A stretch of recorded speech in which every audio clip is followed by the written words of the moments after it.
The third young lady didn't let me speak. The coachman shrank back and said, "Then why are you telling now?" Mrs. Xue asked sharply. The old master asked. I dare not hide anything. The coachman knelt suddenly and tremblingly said, "That's enough. This has nothing to do with you. You may go now." Lu Taifu waved his hand and told the coachman. "Yes, old master." The coachman sighed in relief, bowed, and left. "Old master." Mrs. Xue turned to say something to Lu Taifu. "That's enough," Lu Taifu interrupted her. "Tomorrow I will go to the palace to see what is really happening with Qing'er. Old master, Qing'er must be very scared." "Please don't scold her," Mrs. Xue said hurriedly. "All right, I understand." Meanwhile, Yuan Qifeng and the others had just left Taifu's residence and were about to go to the Qin family when they saw a hurried servant rushing over. "Greetings, Marquis and young master." The servant first bowed to Huixian and Huixi, then said to Yuan Qifeng, "Old master, Madam asked me to find you. The Minister of Public Affairs, Chen Darren, and third young lady are coming to our house." Hearing this, Yuan Qifeng and Huixian exchanged glances. Yuan Qifeng then said to the servant, "Let's go back to the house." At the main hall of the Yuan residence, Lady Lu and Lady Meng sat on the grand chairs. Yuan Zio stood behind Lady Lu, while Chen Mu from the Ministry of Public Affairs stood at the entrance of the hall. Chen Yao knelt beside Chen Mu, with a clear slap mark on her left cheek and tears all over her face, sobbing uncontrollably. "Madam Marquis, Madam Yuan, second young lady Yuan." Chen Mu looked apologetic. "My daughter didn't know her limits and offended second young lady Yuan. I hope second young lady Yuan will forgive her." "Forgive?" Lu Shi said coldly. "Lord Chen speaks so lightly. My daughter's reputation has been tarnished, and a simple apology can fix that." Chen Mu wiped his cold sweat and looked sincere. "I will punish my daughter properly and make sure she no longer disrespects Miss Yuan. This is a token of apology, not enough to show my sincerity. I hope Lady Yuan and Miss Yuan will not hold it against us." Then, Chen Mu signaled to a young servant nearby. The servant quickly brought a carved wooden box to the table next to Lu Shi and respectfully stepped back. After returning home, Chen Yao thought about what happened at the Meng residence. She was very scared, so she told Chen Mu and his wife about it. Chen Mu was shocked when he heard this. He immediately slapped Chen Yao. He was only a fourth-rank official of the Tongjing department. He never expected his daughter to be so bold as to spread rumors about Miss Yuan from the Yuan family. Even if we ignore Miss Yuan's future status as the future wife of the Marquis of Pingping, General Yuan Qifeng, a first-rank Grand General, was not someone a mere fourth-rank civil servant could challenge. What nonsense about Lu San's daughter protecting her. Ridiculous. If something went wrong, Lu San's daughter wouldn't push her foolish daughter forward as a shield. Amitabha. Moreover, today, his daughter had completely offended Lu San's daughter, exposing her plans and thoughts openly, making Lu San's daughter lose face. This offended both sides. If not careful, his position in the Tongjing department might have to be moved. In his panic, he hurriedly ordered someone to prepare a generous gift and rushed with Chen Yao to Yuan's residence to apologize. Lu Shi didn't even look at the box and only snorted coldly. She sat there with a cold face, ignoring Chen Mu. Chen Mu's forehead was full of sweat. He kept worrying about Chen Yao's recklessness, which caused him so much trouble. He was so anxious that he cared less about his love for Chen Yao. "Stupid girl. Hurry up and apologize to Miss Yuan." Chen Mu angrily kicked Chen Yao. Chen Yao was almost knocked over. She knew her father was really angry with her, so she dared not say anything. She bowed her head to Yuan Zio and said, "Miss Yuan, I was wrong. Please forgive me this time." Chen Yao secretly clenched her teeth. She was crazy to spread rumors about Yuan Zio again. She couldn't forget the feeling of losing her sight back then, and she definitely didn't want to try that again. "If Miss Yuan doesn't forgive you, don't come back to my Qin family," Chen Mu said. Seeing Yuan Zio refuse to forgive Chen Yao, he felt anxious, worried about his position, and kicked Chen Yao hard. Unprepared, Chen Yao fell straight to the ground. "Miss Yuan, I really know I was wrong. I won't do it again." Chen Yao said, clutching her aching waist. She dared not cry out and remembered what Chen Mu had said at home. She quickly got up and kowtowed to Yuan Zio again. Mrs. Lu was furious at Chen Mu's attitude, her face turning red. She glared at him and said, "Chen Darren, how bold you are, coming to my Yuan family to scold my daughter. If you want to scold her, go back to your own house. Don't come here to show off. Humph, and you even threaten my Yuer with words. What if my Yuer doesn't forgive your daughter? You want her to kneel and die in my Yuan family?" "That's not it."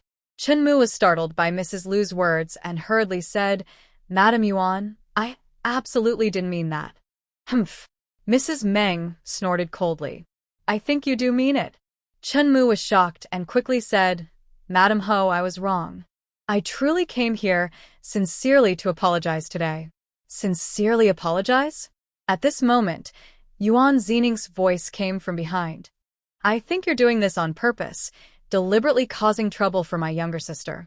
Chen Mu turned around and was startled. He didn't expect the Marquis of Xianping and his son to come along too. Marquis, young master, General Yuan, and the two young masters, Chen Mu hurriedly bowed to them. Then he said, "Today, I truly came to apologize with my daughter. My daughter offended Miss Yuanzio, which damaged her reputation. This was too much. As long as Miss Yuanzio can forgive her, my daughter will accept whatever punishment she gives." Hearing Chen Mu's words, Chen Yao's heart felt cold. She understood that her father had completely given up on her. At this moment, Chen Yao was overwhelmed with regret. Why did she listen to Lu Xueqing and spread rumors about Yuanzio? If she had been like Fong Ruiying, could she have avoided this trouble? Thinking of this, Chen Yao couldn't help but feel deeply sad and cried even harder. Yuan Qifeng entered the main hall and gave Chen Mu a cold look, causing Chen Mu's back to sweat nervously. Yuan Qifeng, a seasoned general who had fought many battles, looked stern. Chen Mu, a civil official who spent his days enjoying entertainment, couldn't withstand that gaze. "Take your things and go," Yuan Qifeng said. "We're not after your belongings, but want you to give us an explanation. As for whether I will let my daughter forgive someone who deliberately hurt her, that's a foolish dream." In that moment, Chen Mu understood immediately. He quickly replied, "Yes, General Yuan. I will send my third daughter to the ancestral temple to reflect on her mistakes." During the Dali dynasty, if a girl was sent to the ancestral temple, it meant she had lost her virtue and committed a serious mistake. Even if she returned someday, her reputation would be ruined. She wouldn't be able to marry into a good family. This punishment was harsh, and it also helped restore Yuan Zio's reputation. Hearing this, Chen Yao felt hopeless. Her life was completely over. No one opposed Chen Mu's words. Seeing this, Chen Mu knew that Lord Hua and General Yuan wouldn't pursue him further. He breathed a sigh of relief and realized that General Yuan wouldn't accept the gift he was about to give. He quickly ordered the servant to bring the gift, planning to leave with Chen Yao. He had already decided, early tomorrow morning, he would send someone to take Chen Yao to the ancestral temple. Whether she could return depended on her fate. Anyway, he had more than one daughter. Missing one wouldn't matter. "Wait a moment." Yuan Qifeng suddenly spoke. "General Yuan." Chen Mu was startled by Yuan Qifeng's voice, his heart pounding. He quickly turned around and responded, "Let your daughter stay at home for a day or two. If the Ministry of Rights needs her to testify, I hope you can cooperate," Yuan Qifeng said to Chen Mu. "Yes, yes, yes." Chen Mu repeated 3 times, then, seeing no one else speaking to him, hurriedly took Chen Yao and left. "Brother Yuan, I suspect that Miss Lu San has gone to the palace to see the noble consort," Hui Yanxiu said after Chen Mu left, pondering for a moment. Brother Hua, you're right," Yuan Qifeng nodded. "That's what I think too. I guess Lady Lu will visit the palace tomorrow." "Exactly," Hui Yanxiu said. "That noble consort isn't simple. I'm afraid there will be some twists in this matter." "Humph," Yuan Qifeng snorted. "No matter what happens, my priority is to give my Yoer justice. It really has to be this way. When the time comes, we will adapt as needed," said Hui Yixiu with a squint. Yes, that's all we can do, Yuan Qifeng nodded. If it involves concubine Lu, then this matter touches the palace, so we must be careful. After a while, the two families continued talking for a bit. The Marquis of Xianping and his wife said goodbye and left, while Hu Shifei stayed behind. Everyone knew Hu Shifei was staying for someone, so they politely found excuses to leave. Before leaving, Yuan Zining teasingly winked at Hu Shifei. Of course, Hu Shifei ignored him. Yuan Zio took Hu Shifei to the garden. There was a pavilion nearby by the lake. Now that spring was in full bloom, it was perfect to sit in the pavilion and enjoy the scenery. Ping Shan and Qing Ying stood outside the pavilion, watching over. Ping Shan smiled and said to Qing Ying and Qing Ji, I guess my young master is comforting Miss Yuan. Qing Ji tilted her head and said, my second miss is the strongest and bravest. You don't understand. No matter how strong a woman is, she still needs a man to comfort her. Ping Shan said with a knowing look. A man comforting a woman, especially someone he likes, is only natural. Even the strongest woman needs to show her softness in front of the man she cares about. Huh. Qing Ji turned to look at Ping Shan. You seem experienced. Have you ever comforted a woman? Ping Shan cleared his throat. I haven't, but I haven't seen a pig run without eating one either. Do you have time to see these things? Qing Ji looked at Ping Shan suspiciously. Aren't you usually just following the young master? Of course. Ping Shan paused. He had only seen the Marquis comforting his wife before, but he couldn't tell Qing Ji about that. Otherwise, it would seem like gossiping about the Marquis's family behind their back. Mind your own business. Ping Shan turned away and said nothing. But Qing Ji misunderstood. Her eyes widened in surprise. Does your young master also comfort other women? Ping Shan was startled and quickly said, What are you talking about? That's impossible. Then you. Qing Ji glared at Ping Shan defiantly. I don't care. Even the young master can't let our second miss be wronged. What's really going on? Ping Shan felt like he had dug himself into a big hole he couldn't get out of. Qing Ji said from beside them. Second miss and the young master have already seen everything. Blue Branch glared at Bing Shan, said nothing, and pouted unhappily. Seeing Hu Shifei's cold gaze, Bing Shan shrank back, realizing he shouldn't have pretended to understand in front of Blue Branch. Hu Shifei's skills were deep, and Yuan Zio had received the blessing of the spring water, so their words naturally reached Yuan Zio and Hu Shifei. Young Master Hu, it seems you have a story to tell? Yuan Zio teased with a smile. She knew Hu Shifei didn't have other women. Don't listen to Bing Shan's nonsense. Hu Shifei sighed. That was just once when he saw my father comforting my mother and he remembered it. Yuan Zio was surprised and then chuckled softly. Hu Shifei was also stunned for a moment, then reacted and looked coldly at Bing Shan again. Bing Shan, after you go back, run 100 miles with a heavy load. Using a pig as a metaphor was not good, but he chose it anyway, humph. Bing Shan immediately looked dejected. Yes, young master. Did he just shoot himself in the foot? Don't worry about this matter. Even if concubine Lu gets involved, we will make sure Grand Tutor Lu gives you an explanation, Hu Shifei told Yuan Zio. Yuan Zio nodded with a smile. I understand. And also, you did very well today. Hu Shifei couldn't help but pat Yuan Zio's hair. Don't you think I was too harsh? She had made Lu Xueqing roll on the ground. That's what she deserved. Hu Shifei said with a smile. Hearing this, Yuan Zio couldn't help but smile slightly. Suddenly, she remembered something and quickly said, Oh, right, here are some medicinal powders for you. She took out several small bottles and handed them to Hu Shifei. Hu Shifei looked at the small bottles in his hand and asked, Are these the powders you used on Qinyao today? Yes. Yuan Zio nodded, pointing to each small bottle and explaining, This is the sleeping powder, this is the itching powder, this is the blindness powder, and this is the deafness powder. Hu Shifei's eyes widened as he listened. He didn't expect Yuan Zio to have so many different powders, each with a different effect. If someone uses these powders without an antidote, what will happen? Hu Shifei asked. Yuan Zio smiled and leaned close to Hu Shifei's ear, whispering, Brother Shifei, I'll tell you secretly, these powders all have no antidotes. Ah, Hua Shifei blinked his eyes. Today, Lord Hua told him that Yuer had given Chen Yao the antidote. Seeing Hua Shifei look a bit confused, Yuan Zio couldn't help but smile even more happily. Because these powders don't need an antidote. The effects will disappear in an hour or two, and it won't harm the body. I was just scaring Chen Yao today, making her think she would go blind if she didn't have the antidote. Otherwise, she wouldn't have been so quick to sell Lu Xueqing. Hua Shifei raised an eyebrow at her proud look and felt even more fond of her. He smiled and said, if Chen Yao finds out the truth, will she be so shocked she might faint? Serves her right. She was the one trying to scheme against me.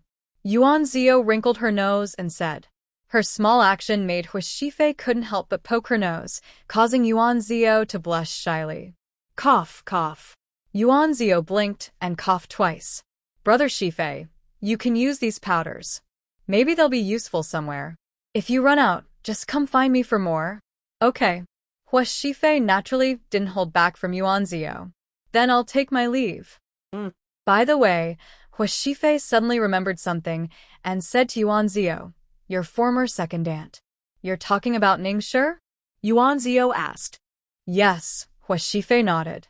I haven't been paying attention to her affairs. How was she dealt with?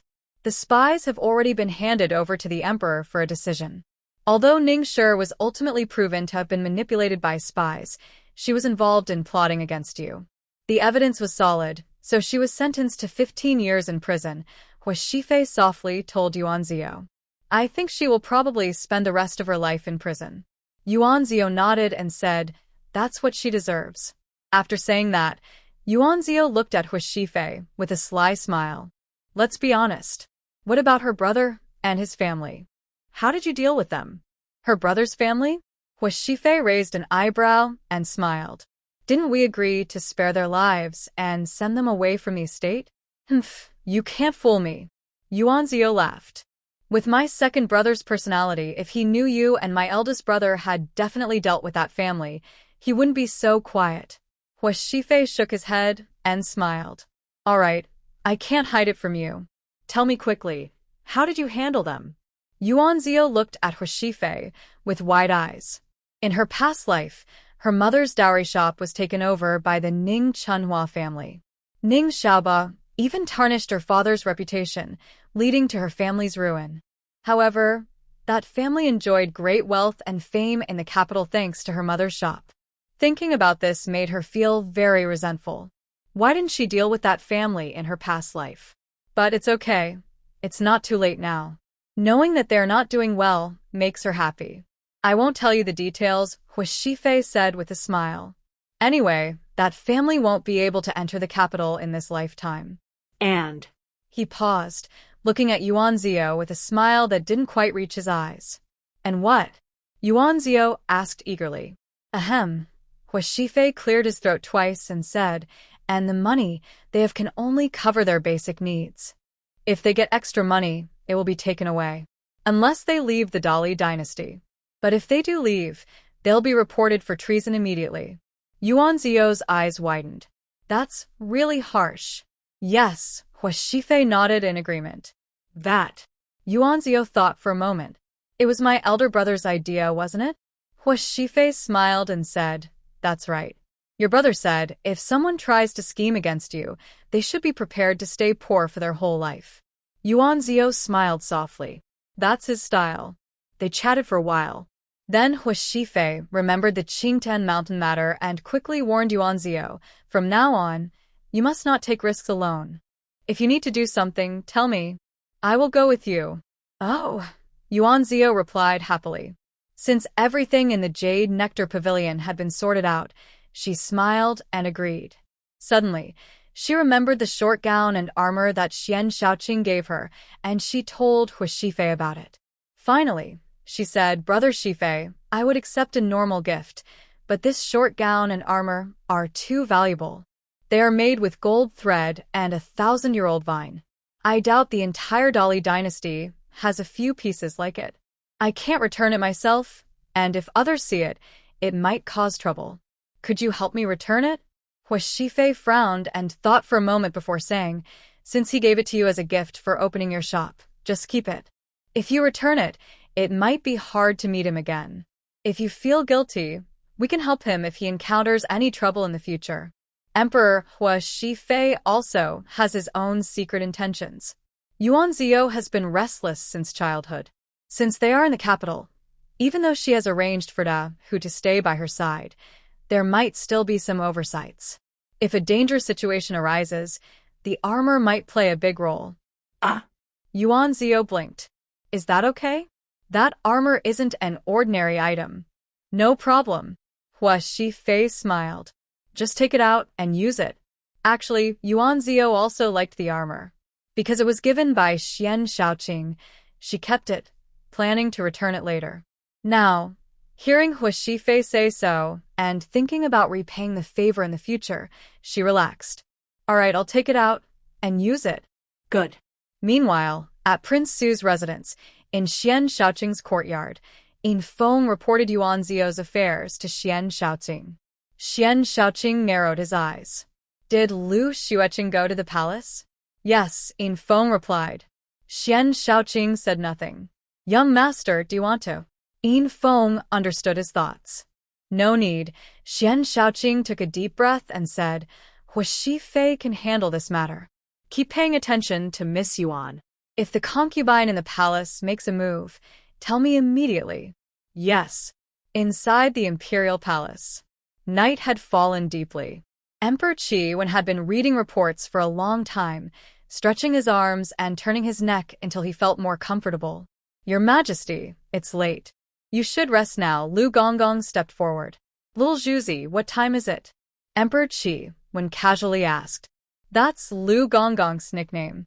He has been with the emperor since childhood and is a trusted, holding an important position in the palace.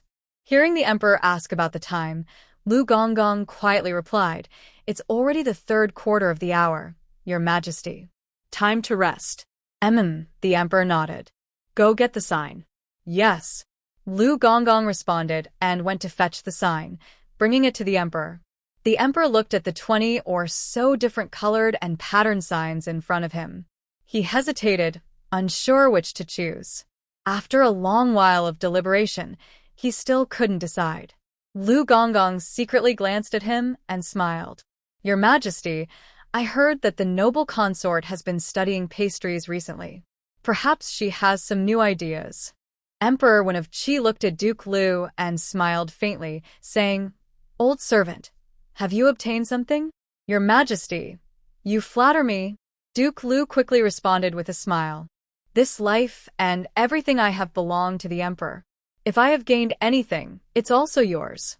Laughing heartily, Emperor Wen said, In that case, tonight go to the noble consort's place. Yes. Duke Lu responded promptly and called out, Prepare the carriage to Yongfu Palace. A Young had already gone ahead to inform Yongfu Palace.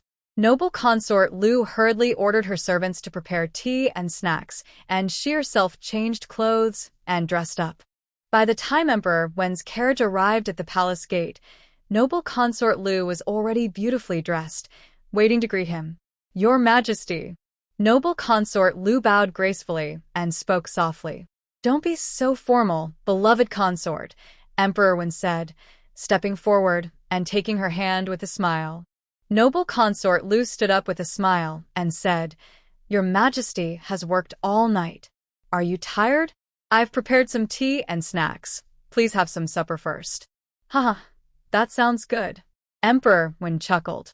I hear from Xiao Zhuzi that you've made some new kinds of snacks? Your Majesty. Noble consort Lu smiled and linked her arm with his, leading him toward the main hall. It's just a leisure activity. I know you love trying new and fresh snacks, so I thought if I could create some new styles, it might make you happy. You're quite clever, Emperor Wen said with a smile. Have you come up with any new snack styles? I have indeed made some. Noble consort Lu said shyly, smiling. But the taste isn't as good as the ones from Xuanwei restaurant. I'm clumsy and just can't make them as delicious. Laughing, Emperor Wen said, if you like the snacks from Xuanwei restaurant, just send someone to buy them. As he spoke, he saw Ching Chun bring over a tray of snacks, picked up a piece to taste, and after savoring it said, "Consort Lu, your snacks aren't as good as Xuanwei's, but they're still quite nice." "Thank you for your praise, your majesty," noble consort Lu said with a lovely smile. Then she sighed softly, "But I feel a bit embarrassed to buy those snacks myself, even though I love them." Oh, "Why is that?" Emperor when asked with curiosity. Consort Lu pursed her lips and sighed softly. She said, "My niece accidentally offended the owner of Xuanwei restaurant. You see, as her aunt, I feel embarrassed to buy things from them." "The owner of Xuanwei restaurant?" Emperor Qi Wen squinted and thought for a moment. "Are you talking about the second young lady from the Yuan family?" "Exactly. How did your niece offend them?" Emperor Qi Wen asked with a slight frown. Consort Lu explained the situation to the emperor, omitting the reason why Lu Xueqing harbored jealousy and resentment. She only described it as a small conflict between girls and blamed Chen Yao as the instigator. It was just a little secret between girls, but someone with bad intentions spread it, and it turned into rumors about tarnishing Yuan heir young lady. Consort Lu sighed. Yuan heir young lady not only publicly scolded my niece, but also said she would pursue the matter. My niece is suffering in silence. You see, how can I feel comfortable buying treats from Xuanxiang restaurant? Is that so? Emperor Qi Wen nodded. In that case, your niece is also wrongfully accused. Exactly. Consort Lu nodded quickly. Today she came to me and didn't dare to go back. You know my brother, he cares about his reputation. If he finds out without knowing the facts, he might punish my niece and demand an explanation from Yuan Mansion. What should I do? My niece would be wronged to death. Her eyes turned slightly red as she spoke. Emperor Qi Wen, who favored Consort Lu, saw her tearful expression and felt compassion. He quickly took her hand to comfort her. This is not a big deal. If Yuan Chifeng insists on pursuing it tomorrow, I can issue an order to tell him not to bother your niece. The person who spread the rumors will be held responsible. Don't worry about your niece. Thank you, your majesty. Consort Lu smiled upon hearing this.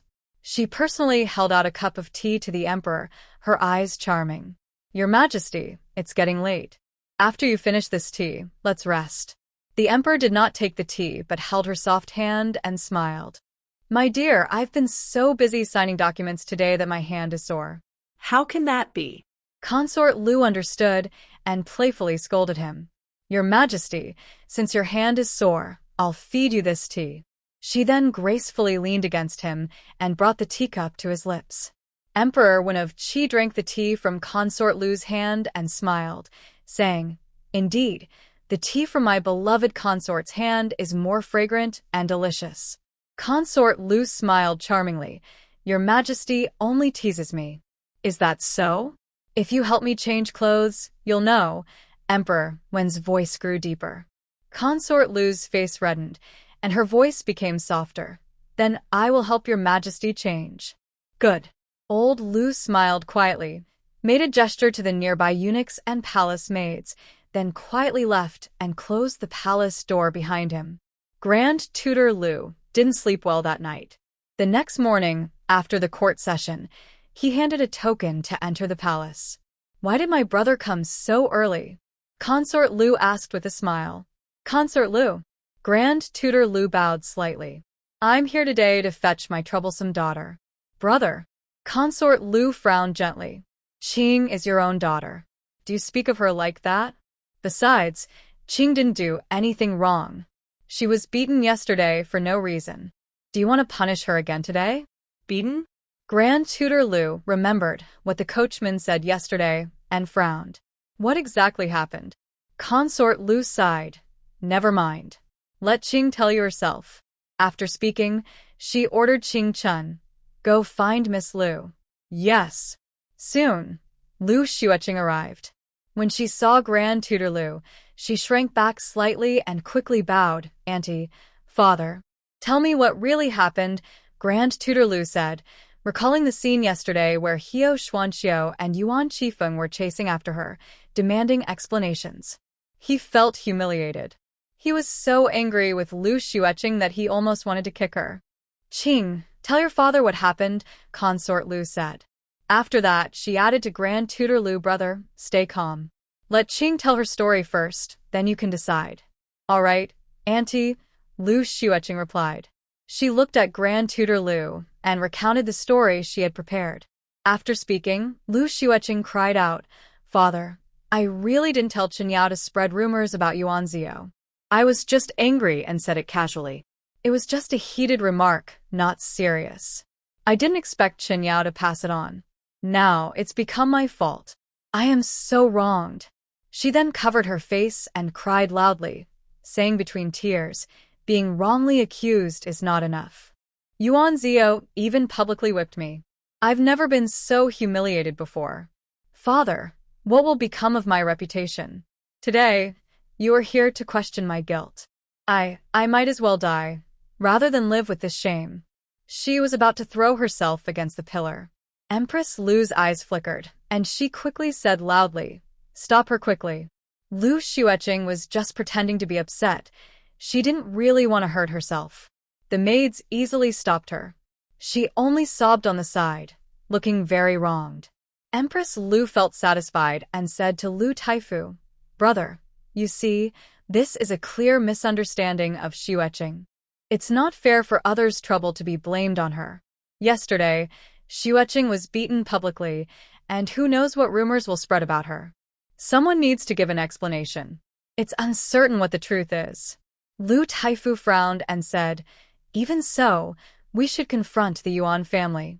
If Xueqing was whipped publicly and it wasn't her fault, the Yuan family should clear her name. Otherwise, what will become of our Lu family's reputation? Exactly. Empress Lu agreed. Brother, you're right. Lu Taifu then glared at Lu Xueqing. You too. You don't know how to speak carefully. Even if you have your own thoughts, you shouldn't say them out loud. People will use your words against you. Lu Xueqing quickly knelt down. Father, I was wrong. I won't speak carelessly anymore. Yesterday, Chen Yao exposed my feelings for Prince Xian. I was anxious and tried to stop her, but people misunderstood me. What should I do? How could you? Lu Taifu pointed at her with anger. How did I have such a foolish daughter? Father, please save me. Lu Xueqing cried, tears falling like pearls. All right, go back with me first. Explain everything to the Yuan family. Even if it's to restore your reputation, you need to confront them, Lu Taifu said after some thought. Xueqing, just go back with your father and tell them what happened, okay? Lu Guifei advised gently. Yes, Aunt, King unterstands. Lu Xueqing quickly bowed to Consort Lu.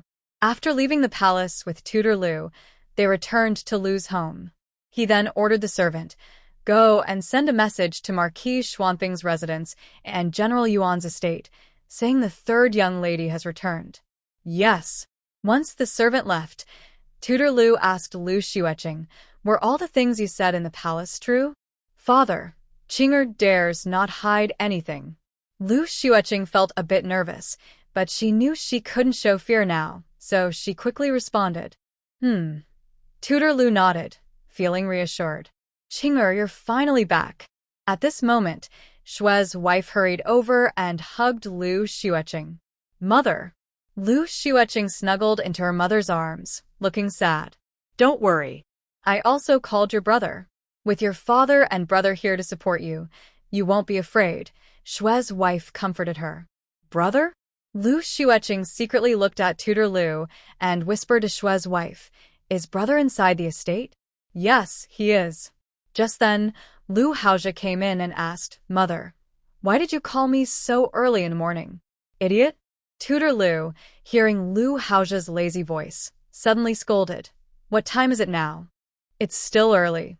Don't tell me you just got up. Ah. Father. Lu Haozhe was startled by his father's shout, quickly regaining his composure. Father, what are you saying? I was studying in the study. Mother called me because a day starts in the morning. I want to study hard. That's more like it. Tutor Lu finally relaxed. You stay here today. Your sister has been wronged, and today you must help her get justice. As her brother, you shouldn't be absent. Yes, father. Lu Haozhe replied quickly. Then he asked Lu Xueqing, Third sister, who is so blind that they dared to wrong you. Tell second brother, and I will help you vent your anger. It's Miss Yuan from General Yuan's residence. Lu Xueqing bit her lip and said, Humph, daring to wrong my sister. They really have no sense, Lu Haozhe said sharply. Third sister, don't worry. Second brother will definitely help you. How will you help? Suddenly, Tutor Lu asked. Of course. Lu Haozhe suddenly realized and quickly said, Of course, I will argue with the other side to clarify right and wrong. I can't let third sister be wronged for nothing. They should give us some explanation. While speaking, they heard a servant report, Master, Marquis Xianping, and General Yuan have arrived. When Yuan Zio learned that Lu Xueqing had returned to Lu's residence, he was worried and hurriedly brought Yuan Qifeng along. Lu Xueqing entered the palace but returned with Grand Tutor Lu after just one night, likely having received some instructions from Consort Lu. Yuan Zio naturally had to be cautious of Lu Xueqing's possible retaliation. Hua Marquis, General Yuan, Grand Tutor. Everyone greeted each other and then sat as hosts and guests in the flower hall. It was fine with the others, but Lu Haozhe looked shocked and quickly lowered his head, afraid someone would notice. He shrank beside Shue's wife and stayed silent, then quietly slipped out of the hall. Yuan Zio saw Lu Haozhe. Seeing his cowardly look, he only cast a disdainful glance. Hua Marquis, General Yuan, Grand Tutor Lu spoke first. My young daughter was not at home yesterday because she was summoned to the palace by the Empress. Today I brought her back and asked around.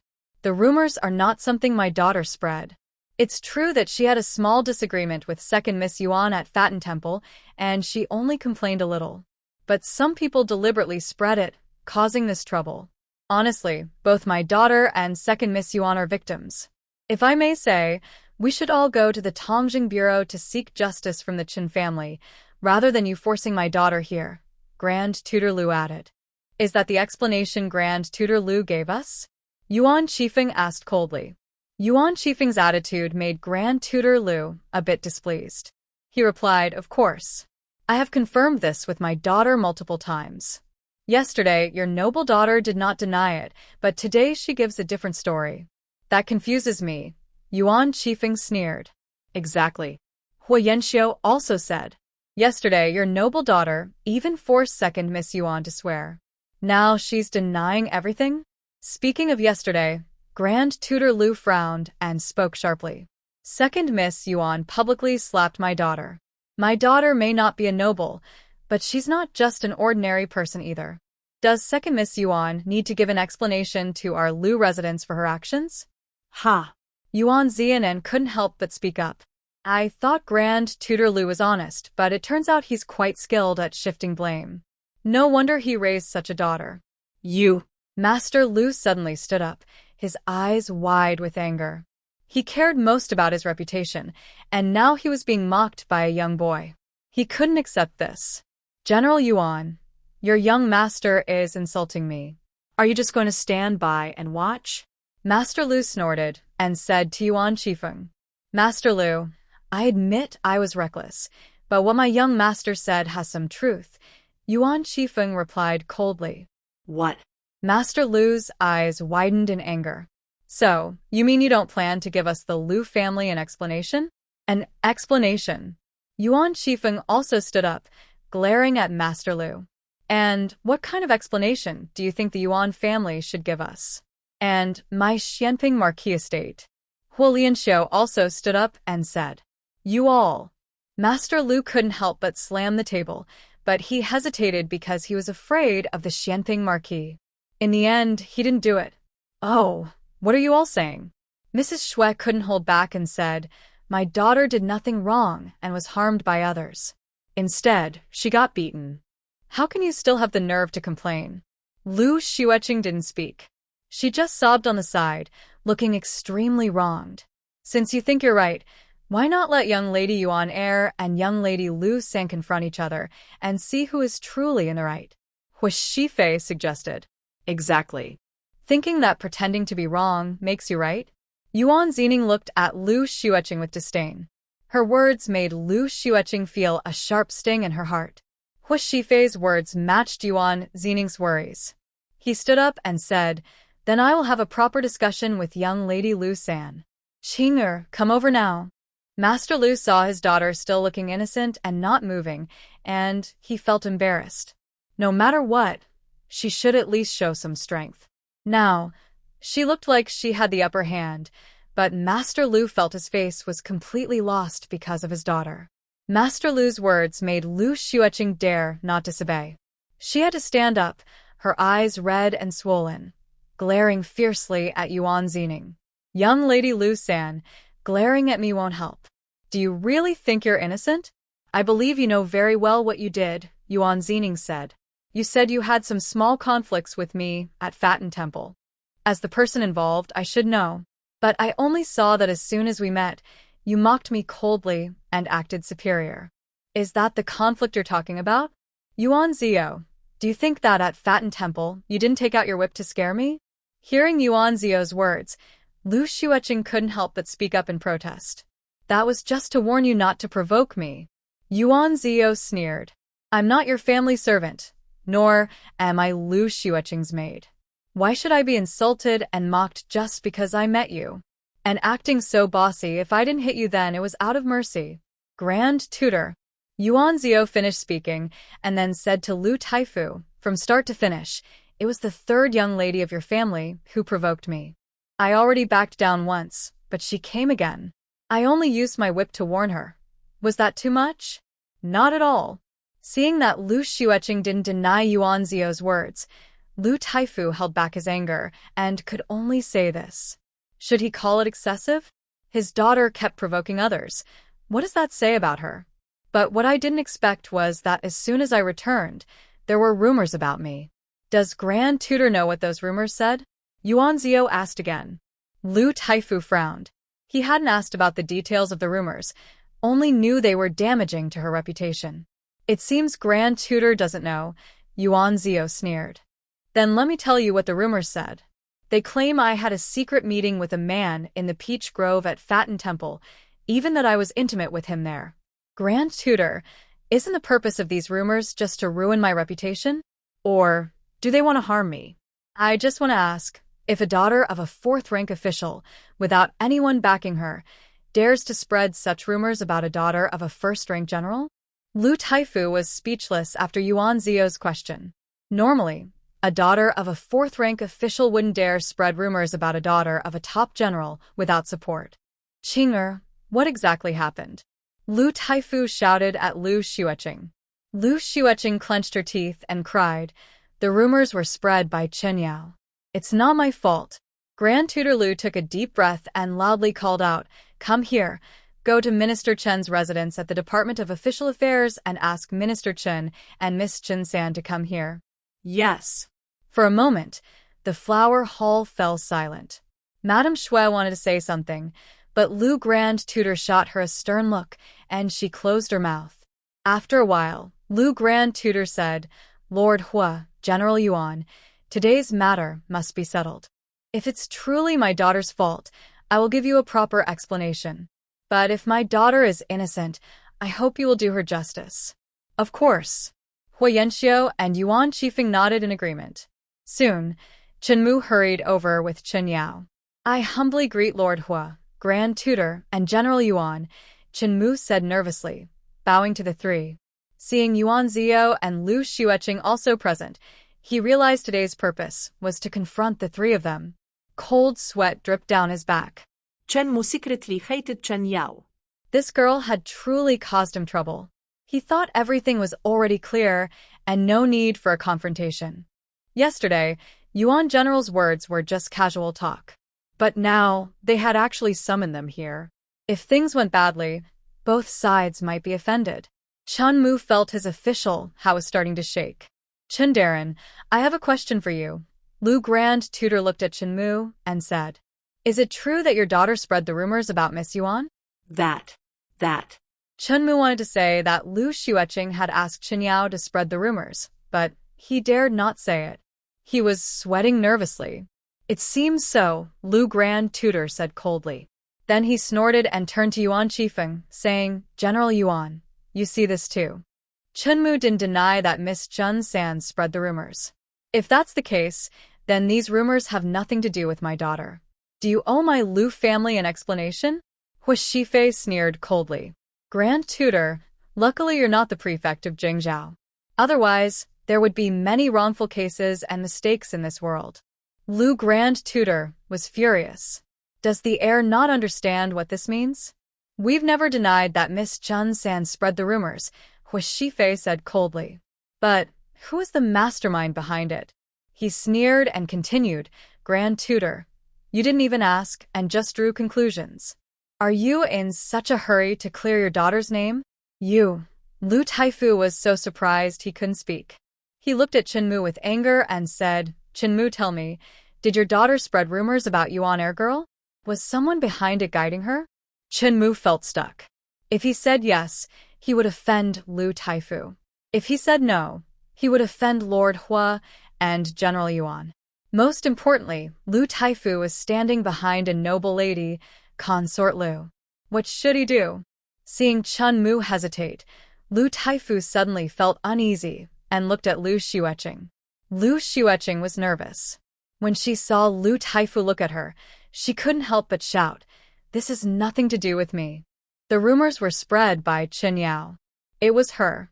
I have nothing to do with it. Chen Yao had been silent beside them since yesterday when Chen Mu said he would send her to the ancestral temple. She felt hopeless, regretting why she had listened to Lu Xueqing and spread the rumors about Yuan Zio. Today, Chen Mu came with her, looking very sad. Suddenly hearing Lu Xueqing's words, Chen Yao raised her head in disbelief and stared at Lu Xueqing. Why did you do this to me? When Chen Lu looked at her, Lu Xueqing remembered Consort Lu's warning and immediately started crying. What did I do to offend you? Why are you so cruel? She cried and fell into Xuesher's arms, making Xuesher feel heartbroken and angry. She scolded Chen Yao bitterly, You shameless girl. Why don't you just die? You're hurting my Qing'er. Do you have any conscience? Chen Yao bit her lip hard and looked steadily at Lu Xueqing. Feeling her gaze, Lu Xueqing felt guilty and hid in Xuesher's arms, not daring to look up. She softly called, Mother. Don't be afraid. Mother is here. Xuesher quickly comforted Lu Xueqing. Just as she was about to scold Chen Yao again, she heard Chen Yao say angrily, I didn't expect Lu Xin girl to blame everything on me. No wonder she came to confront me today. After saying this, Chen Yao knelt before Yuan Zio. Miss Yuan, spreading those rumors was my fault. But I only did it because Lu Xueqing ordered me to. If it weren't for her, I wouldn't have dared to bother you. You lie. Lu Xueqing screamed. I am not lying. Chen Yao gritted her teeth. Chunmu was terrified. If his daughter said that, he would have completely offended Lu Taifu. Third girl you. Why does Lord Qinwan interfere? Lord Hu looked at Chenmu coldly. Chenmu shivered and hurriedly said, I dare not. I dare not. His heart was already in a panic. I absolutely did not lie. Chen Yao said.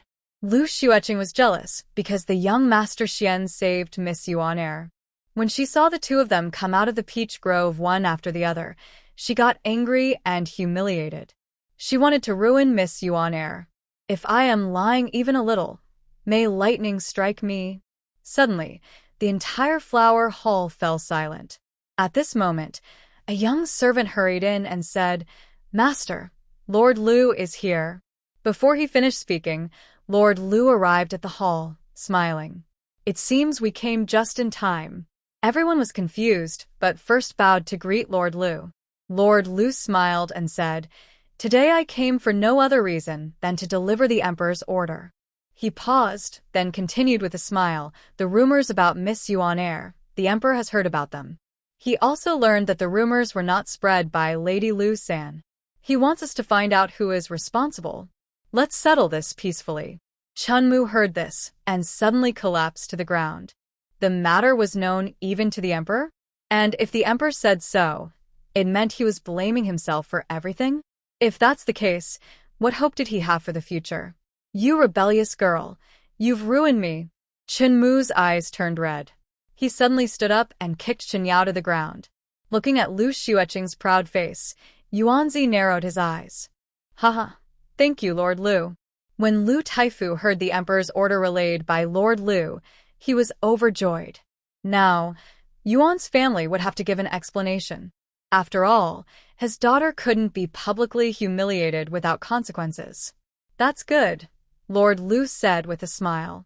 Before he could speak again, a sharp voice rang out. Lu Xueqing, it was you who made me spread the rumors about Miss Yuan Air. You said your aunt was a noble consort, and even if the truth came out, you could protect me. You also said you could ask your aunt to speak to the emperor, and my father could become a third-rank official. You even gave me a glass hairpin. Because of that, I was blinded and spread those rumors. But now, you've turned your back on me and blame me for everything. You even. Chun Yao sighed bitterly. The emperor's order was clear. Nothing could be changed now. She had to bear the blame. This would surely affect her father's career. Her father must hate her, and even her family members probably despise her deeply. That family, I fear she can never return. She feels guilty to her parents and to the ancestors of the Chun family. How can she face the world? But she is not willing to give up. She is so determined. A drop of blood left Chen Yao's lips as she looked at Lu Xueqing with hatred, her eyes filled with despair and madness. Lu Xueqing was startled by Chen Yao's gaze and hurriedly hid behind Shue's family. You shameless girl. It was clearly your rumor spreading, and now you want to blame it on my Qingya? Shue's mother scolded Chen Yao loudly. Don't think you can get away with it. You better think about how to explain to the Yuan family. After saying this, she looked proudly at Yuan Zio and told the Yuan and her families, you publicly hit my Qing'er. This can't just be ignored. You must give the Lu family an explanation, or this isn't over. I want everyone to know what kind of arrogant and rude woman Yuan's second daughter is. Shut up. Lu Taifu frowned and stopped Shue's mother from speaking further. This is a glass hairpin Lu Xueqing gave me. Chun Yao suddenly took out a hairpin from her sleeve. And it even has your Lu Xueqing's name on it. What? Hearing this, Lu Taifu looked at Lu Xueqing. Shue's mother was shocked. She recognized the glass hairpin immediately. It was a birthday gift her sister Tet gave to Lu Xueqing 5 years ago. She remembered clearly that the hairpin was custom-made, with a special Qing character engraved on it. How could Qing'er give such an important hairpin away, and now it's used as evidence? Thinking of this, Shue's mother glared at Lu Xueqing. Lu Xueqing was also stunned. She had only casually handed Chen Yao a hairpin she no longer liked, not remembering that her name was on it. Chen Yao sneered coldly, Lu Xueqing, you've reached the end of your rope. Even in death, I won't let you go. After saying this, Chen Yao apologized to Yuan Zio and then fiercely stabbed the hairpin into her own chest. Everything happened so suddenly. Before anyone could react, Chen Yao fell to the ground, blood pouring from her chest. She gasped heavily, her right hand weakly clutching the glass hairpin. Her breathing grew slower and quieter. Grand Tutor, please send a doctor quickly. Yuan Shifeng was the first to react and urgently told Lu Taifu. Yes, doctor, please send a doctor. Grand Tutor Lu was also frightened. He didn't expect Chen Yao to be so resolute. She committed self-harm at his residence. If this news spread, it would mean that his family's daughter forced someone to take her own life. What would become of his reputation? Yuan Zio looked at Chen Yao in shock. The next moment, she rushed to Chen Yao's side, using her purse to hide a small vial of spiritual spring water, and was about to feed it to Chen Yao. She hated Chen Yao for spreading rumors about her, but she never thought about harming Chen Yao. Moreover, Chen Yao had just shown remorse. No. Chen Yao shook her head, refusing to drink the water. Drink it.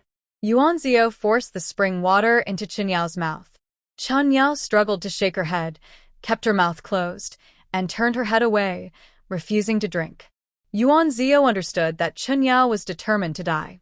She was angry and said, even if you die today, will it change anything? If you have the courage to die, why don't you have the courage to live? Chen Yao, gasping for breath, looked at Yuan Zio and softly said, you don't understand. I'm sorry, second Miss Yuan. I'm sorry. Then, Chen Yao turned her head painfully, looking toward Lu Xueqing with a face full of hatred. Lu Xueqing, I swear. Even as a ghost, I won't let you go. Chen Yao's voice grew weaker and weaker.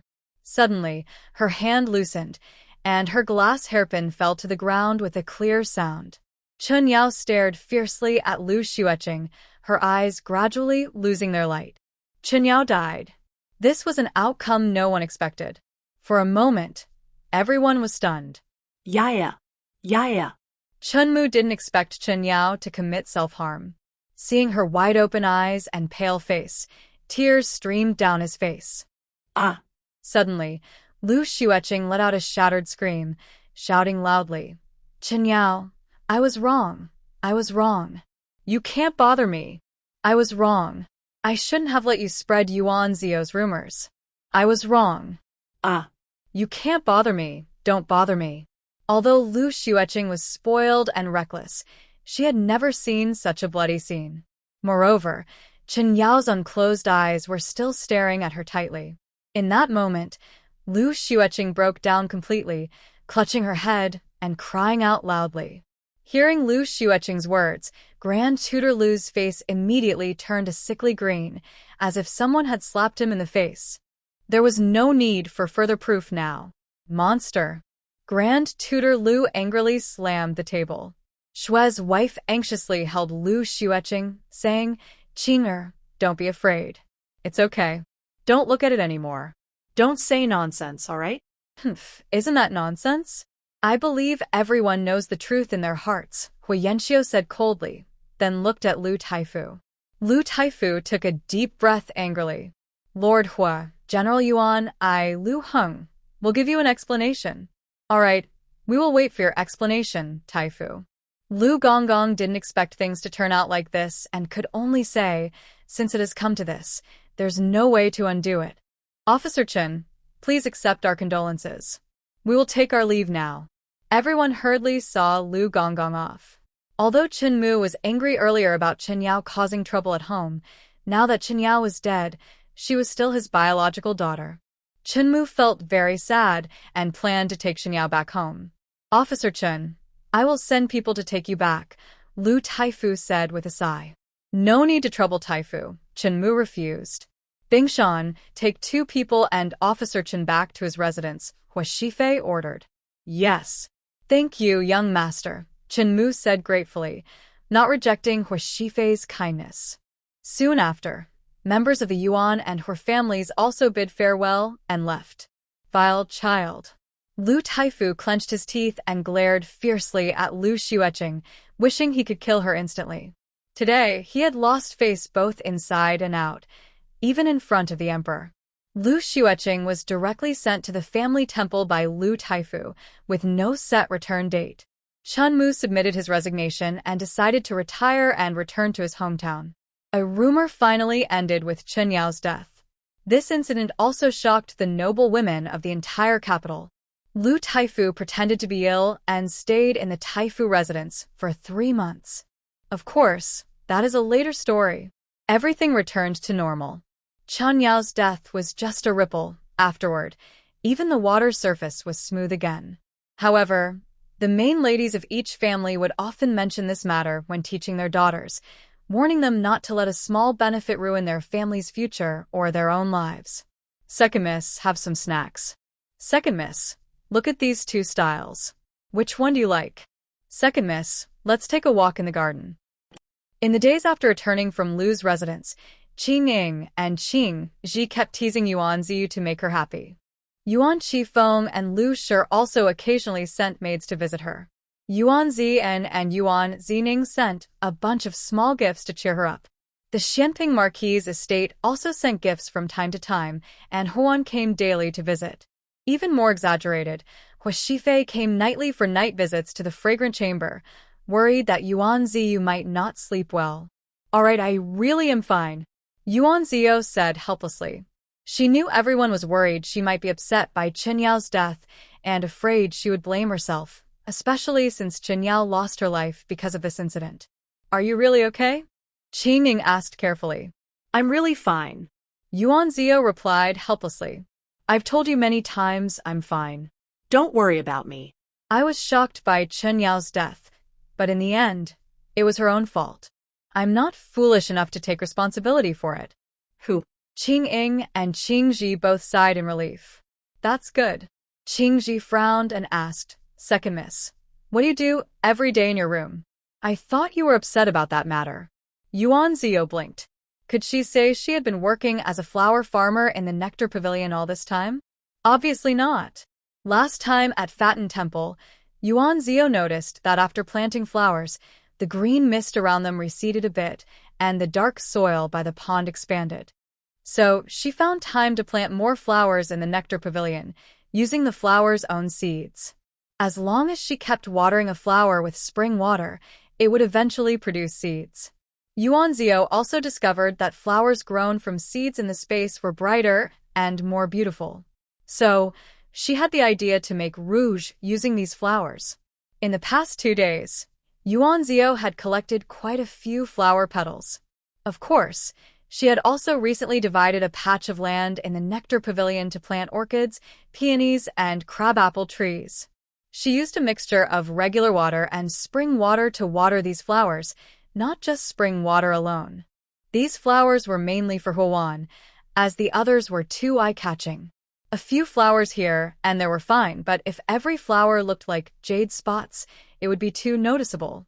Yes, I've been a bit lazy lately, too lazy to move, Yuan Zio said with a raised eyebrow. Ah. Qing Ji blinked, thinking that the second miss had indeed been quite lazy these days. Besides greeting people, she had been staying in her room and not practicing martial arts. All right, since the second miss is fine now, that's good, Qing Ying said with a smile, then asked second miss, do you want to go to the shop sometime? Yes, okay, Yuan Zio nodded. Tomorrow, you can come with me to check the shop. Yes.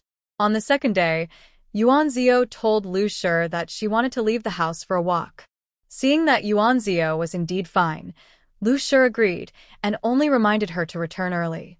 Yuan Zio did not let the coachman follow, only instructing Qing Ying to drive the carriage.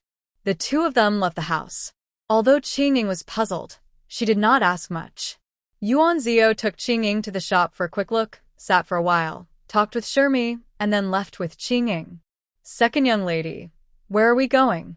Qing Ying asked, seeing that Yuan Zio did not mention returning home. Out of the city. Ah. Qing Ying looked at Yuan Zio in surprise and asked, out of the city? Yes. All right. Second young lady. Qing Ying nodded and drove the carriage out through the East City gate, as instructed by Yuan Zio. Second young lady, is this the place you mean? Qing Ying looked at the forest ahead and the nearby wooden house, uncertain. Exactly.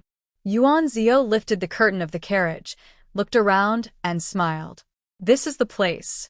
This was the abandoned wooden house in the woods where Yuan Zio had been held when she was kidnapped by the Chila people before. Qing Ying stopped the carriage and said, Second young lady, let me help you down. No need. Yuan Zio jumped down from the carriage, holding the reins, and then called out behind her, Huda, come out. Second young lady Yuan.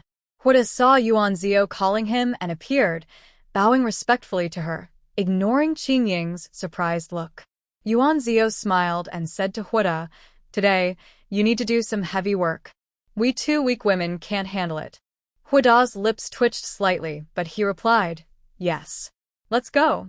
Yuan Zio led Huda and Qing Ying to the wooden house. As they approached the house, Yuan Zio suddenly thought and placed several flower pots and bags of flower petals in the corner of the house. Those are the ones.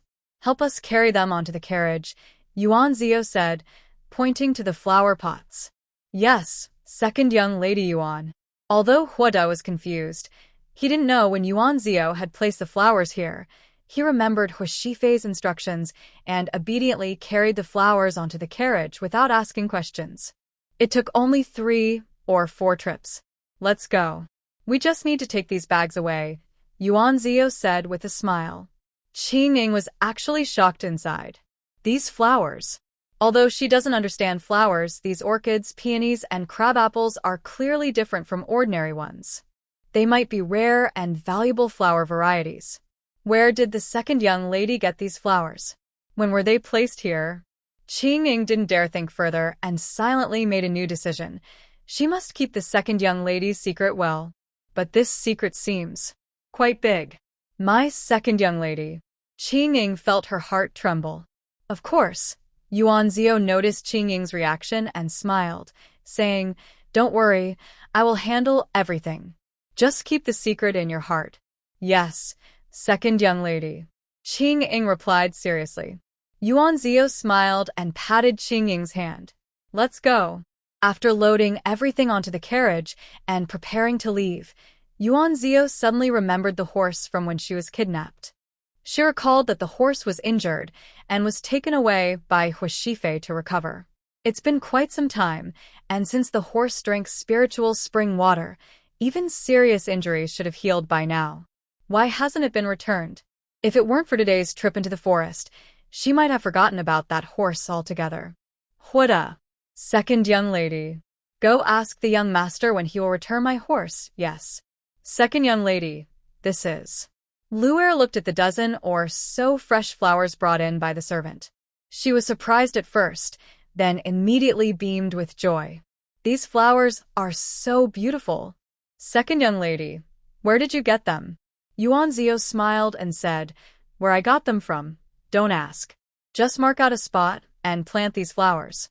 Remember, take good care of them." Oh. Luer happily responded, "Rest assured, second young lady, I will take good care of these flowers." Yuan Zio originally planned to place these flowers in the flower house, so when Huan came the next day, she could take her for a walk. Now, because the well water was mixed with spiritual spring water, the flowers in the flower house grew faster than usual. Besides the dozen or so flowers Yuan Zio brought back, the others had also sprouted branches, and some had even started to form flower buds, looking quite promising. But unexpectedly, the next day, not only Huan came, but also Hu Shifei. "Are you surprised to see me?" Hu Shifei said with a smile, looking at Yuan Zio. It was clear that Yuan Zio was no longer affected by rumors. Huan finally remembered the flower house and eagerly wanted to visit it. Yuan Zio naturally agreed. At that moment, Huan was inside the flower house, staring intently at the dozen or so flowers. Hu Shifei was accompanying Yuan Zio as they wandered around. Yes. Yuan Zio was very happy to see Hu Shifei, but still surprised. "Aren't you supposed to be busy?" "Yes, very busy," Hu Shifei nodded, then looked at Yuan Zio with a mischievous smile. "Maybe I can come tonight?" "No, you can't come tonight." Yuan Zio bit her lip. Although Hu Shifei had visited several times in the evening, she still felt shy. Seeing Yuan Zio's ears slowly turn red, Hu Shifei chuckled softly. "It's all your fault." Yuan Zio felt her ears burning and couldn't help but slap Hu Shifei's arm. Hu Shifei smiled, about to say something, when Huan's voice came from behind. "Sister Yu, what are you talking to my brother about?" "Oh, nothing." Yuan Zio quickly turned around, smiling as she said to Huan, "How are the flowers? Are they nice?" As soon as she mentioned the flowers, Huan's eyes lit up. "They're beautiful. All of them are so pretty." Huan's eyes sparkled. "Sister Yu, how did you grow them?" "Those dozen flowers, though not as stunning as that jade-spotted one, are rare treasures. Especially the Shifu crabapple and the golden band circle. They're so beautiful."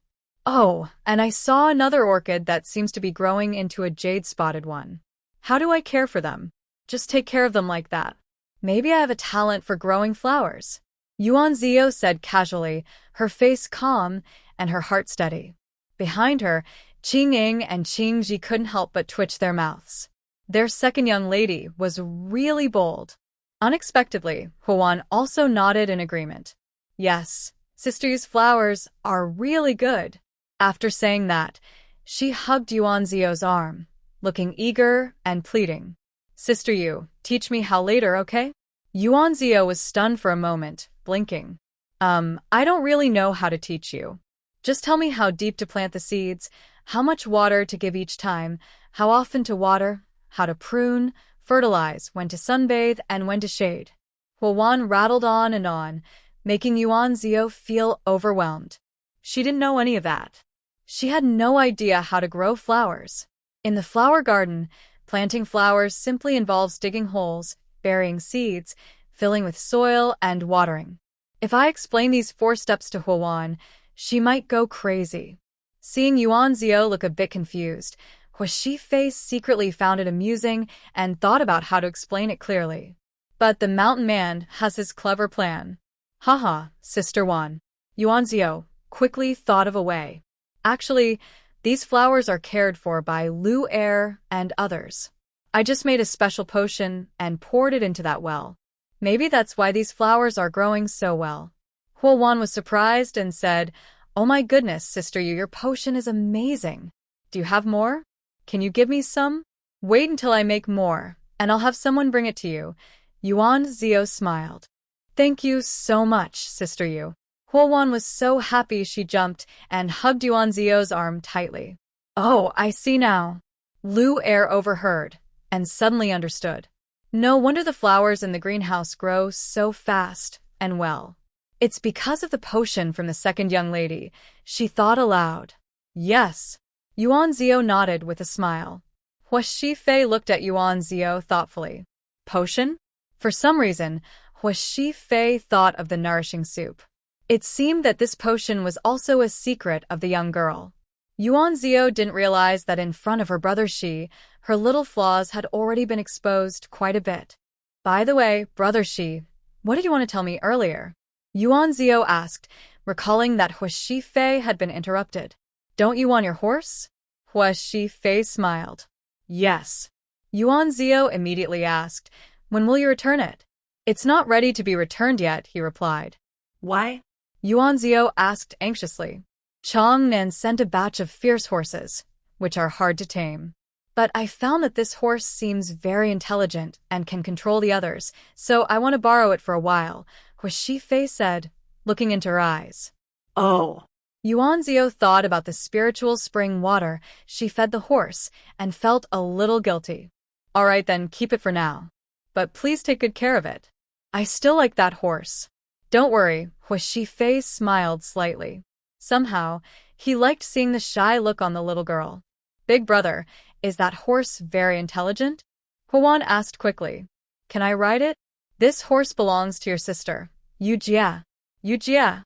Hearing this, Huan immediately shifted her focus, her eyes moist as she looked at Yuan Zio. Yuan Zio smiled and gently touched Hua's cheek. "All right, once your older brother returns the horse, I will let you ride it." "Thank you, Yu Jia." Huan suddenly brightened with happiness.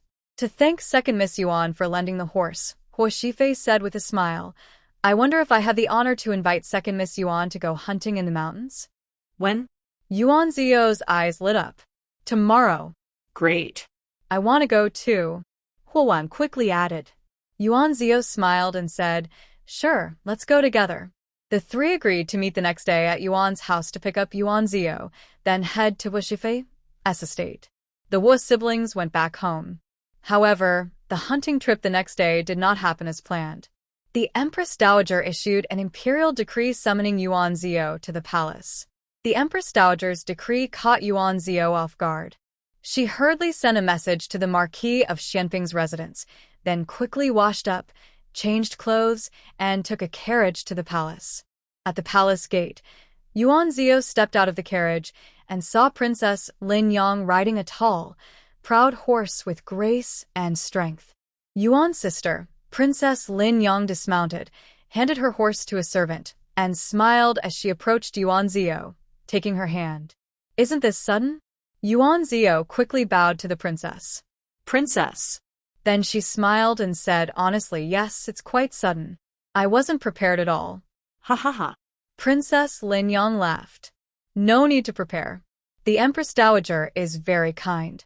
Don't be afraid. I'll stay with you today." "Thank you, Princess." Yuan Zio replied with a smile. "I know this is your first time in the palace. Don't worry, I'll be with you and give you some tips." Princess Lin Yang looked at Qingying, who was following Yuan Zio, and said with a smile, "You're not a noble lady, and you don't have a title, so your maid can't enter the palace." "Thank you for the guidance, Princess." Yuan Zio responded happily. Then she turned to Qingying and said, "Qingying, Wait here for me. Although Qing was a bit worried, she knew she couldn't go into the palace, so she simply replied, yes. The two entered through the Shenwu gate and saw Yang waiting inside. When they saw Princess Lin Yang and Yuan Zio, he hurriedly stepped forward, bowing and smiling. Greetings, Princess Lin Yang. Greetings, second Miss Yuan. All right, lead the way. Princess Lin Yang waved her hand and then said to Yuan Zio, this is a little from the Empress Dowager's palace, a small servant. Yes. The little hurriedly led the way. Princess Lin Yang and Miss Yuan Zio, please follow me. The little walked ahead, with Princess Lin Yang and Yuan Zio following behind, while Shuayu stayed behind them. Miss Yuan, Princess Lin Yang took the chance to speak to Yuan Zio in the inner palace, except for the Empress Dowager, the Emperor, the Empress, and the other noble ladies. No one else is allowed to ride in carriages. Usually, only older noble women can ride a soft sedan. Since you have caught the Empress Dowager's attention, and your father is now a first-rank Grand Marshal, you will probably have many chances to enter the palace in the future. You must remember this. When I have the chance, I will tell you more about the palace life so you will have a better understanding. Yes, Princess. Yuan Zio quickly responded, then asked curiously, could it be that the princess also can't sit in a soft sedan? Of course. Princess Lin Yang smiled. Except for the older noble women, no one else is qualified to sit in a soft sedan. Oh, I see. Yuan Zio nodded, indicating she remembered. Also, Princess Lin Yang saw no one around and whispered to Yuan Zio, now, Consort Lu has angered the emperor and is under house arrest in Yongfu Palace. You don't need to worry for now. After hearing this, Yuan Zio understood clearly. Consort Lu is Lu Xueqing's aunt. Now that Lu Xueqing has been punished and sent to her ancestral temple, she has nothing to do with herself. As for Consort Lu being under house arrest, it probably has something to do with the recent rumors. It seems that Consort Lu probably doesn't have a good impression of her. Thinking that she had not even entered the palace and had already offended a noble consort, Yuan Zio felt frustrated. She secretly thought that it would be better to stay away from the inner palace in the future. Zio has taken note, Yuan Zio said quickly. Princess Lin Yang saw that Yuan Zio understood and nodded. She did not call Yuan Zio her younger sister or correct her. After all, this was the inner palace, and someone might be watching her. If she broke the rules, it could become a topic for others to talk about. She was also very pleased with Yuan Zio's sense of propriety and restraint. As Yuan Zio followed Princess Lin Yang along the corridor of the palace, she saw a red sedan chair in the distance. When they got closer, she saw a concubine dressed in light blue palace attire sitting on the sedan. She quickly lowered her head slightly. Hey, isn't this Princess Lin Yang? The concubine on the sedan saw Princess Lin Yang and Yuan Zio and smiled as she spoke. Princess Lin Yang has seen Consort Zhao. The Princess of Lin Yang slightly bowed to Consort Zhao and smiled. Yuan Zio also bowed respectfully and said, Your Grace, I am Yuan Zio, humbly greeting Your Grace. Your Yuan Zio? Consort Zhao lazily leaned on her sedan chair, raising an eyebrow. Lift your head. Yuan Zio, hearing this, had no choice but to lift her head, though her eyes looked downward slightly. Although you're still young, you truly have a beautiful face, Consort Zhao smiled. How old are you this year? Replying to Your Grace, Yuan Zio answered, I am 13 years old. 13? Consort Zhao sneered coldly. That's an age when one can charm others. Yuan Zio felt a surge of anger, but did not show it. Having just entered the palace for the first time, even with martial skills, she knew she couldn't resist the power of influence. So, Yuan Zio kept silent, pretending not to understand. Consort Zhao, the Princess of Lin Yang spoke coldly, the Empress Dowager is waiting for us. We won't disturb you any longer. All right, Consort Zhao lazily smiled. Don't keep the Empress Dowager waiting too long. Princess Lin Yang will take her leave. Your servant will take her leave. After the Princess of Lin Yang and Yuan Zio had walked away, Consort Zhao asked her close maid, Xiao Hong, did you find out clearly? Is the noble consort really under house arrest because of Yuan Zio? Yes, indeed, Xiao Hong replied quickly. I asked Ching, and now everyone in the palace is whispering about it. She's truly a charming fox, Consort Zhao cursed softly, slapping the armrest of her sedan. At such a young age, she can attract the emperor's attention. I wonder when and where this fox seduced the emperor. Your Grace, Xiao Hong whispered, look, Princess Lin Yang and that second Miss Yuan are quite close. They often go to the Prince Kang's residence. Do you think? It must be so, Consort Zhao thought for a moment, narrowing her eyes. At such a young age, she already knows how to plan for the future. If she enters the palace, she could enjoy wealth and honor for a lifetime. Exactly, Xiao Hong quickly agreed. She has a face that could bring disaster to the country. Consort Zhao bit her lip and squinted. Your Grace, no matter what, she can't surpass you, Xiao Hong said softly. No, I can't let her enter the palace, Consort Zhao muttered. Otherwise, with that face, she'll be a troublemaker sooner or later. Your Grace, I believe that second Miss Yuan won't only enter the palace once. There will be many opportunities in the future, Xiao Hong said. Keep an eye on her. Yes. This young person led Princess Lin Yang and Yuan Zio to the Empress Dowager's palace of eternal longevity. The young person bowed and said, Princess and second Miss Yuan, please wait a moment. I will go inside to report to the Empress Dowager. Go ahead, they replied. The servant girl bowed and said, I have seen Princess Lin Yang and second Miss Yuan. Soon, a maid dressed in a light green, soft cloud-patterned silk dress with embroidered cloud borders came out quickly, smiling and bowing politely to the princess and Yuan Zio. Big sister Suing. Princess Lin Yang smiled and said, Thank you for coming out to meet us. You're too kind, Princess, Suing replied with a smile. Please come inside quickly. The Empress Dowager is waiting. Princess Lin Yang and Yuan Zio smiled and followed Suing into the inner hall.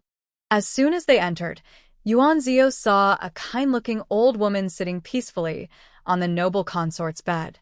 She wore a deep purple robe with auspicious flowers and longevity patterns, edged with gold thread. Her white hair was neatly styled, with a 9-phoenix sunrise hairpin inserted. Behind her, a charming maid gently fanned herself. Several maids stood quietly nearby. Empress Dowager, Princess Lin Yang and second Miss Yuan have arrived, Suing said happily as she approached the Empress Dowager. Greetings, Empress Dowager, Princess Lin Yang Boet Politelli. Yuan Zio quickly bowed and said, Your Majesty, I am Yuan Zio. I humbly greet you, Your Majesty. Long live the Empress Dowager. Stand up, the Empress Dowager said with a smile. Yuan girl, lift your head so I can see you. Yuan Zio hurriedly lifted her head, but she dared not look directly at the Empress Dowager, only lowering her eyes slightly. Quite neat, the Empress Dowager nodded with a smile. Hearing this, Princess Lin Yang laughed and pulled Yuan Zio forward. What do you think, Your Majesty? Isn't my granddaughter very beautiful? Yes, the Empress Dowager smiled and said to Princess Lin Yang, She is much prettier than you. I dare not compare myself to the princess, Yuan Zio quickly said. Honestly, she was a little nervous the first time she entered the palace to see the Empress Dowager. Yuan girl, there's no need to be nervous. I am not that scary, the Empress Dowager said with a smile. I know Princess Lin Yang well. She helped you get the plaque and came to the palace with you. It shows she values you. Even for her sake, I won't make things difficult for you. Thank you for your kindness, Your Majesty. The princess has indeed been very good to me, Yuan Zio said with a smile. Have you heard from Ling Yang that you are already engaged? Is it with that young man from the Hor family? The Empress Dowager asked again. Yes, Yuan Zio hurriedly bowed and replied. Today, I called you here just for a chat. No need for such formalities, the Empress Dowager said with a smile. She then ordered Suing bring a seat. Suing quickly called 2 maidservants to bring embroidered stools. Yuan Zio gratefully sat down and joined Princess Ling Yang on the stool. The young man from the Hor family is quite lucky, the Empress Dowager said with a smile. Your snacks and tea are all very delicious. It's just small treats. To be loved by the Empress Dowager is a blessing for Zio, Yuan Zio replied happily. But even small treats that can taste so good are quite impressive, the Empress Dowager said with a smile. You're quite talented, girl. The Empress Dowager likes it. When the princess enters the palace in the future, she can bring some for you. Recently, I've come up with some new snack styles, perfect for afternoon tea, Yuan Zio said happily. Hearing this, the Empress Dowager was pleased. That sounds wonderful. She then smiled at Princess Lingyang. Remember, if I run out of snacks, I'll come looking for you. Be sure to visit me often and keep me company, so I won't worry so much about you. Who is the Empress Dowager worrying about? It's obviously the snack she's after, but she uses me as an excuse, Princess Lingyang said with a slight smile. You little monkey, always picking on me. The Empress Dowager couldn't help but laugh and gently nodded at Princess Lingyang. Your Majesty, the princess is just trying to make you happy, Suyin said with a smile as she patted the Empress Dowager's shoulder. Ah, you. The Empress Dowager said with a smile. You only help her. Servant girl, I am helping the Empress Dowager, Suyin replied with a smile. Ever since the princess arrived, you've been smiling more. You know, a smile keeps you young. The more you smile, the younger you look. You little minions, always trying to make me happy. Be careful, I might laugh so much I turn into a little girl and scare you to death. The Empress Dowager said, laughing even more.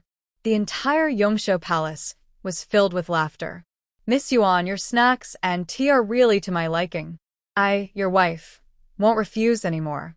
But I can't always take advantage of you, little girl, the Empress Dowager said with a smile to Yuan Zio after a while. She then ordered Suyin, go and bring the set of red jade hair ornaments. Yes. When Suyin returned with the hair ornaments, the Empress Dowager said to Yuan Zio, wear this set and have fun with it. Yuan Zio quickly stood up, bowed and said, thank you, Empress Dowager, for your kindness. Princess Lingyang stepped forward to look at the red jade hairpiece and immediately said happily, second sister Yuan, this is a fine item. The Empress Dowager really spent a lot on those snacks and tea today. Yuan Zio was surprised and quickly said, Your Majesty, isn't this a bit too precious? Don't listen to this girl. The Empress Dowager laughed.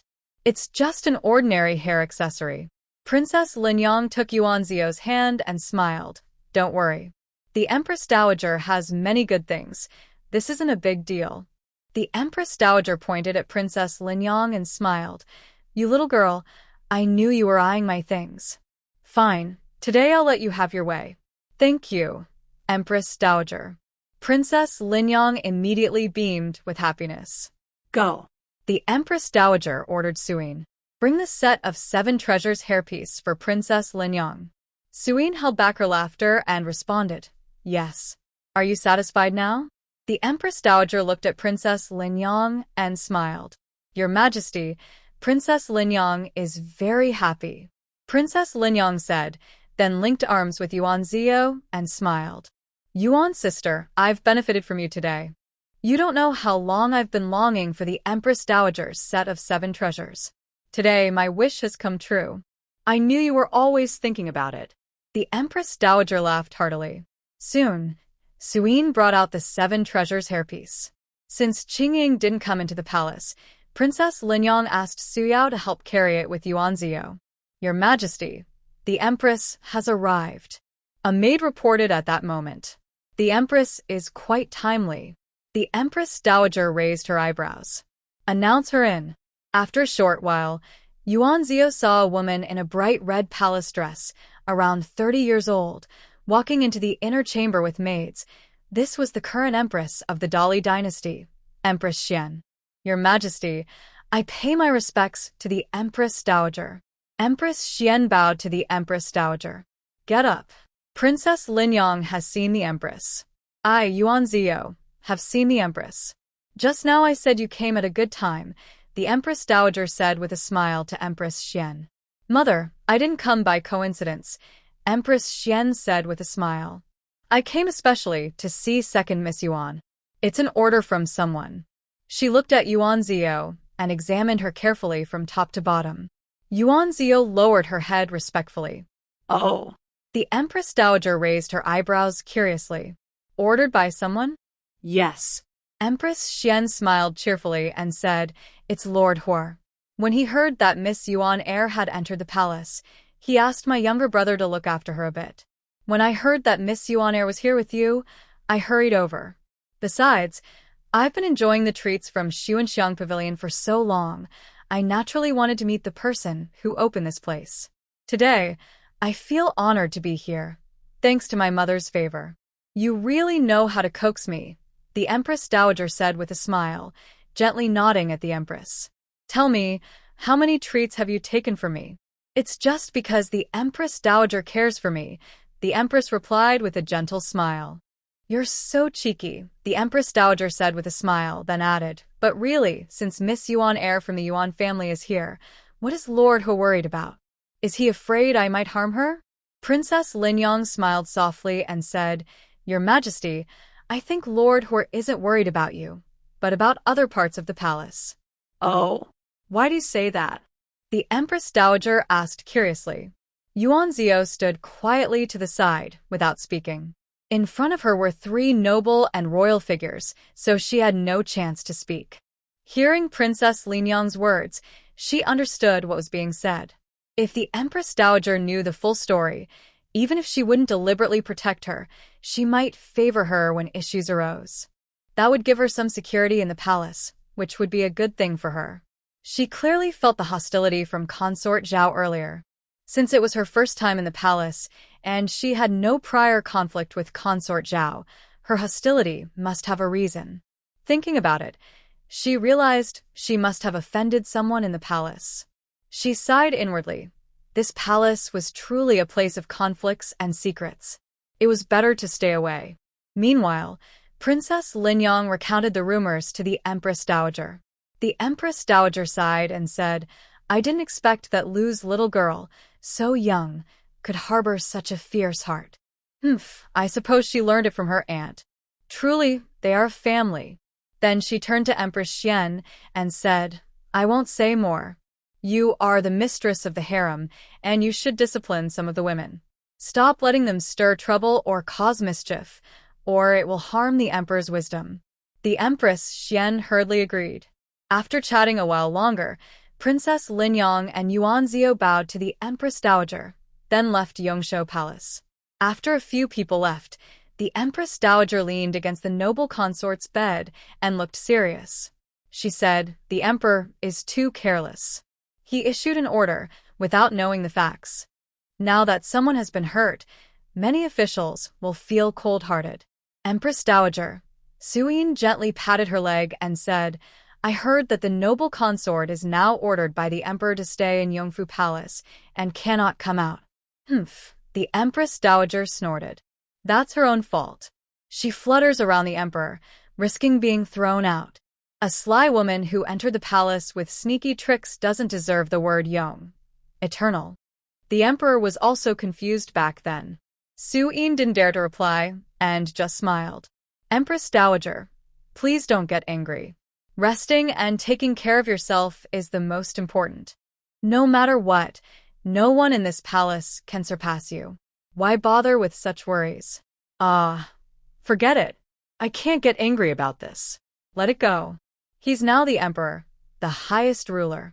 He's no longer the obedient child who used to cling to me, the Empress Dowager sighed. Fine, I won't think about it anymore. Empress Dowager, I will make you a cup of tea. Please have some and rest, Suyin offered. All right, go ahead, the Empress Dowager waved her hand. If you are here in the palace, come sit with me.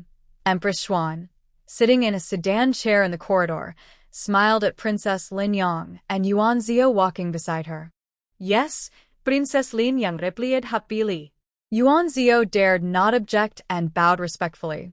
Your servant follows your command. They soon arrived at Renan Palace. Empress Xuan dismissed her attendants, leaving only her personal maid by her side. Thank you, sister-in-law, Princess Linyang said with a smile after everyone else left. It's nothing serious, Empress Xuan said kindly. Then she smiled at Yuan Zio. You're quite lucky. That young man from the Huo family secretly brought you here. Princess Lin Yong also asked me to help pass messages to the Empress Dowager. It shows you are well liked. After saying this, she looked carefully at Yuan Zio's face and sighed inwardly. No wonder her brother, the cold one, was willing to protect this girl. But it was a pity that the young man from the Hor family had already taken her away. Thank you, Empress. Yuan Zio hurriedly bowed in gratitude.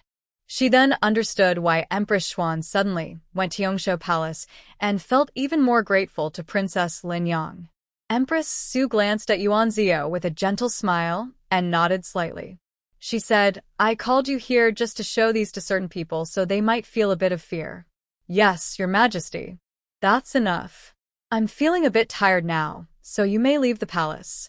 Yes. In Yongfu Palace, Consort Lu lounged lazily on the noble consort's bed, playing with her bright red nails. She asked, Have the messages been sent out?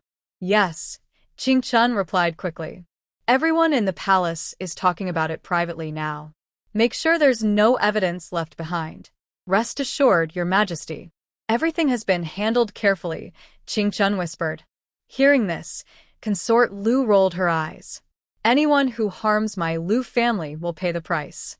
If I don't get justice, I might as well give up my position as noble consort. But, Your Majesty, Qing Chun hesitated slightly. Yuan Zio wasn't involved in the palace before. If she's suddenly targeted, it might be suspicious. Even without proof, it could raise doubts. What are you afraid of?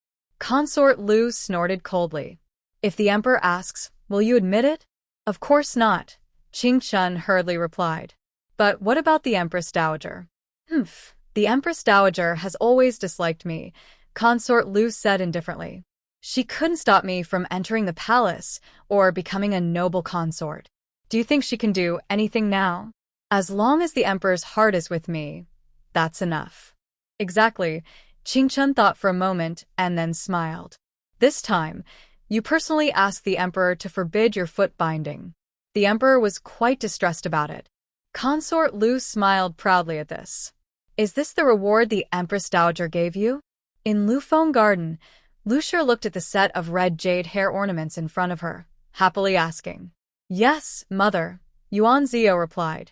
As soon as she returned home, Qingying had brought the Empress Dowager's gift of the red jade hair ornaments to Lu Garden. But I think it's quite valuable. Lucia looked at the hair ornaments and smiled. It is indeed precious. Then she pointed to the beads embedded among the red jade and asked, Do you know what these are? Yuan Zio looked and shook her head with a smile. Mother, you know I'm young and not very experienced. Please tell me. That's gold spar, Lucia said with a smile. It's very rare. I didn't expect the Empress Dowager to give you such a treasure. Gold spar. Yuan Zio had never heard of this name. She initially thought the most valuable part of the set was the red jade. Yuan Zio carefully examined the bead again. The light red bead had faint, irregular blue patterns, and it was sprinkled with golden spots. Mother, is this bead very precious? Yuan Zio asked. Of course. Mrs. Lu smiled. You should take good care of this headpiece. When you come of age in 2 years, you can wear it. It will make you look very elegant. Mother, you know so much. Yuan Zio exclaimed. Zio, when you were young, you didn't want to learn these things. Now that you're older, you should learn some. Otherwise, you might not recognize good things in the future. Mrs. Lu gently stroked Yuan Zio's hair with love. Okay, mother. Yuan Zio nodded quickly. In her past life, Mrs. Lu also wanted to teach her, but she was too impatient and refused to learn. She later regretted it for a long time. Now that she was back, she definitely wanted to learn from her mother properly. Good. Hearing Yuan Zio agree, Mrs. Lu seemed very excited. I will teach you everything I know. That way, if you ever get a chance to meet your maternal grandparents, they will be very happy to know. This was the first time in 2 lives that Yuan Zio heard her mother mention her maternal family. Neither in her past life, nor now had her mother ever mentioned her maternal relatives in front of her, nor had she ever gone back to visit them. It was as if they didn't exist. She had always thought her maternal family was gone, especially since her family was almost wiped out in her previous life, and she had never heard of anyone from the Lu family asking about her mother. But today, Her mother's words suggested that her maternal family was still alive. At least her grandparents were there.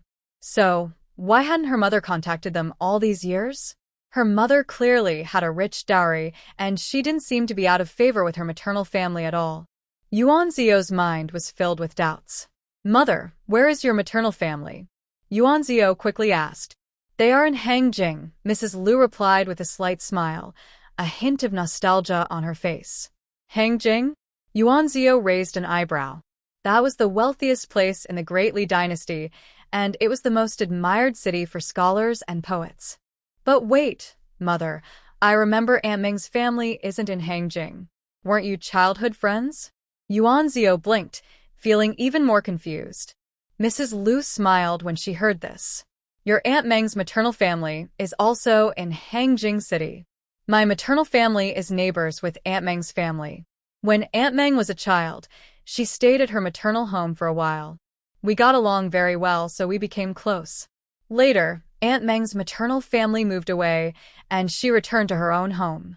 Over time, we lost contact. We only met again when we were in the frontier." Hearing Mrs. Liu speak like this, Yuan Ziyu felt worried and understood. He suspected that Aunt Meng might not know about her maternal family either. She probably thought, like himself, that the Liu family had no one left. Otherwise, after his mother passed away last life, Aunt Meng would have definitely helped inform her family. Yuan Ziyu sighed secretly. It seemed there was something going on here. "Mother, I've never been to my maternal family's home," Yuan Ziyu said softly, leaning against Mrs. Liu and holding her arm gently, while glancing at her face. Mrs. Liu's face darkened instantly. Then she quickly changed the subject. You must be tired after returning from the palace. Go back and rest now." "Mother, Yuan Ziyu wanted to say more, but Mrs. Liu interrupted. You, be good. Go back first." "Okay." Seeing that Mrs. Liu didn't want to talk more, Yuan Ziyu took Qing and left for Wuyo Pavilion. After Yuan Ziyu left, Mrs. Liu sighed deeply and said, "Bishuang, I need to rest for a while. Don't let anyone disturb me." Bishuang looked worried. "Madam, I'll stay with you." "No need." Mrs. Liu shook her head. "I want to be alone for a bit. Don't tell the master about this." Yes, Bishuang had no choice but to serve her lying down. She looked at Mrs. Liu with concern before closing the door and leaving to stand outside. Mrs. Liu lay on the bed, recalling past events. Tears streamed down her face. After a long while, she finally fell asleep, but her sleep was restless. Yuan Ziyu and Qing returned to Wuyo Pavilion. Thinking about his mother's expression, he became more curious about what had happened that year. It was the reason his mother hadn't contacted her maternal family for nearly 20 years. He thought for a moment and then went to the East Side room. He wrote a letter and asked Qingji to personally deliver it to the Marquis of Xuanping's residence. When Qingji returned from the Marquis's house, she brought back a reply from Hua Shifei. Yuan Zio opened the letter, looked at it, and a smile appeared on her face. She said to Qing and Qingji, "Bring out the outfit I chose yesterday. Tomorrow, both of you will go hunting with me at my mother's estate. Remember to change into nice clothes before we go." Hearing about the hunting trip tomorrow, Qing and Qingji both smiled happily. "Yes, Miss Second. We will prepare right away." After saying that, the two girls bowed happily. One went to prepare their clothes and jewelry for tomorrow, and the other went to get the food and supplies. Yuan Zio then returned to the East Room, sat at the desk, flipping through a medical book. But in fact, she was thinking about something about her maternal family. She was truly confused. Lu Steward was a family servant of the Lu family and also managed her mother's dowry estate. Like Bai Ling, she came from her mother's side of the family. She probably knew what happened with her mother back then. In her letter to Hua Shifei just now, she mentioned that tomorrow he and Huan should come with her to her mother's dowry estate. The estate was surrounded by mountains and was a good place for hunting. She also planned to ask Lu Steward about what really happened back then. What kind of event caused her mother to cut off contact with her maternal family for nearly 20 years? When you go hunting at the estate, be careful. The mountain wind can be strong, and remember to cover yourself well at night, Lu said, knowing Yuan Zio would go with his siblings to her dowry estate for 2 days of fun and hunting. She didn't think much of it, just carefully reminding Yuan Zio to stay safe and to have Qing Ying and Qing Ji take good care of her. Yuan Zio smiled and agreed, then went to Shosong Hall. "Since you've made plans with Fair and the others, go ahead," said the old Madame Yuan happily when she heard Yuan Zio was going to the estate. "Grandmother, your granddaughter will take her leave now," Yuan Zio said with a bright smile, bowing to the old madam. She then left Shosong Hall with Qing Ying and Qing Ji, heading straight out of the residence. Hu Shifei and Huan were waiting at the gate.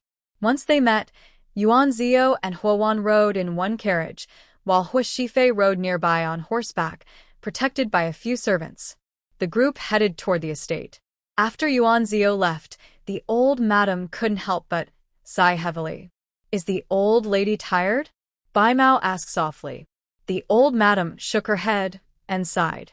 "Ever since Lair and her family left, this house has become even colder." Madame Bai knew that the senior lady was missing her youngest son, so she quickly smiled and said, "If the old lady misses Mr.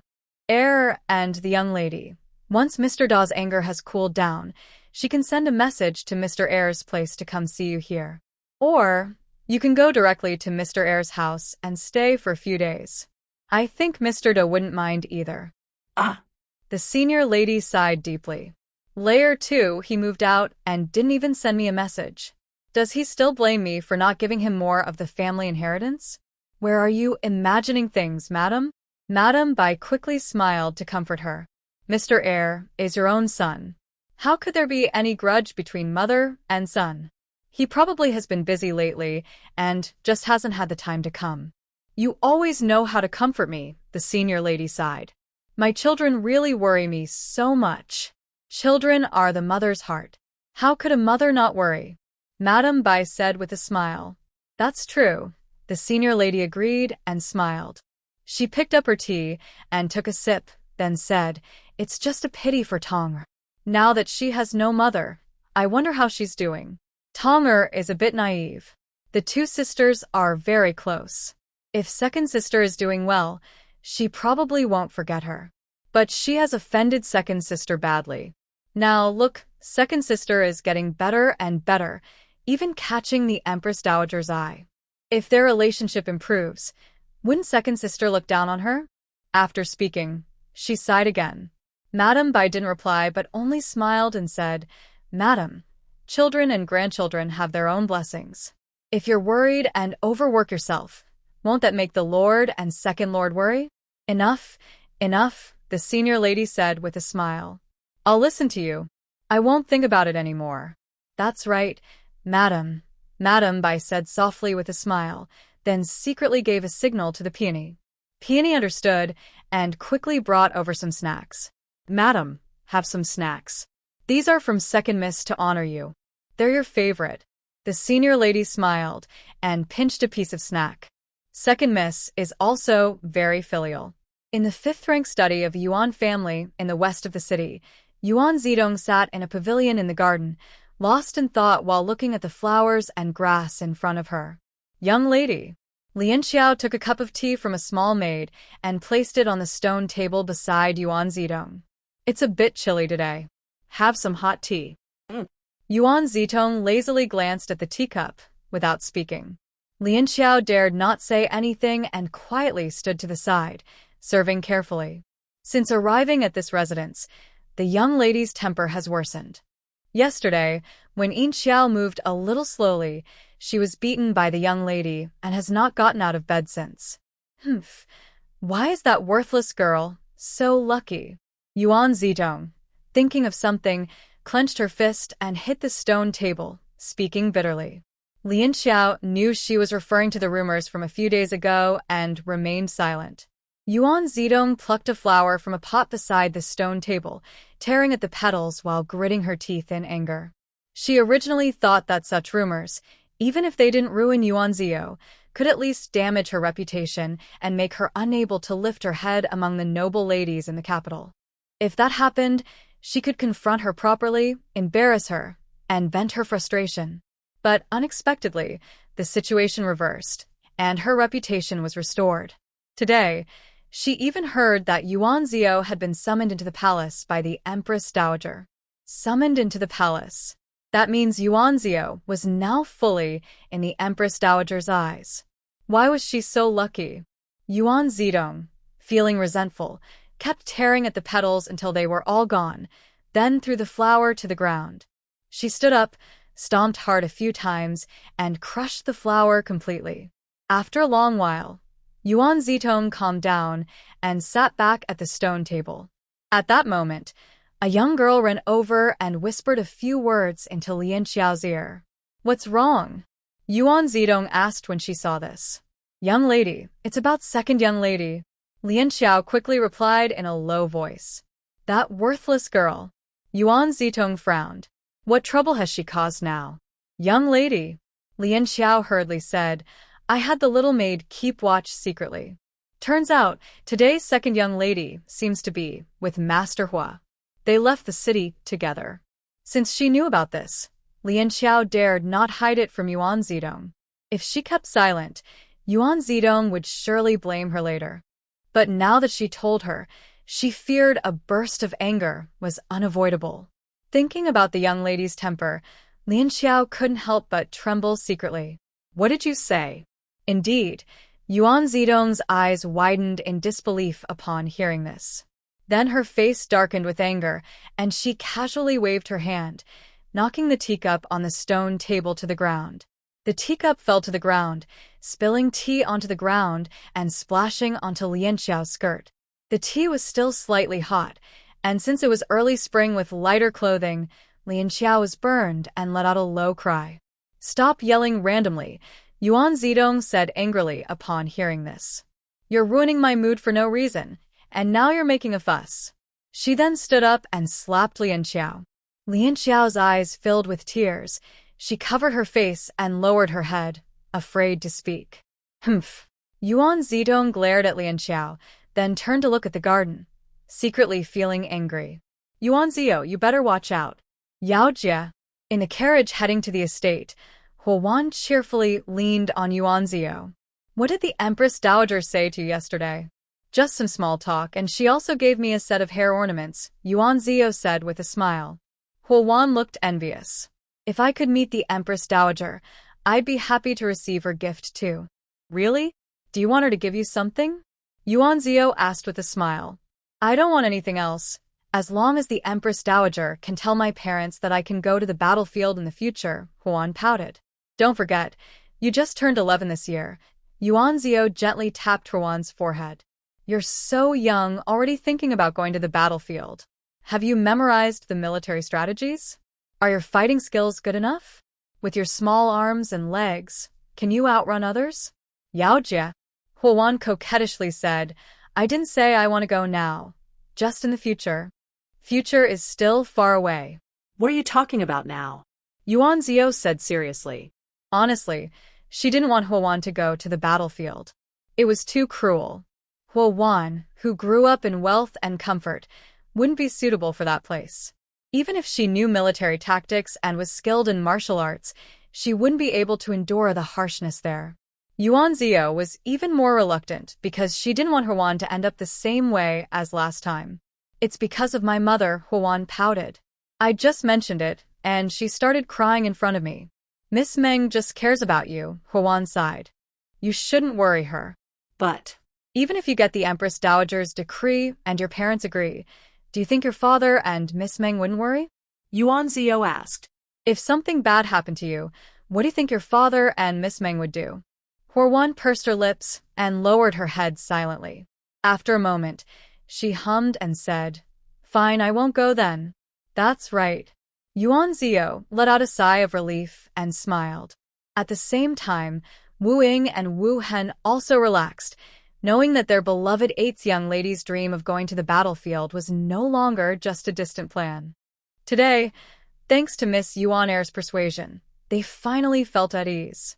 "Wainer, we've arrived at the village." At this moment, Hua Shifei's voice rang outside the carriage. The carriage stopped, and Yuan Zio and Wan stepped out. They saw Lu Tao and a woman waiting at the village gate. Behind them, Several servants followed. The woman was Bai Ling. Because Lu Shi had sent a servant earlier to notify them, Lu Tao and Bai Ling were already waiting at the gate before Yuan Zio and her group arrived. Old servant greets Lord Hor, second young lady, and Wan young lady. Seeing Yuan Zio and her companions, Lu Tao and Bai Ling hurried to bow. The other servants also bowed in greeting. Everyone, no need to bow, Hua Shifei said. We're just here for fun and hunting, so there's no need to be formal. Yes. Lord Hua, second young lady, and Wan young lady, please come inside. The courtyard has already been prepared, Lu Tao said with a smile, leading Yuan Zio and her group toward the courtyard. Second young lady. Bai Ling, who hadn't seen Yuan Zio in a long time, was very happy to see her. She hurried over and affectionately called her. Bai Ling had followed Lu Shi since childhood and later married into the Yuan family. Yuan Zio had also been raised by her when she was young. As she grew older, she married and came here. Moreover, now that Yuan Zio was grown up, she looked very much like Lu Shi. Bai Ling smiled and said, Second young lady, your courtyard was personally arranged by this old servant. If you see anything that needs changing, just tell me. Thank you for your trouble, Granny Bai Ling. Yuan Zio respected her very much, as Bai Ling was an old servant of Lu Shi. This is what I should do, Bai Ling replied with a smile. Come, second young lady, go to the courtyard. I've prepared some lunch myself. Please rest and have something to eat. The journey from the capital to this village was quite long, about 50 or 60 miles. The carriage ride took over an hour. By the time Yuan Zio and her group arrived at the village, it was nearly noon. All right, thank you, Granny Bai Ling. Lu Tao and Hua Shifei went to their own courtyard, while Bai Ling led Yuan Zio and Wan to two quiet, adjacent courtyards. Second young lady, Wainer, this is the courtyard I prepared for you. Please look it over and see if there's anything you need to add, Bai Ling said with a smile. Wow, this is wonderful. When Huan saw the courtyard, she couldn't help but cheer. Sister Yu, our courtyards are next to each other. Yuan Zio smiled and nodded at Huan, then said to Bai Ling, Thank you, Granny Bai Ling. The courtyard looks very good. If there is anything else needed, I will ask the maid to tell you. Yes, second miss. Bai Ling smiled. Then, Miss Huan and Miss Yuan can rest first. I will bring the lunch later. Okay. Yuan Zio nodded. Huan also smiled and said, Thank you, Granny Bai Ling. Bai Ling hurriedly replied, You're welcome, Miss Huan. Yuan's sister, I will come find you after I finish my lunch, Huan said before entering the yard. All right. Yuan Zio responded. Don't rush. Finish your lunch and rest a bit. We're not going out this afternoon. Come find me after your nap. Yuan Zio also had some questions for Bai Ling, so she said so. That sounds good. Huan thought for a moment and smiled. Then I will take a nap and come find my sister later. Soon. Bai Ling personally brought the maid to serve Yuan Zio her lunch. Second miss, I don't know your current preferences, so I made some dishes you loved as a child. I hope they suit your taste. Bai Ling arranged the dishes on the table and smiled at Yuan Zio. Bai Ling had also spent nearly 10 years in the frontier before returning to the capital after marrying Lu Tao, helping Lu's family take care of the estate. Yuan Zio respected Bai Ling, not only because she was a former servant of the Lu family, but also because, in her previous life, when Bai Ling learned of Lu's death, she also committed suicide to follow her master. Granny Bai Ling still remembers the dishes I loved as a child, Yuan Zio said with a smile. I've been thinking about Granny Bai Ling's cooking for a long time. Naturally, I love to eat it. Bai Ling's eyes twinkled as she smiled. If second miss likes it, I will cook more for you here at the estate these days. Good. Yuan Zio nodded happily, then changed the subject. Granny Bai Ling, you came to Yuan's family with my mother, right? Yes, Bai Ling quickly nodded. Then, do you know much about my maternal family? Yuan Zio asked. Hearing this, Bai Ling's face turned a bit pale. Second Mississippi, why do you want to ask about that? Just curious, Yuan Zio replied with a small smile, sitting beside the table. I don't even know much about my maternal family in Hangjing, or who else is there? After speaking, Yuan Zio casually glanced at Bai Ling and asked, Does Madame Bai Ling know everything clearly? Second Miss. Bai Ling quickly smiled. You know, since I returned from the frontier, I haven't left the capital. So, I don't know much about what's happening in Hangjing. That's understandable for my mother, since she was at the frontier, where there has been constant war and communication is difficult, Yuan Zio said. But the capital and Hangjing are connected by good roads. Surely, someone from Hangjing has come here to ask about my mother? Hearing this, Bai Ling's face darkened slightly. It's impossible for anyone to come. They probably. Before she finished, Bai Ling quickly stopped herself and said, Second Miss, I truly don't know. All right, I understand. Yuan Zio nodded. If Madame Bai Ling doesn't want to say, I won't force you. Second Miss, Bai Ling hesitated, but in the end, she didn't say another word about Yuan Zio's maternal family. She only said, Please enjoy your lunch. I will take my leave now. Okay, take care, madam. After Bai Ling left, Yuan Zio sighed and frowned lightly. Second Miss, just eat your lunch first. Even if you want to know something, you need to be full of strength, Qing Ying quickly advised when she saw Yuan Zio silent and quiet. These dishes were specially prepared for you by Madame Bai Ling. If they get cold, it would be a shame for her kindness. All right, Yuan Zio nodded. Forget it for now. I'll think about it later. Hey. Qing Ying and Qing Ji hurriedly took bowls and chopsticks, placing them in front of Yuan Zio, and poured her a bowl of matsutake wild chicken soup. Both of you, don't just stand there. Sit and eat with me, Yuan Zio ordered. Now that Qing Ying and Qing Ji knew Yuan Zio's habits and personality had changed from before, they no longer refused. They bowed to her in respect and sat down to share the meal. After finishing lunch, Yuan Zio told Qing Ying and Qing Ji, I'm going to rest for a while. If Miss Wan comes later, call me. Seeing Yuan Zio in a bad mood, they understood she was upset about what had happened earlier. They didn't say anything and helped her lie down, then quietly left the room and gently closed the door.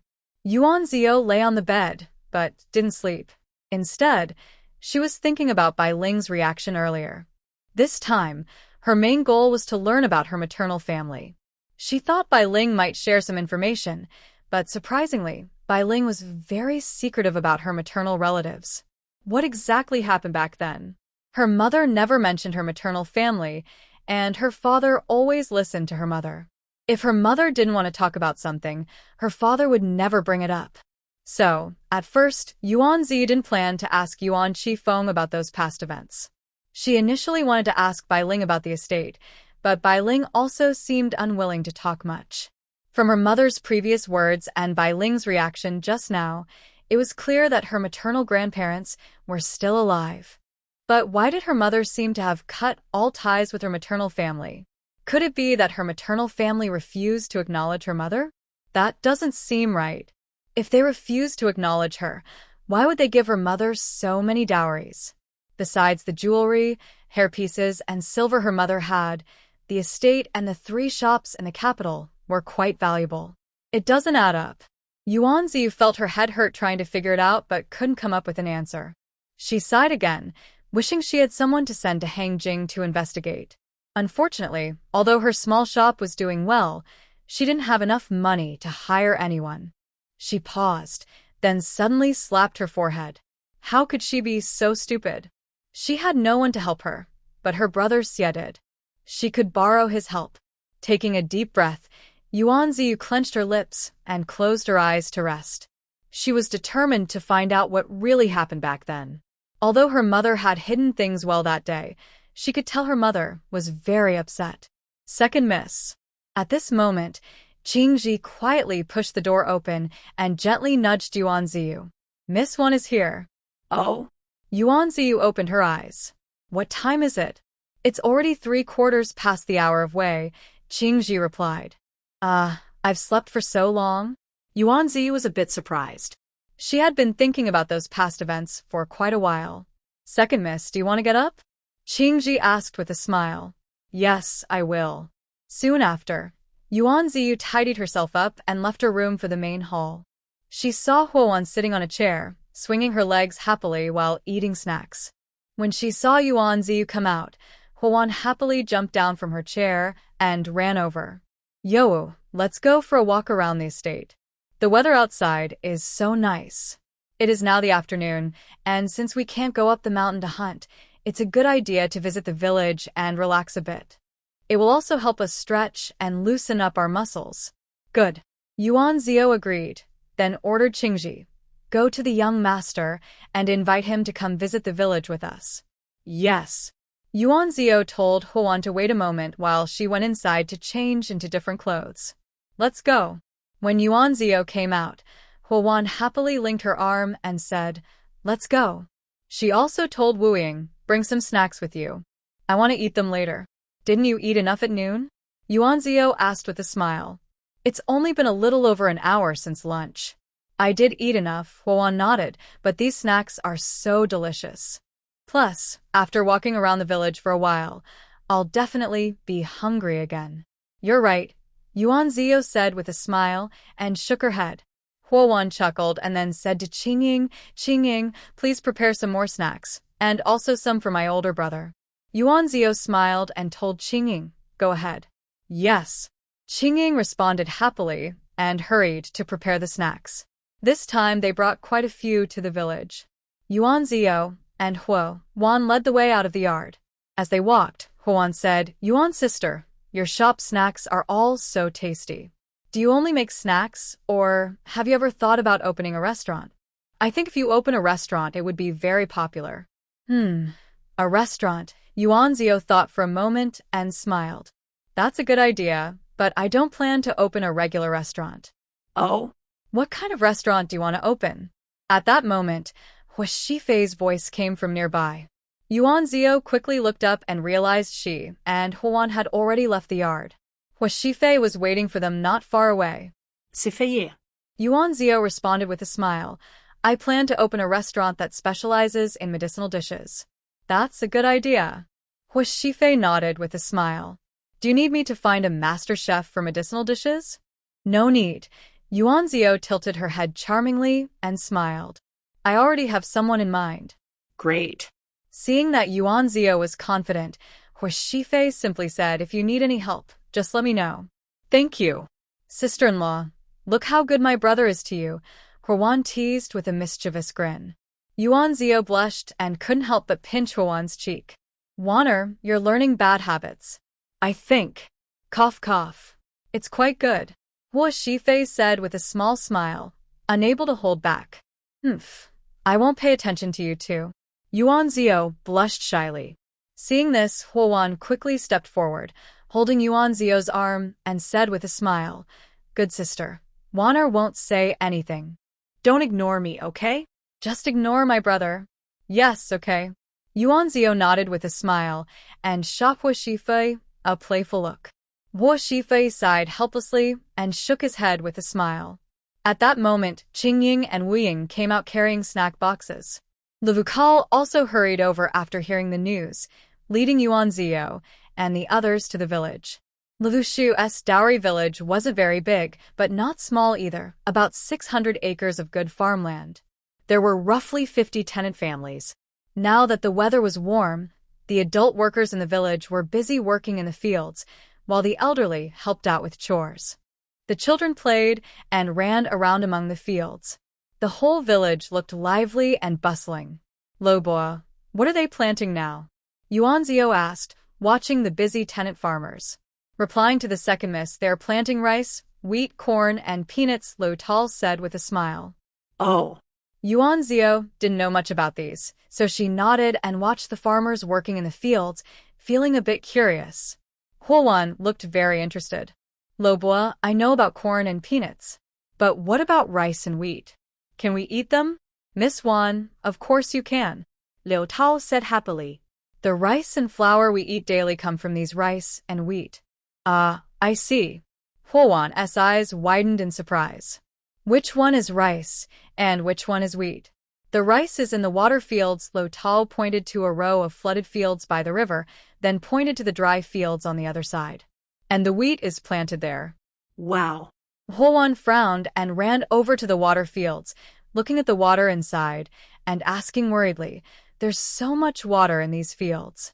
Won't the seedlings drown? Yan Muomok had told her that when planting flowers, too much water could drown the plants.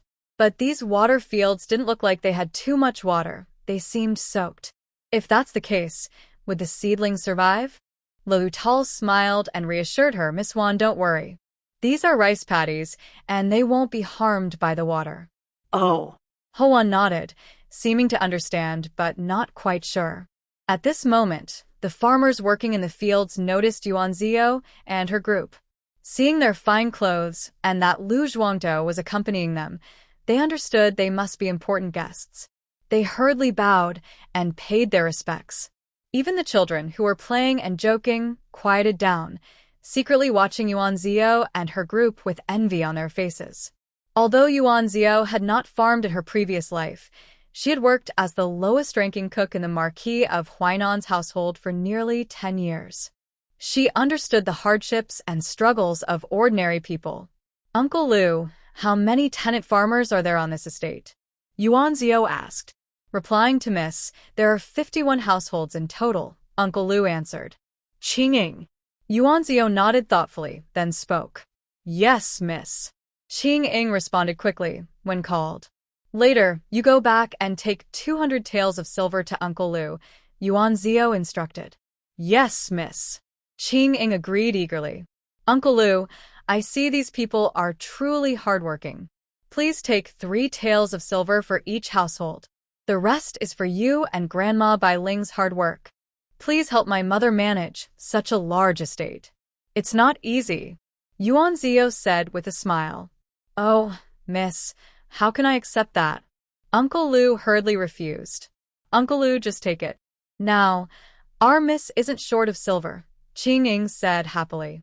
Yuan Zio smiled and said, exactly. In that case, the old servant, thank Miss for the farmers. Uncle Lu bowed to Yuan Zio. No need for that. Just your best to help my mother manage the estate, Yuan Zio said with a smile. And I have a few questions for you.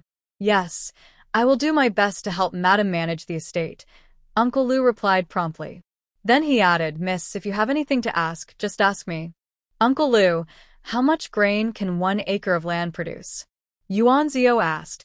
Hua Shifei, who was nearby, looked at Yuan Zio in surprise when she asked about the crop yield. In his impression, Yuan Zio usually didn't care about such things. He didn't say anything, just silently listened as they walked together. As for Hua Wan, she had already taken Wu Hin and run to the edge of the field, curious to see the seedlings. If the year is good, 1 acre can yield 4 shur of grain, Uncle Lu said with a smile. But if the year is bad, 1 acre might only produce 1.5 shur. That's considered a good harvest.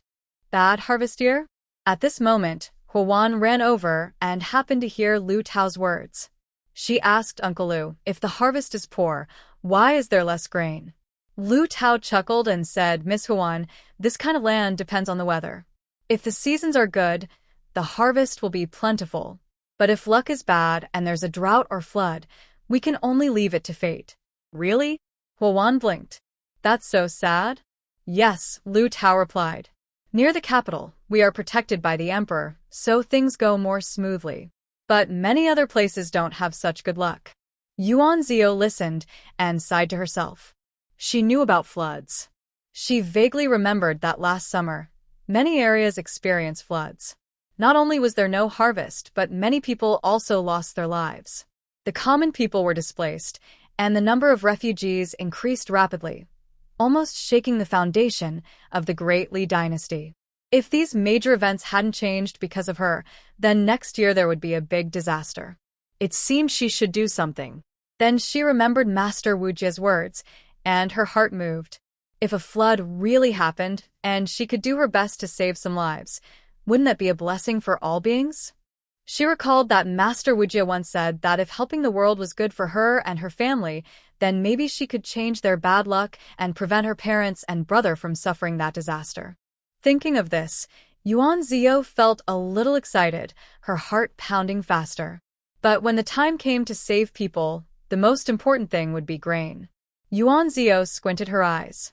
Currently, besides the 100 acres of land her grandmother gave her father, Only her mother's 600 acres of farmland in the estate remained. But that was far from enough. It seemed she needed to buy more land and estates. With more land, she could grow more grain and save some for emergencies. If a flood really happened, she could help the refugees. As for money, it should be enough. She would ask Qingying to sort out how much silver they had earned so far. What's on your mind? Huishi Fei's voice suddenly sounded in Yuan Zio's ear. Ah. Yuan Zio snapped out of her thoughts and smiled. Seeing my mother's estate, I also want to buy a couple of farms. Huishi Fei raised an eyebrow. He knew Yuan Zio's snack shop was very profitable. When he heard about buying a village, he wasn't too surprised and asked, "What kind of place do you want to buy? I can help you look for one." Yuan Zio's eyes lit up. That's great. After thinking for a moment, he said, "The bigger, the better." Just that? Huishi Fei asked. Do you have any other requirements? I want more land. Yuan Zio thought again and smiled. Yes, as long as there is enough land. That's all. Okay. Huishi Fei nodded with a smile. I'll help you find one. If I find a good one, I'll let you know. Thanks, Brother Shifei. Yuan Zio gently bit his lip and added, It's best to do it quickly. I want to buy the village as soon as possible. He only remembered the flood happened in the summer of next year, but he couldn't recall the exact month. So, the sooner he bought the village, the sooner he could start planting the fields. That way, they could store more grain. Why are you in such a hurry? Huishi Fei asked. Well, Yuan Zio hesitated for a moment. I thought since everyone is planting crops now, if I wait too long, I might miss the season. Huishi Fei looked at Yuan Zio with a meaningful expression. All right, I'll do it quickly. Thanks. Yuan Zio saw Lu Tao being fussed over by Huan, and since there was no one else around, he quietly said to Huishi Fei, Brother Shifei, I want to ask you for a favor. What is it? Just say it. Huishi Fei looked at Yuan Zio kindly. I want Huda to go to Hangjing. Yuan Zio looked at Huishi Fei and blinked. Huda is here to protect you. I'll send Hua Air instead. What do you need to do in Hangjing? Huishi Fei thought for a moment and said, It's my maternal family. I want your people to go to Hangjing and check on my maternal family's situation. Your maternal family? Huishi Fei was a bit surprised. You still have people there? Huishi Fei had always thought that Aunt Lu's family had no one left, so he hadn't contacted them all these years. But today, Yuan Zio suddenly told him he wanted to check on his maternal family's situation. Yes. Yuan Zio nodded and said, If I'm not mistaken, my grandfather and grandmother are both there. Aunt Lu's parents are still alive? Then how? Huishi Fei frowned, sensing that there was something more going on. Yuan Zio said, My mother never talks about my maternal family. Today I asked Auntie Bai Ling, but she seemed reluctant to discuss it deeply. So, I am very curious. What is really going on? If my maternal family had cut ties with my mother, it wouldn't make sense. After all, this big estate and the shop in the city are quite valuable dowries. All right, I understand. Huishi Fei nodded. When we return to the city, I will send second Hua to Hangjing. Thank you, Brother Shifei, Yuan Zio said with a bright smile. You don't need to thank me. This is what I should do, Huishi Fei said with a smile in his eyes, speaking kindly to Yuan Zio. Oh, okay. Yuan Zio felt a little shy under Huishi Fei's gaze and responded bashfully. Big brother, sister you, what are you talking about? Hua Wan ran over happily, holding Yuan Zio's hand. She smiled and said, Yuan sister, let's go quickly. Uncle Lu said there are rabbits and little deer in the estate. Let's go see them. Okay. After telling Huishi Fei about it, Yuan Zio felt unexpectedly relieved. Seeing Hua Wan so excited, she couldn't help but be influenced by her mood. Let's go see the rabbits and little deer. The whole afternoon, Yuan Zio and Hua Wan explored the estate. They saw rabbits and little deer, rode horses around the estate a few times, and ate some snacks. Only then did they feel satisfied and return to the courtyard. Hua Wan played happily all afternoon, her face flushed with excitement. She had wanted to stay longer with Yuan Zio, but Wu Ying and Wu Hun worried she wouldn't be able to get up the next morning, so they persuaded her to rest early. Thinking about hunting in the mountains the next day, Huan had to leave first. She also reminded Qingying, Sister Qingying, please bring more snacks tomorrow. Don't worry, Miss Wan. I will bring plenty, Qingying replied with a smile. Huan reluctantly said goodbye to Yuan Zio and returned to her courtyard to rest. Early the next morning, Yuan Zio and her group left the estate, heading toward the mountains behind the estate. The dowry estate of Lu's family was located on the edge of the capital city's territory. Behind the estate was Yuantan Mountain.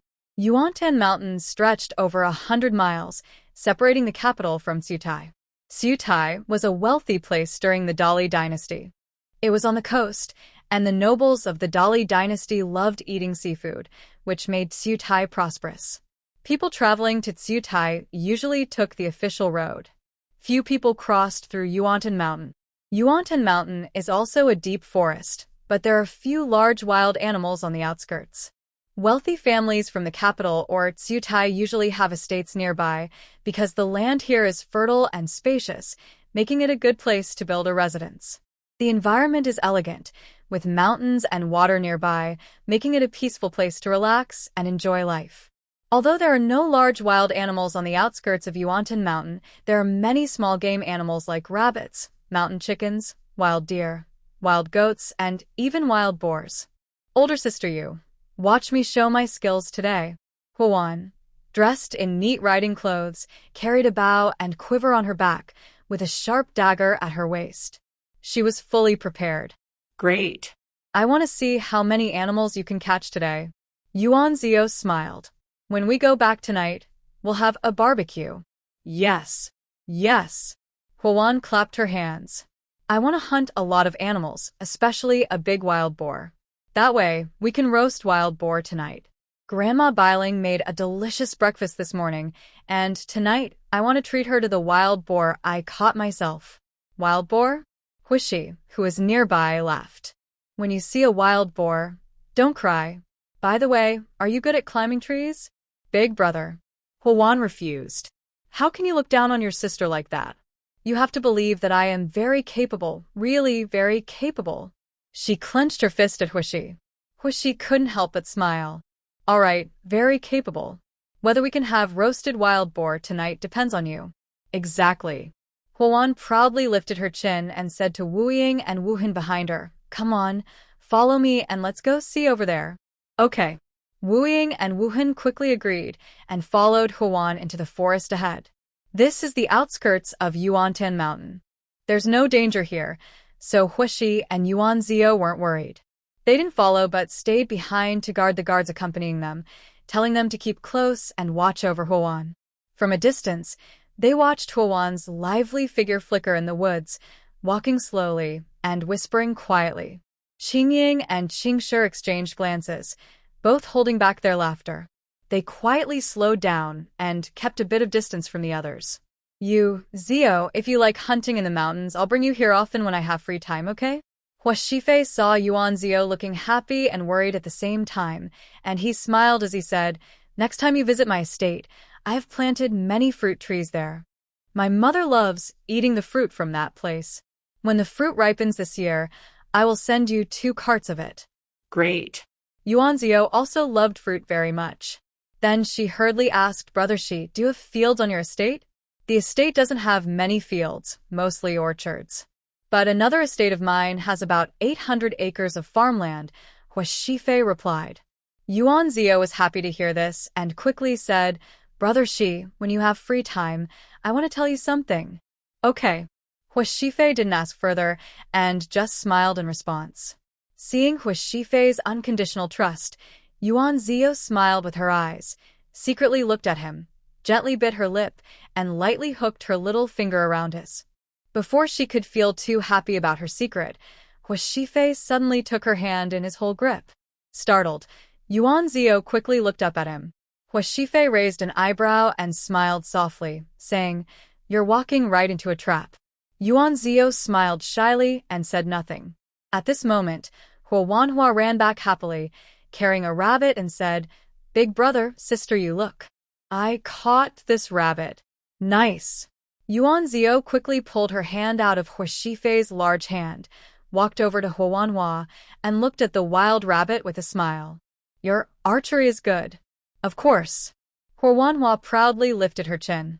Hua Shifei's fingers moved slightly. He really enjoyed holding Yuer's hand just now, but it was too short-lived. He couldn't help but glance at Huanhua. Big brother, why are you glaring at me? Huanhua asked, wide-eyed. You saw it wrong, Hua Shifei coughed softly. I'm just checking the rabbit you caught. Sure. Huanhua was happy again when talking about the rabbit. She held it up for Hua Shifei to see and said, Big brother, I caught this rabbit all by myself. I shot it with one arrow. Am I pretty good? Not bad, Hua Shifei nodded and added, but you can practice your aim more. Next time, shoot right at the rabbit's neck so you don't damage its fur. Oh. Huanhua blinked. Next time, I'll be more accurate. Yuan Zio smiled and said, That's already very good. Huanhua, you're still young, and you're doing great. Better than Sister Yu. Huanhua happily snuggled next to Yuan Zio. Yuan Zio smiled and said, Master Lu is very good at tanning leather and Grandma Bai Ling's sewing skills are excellent.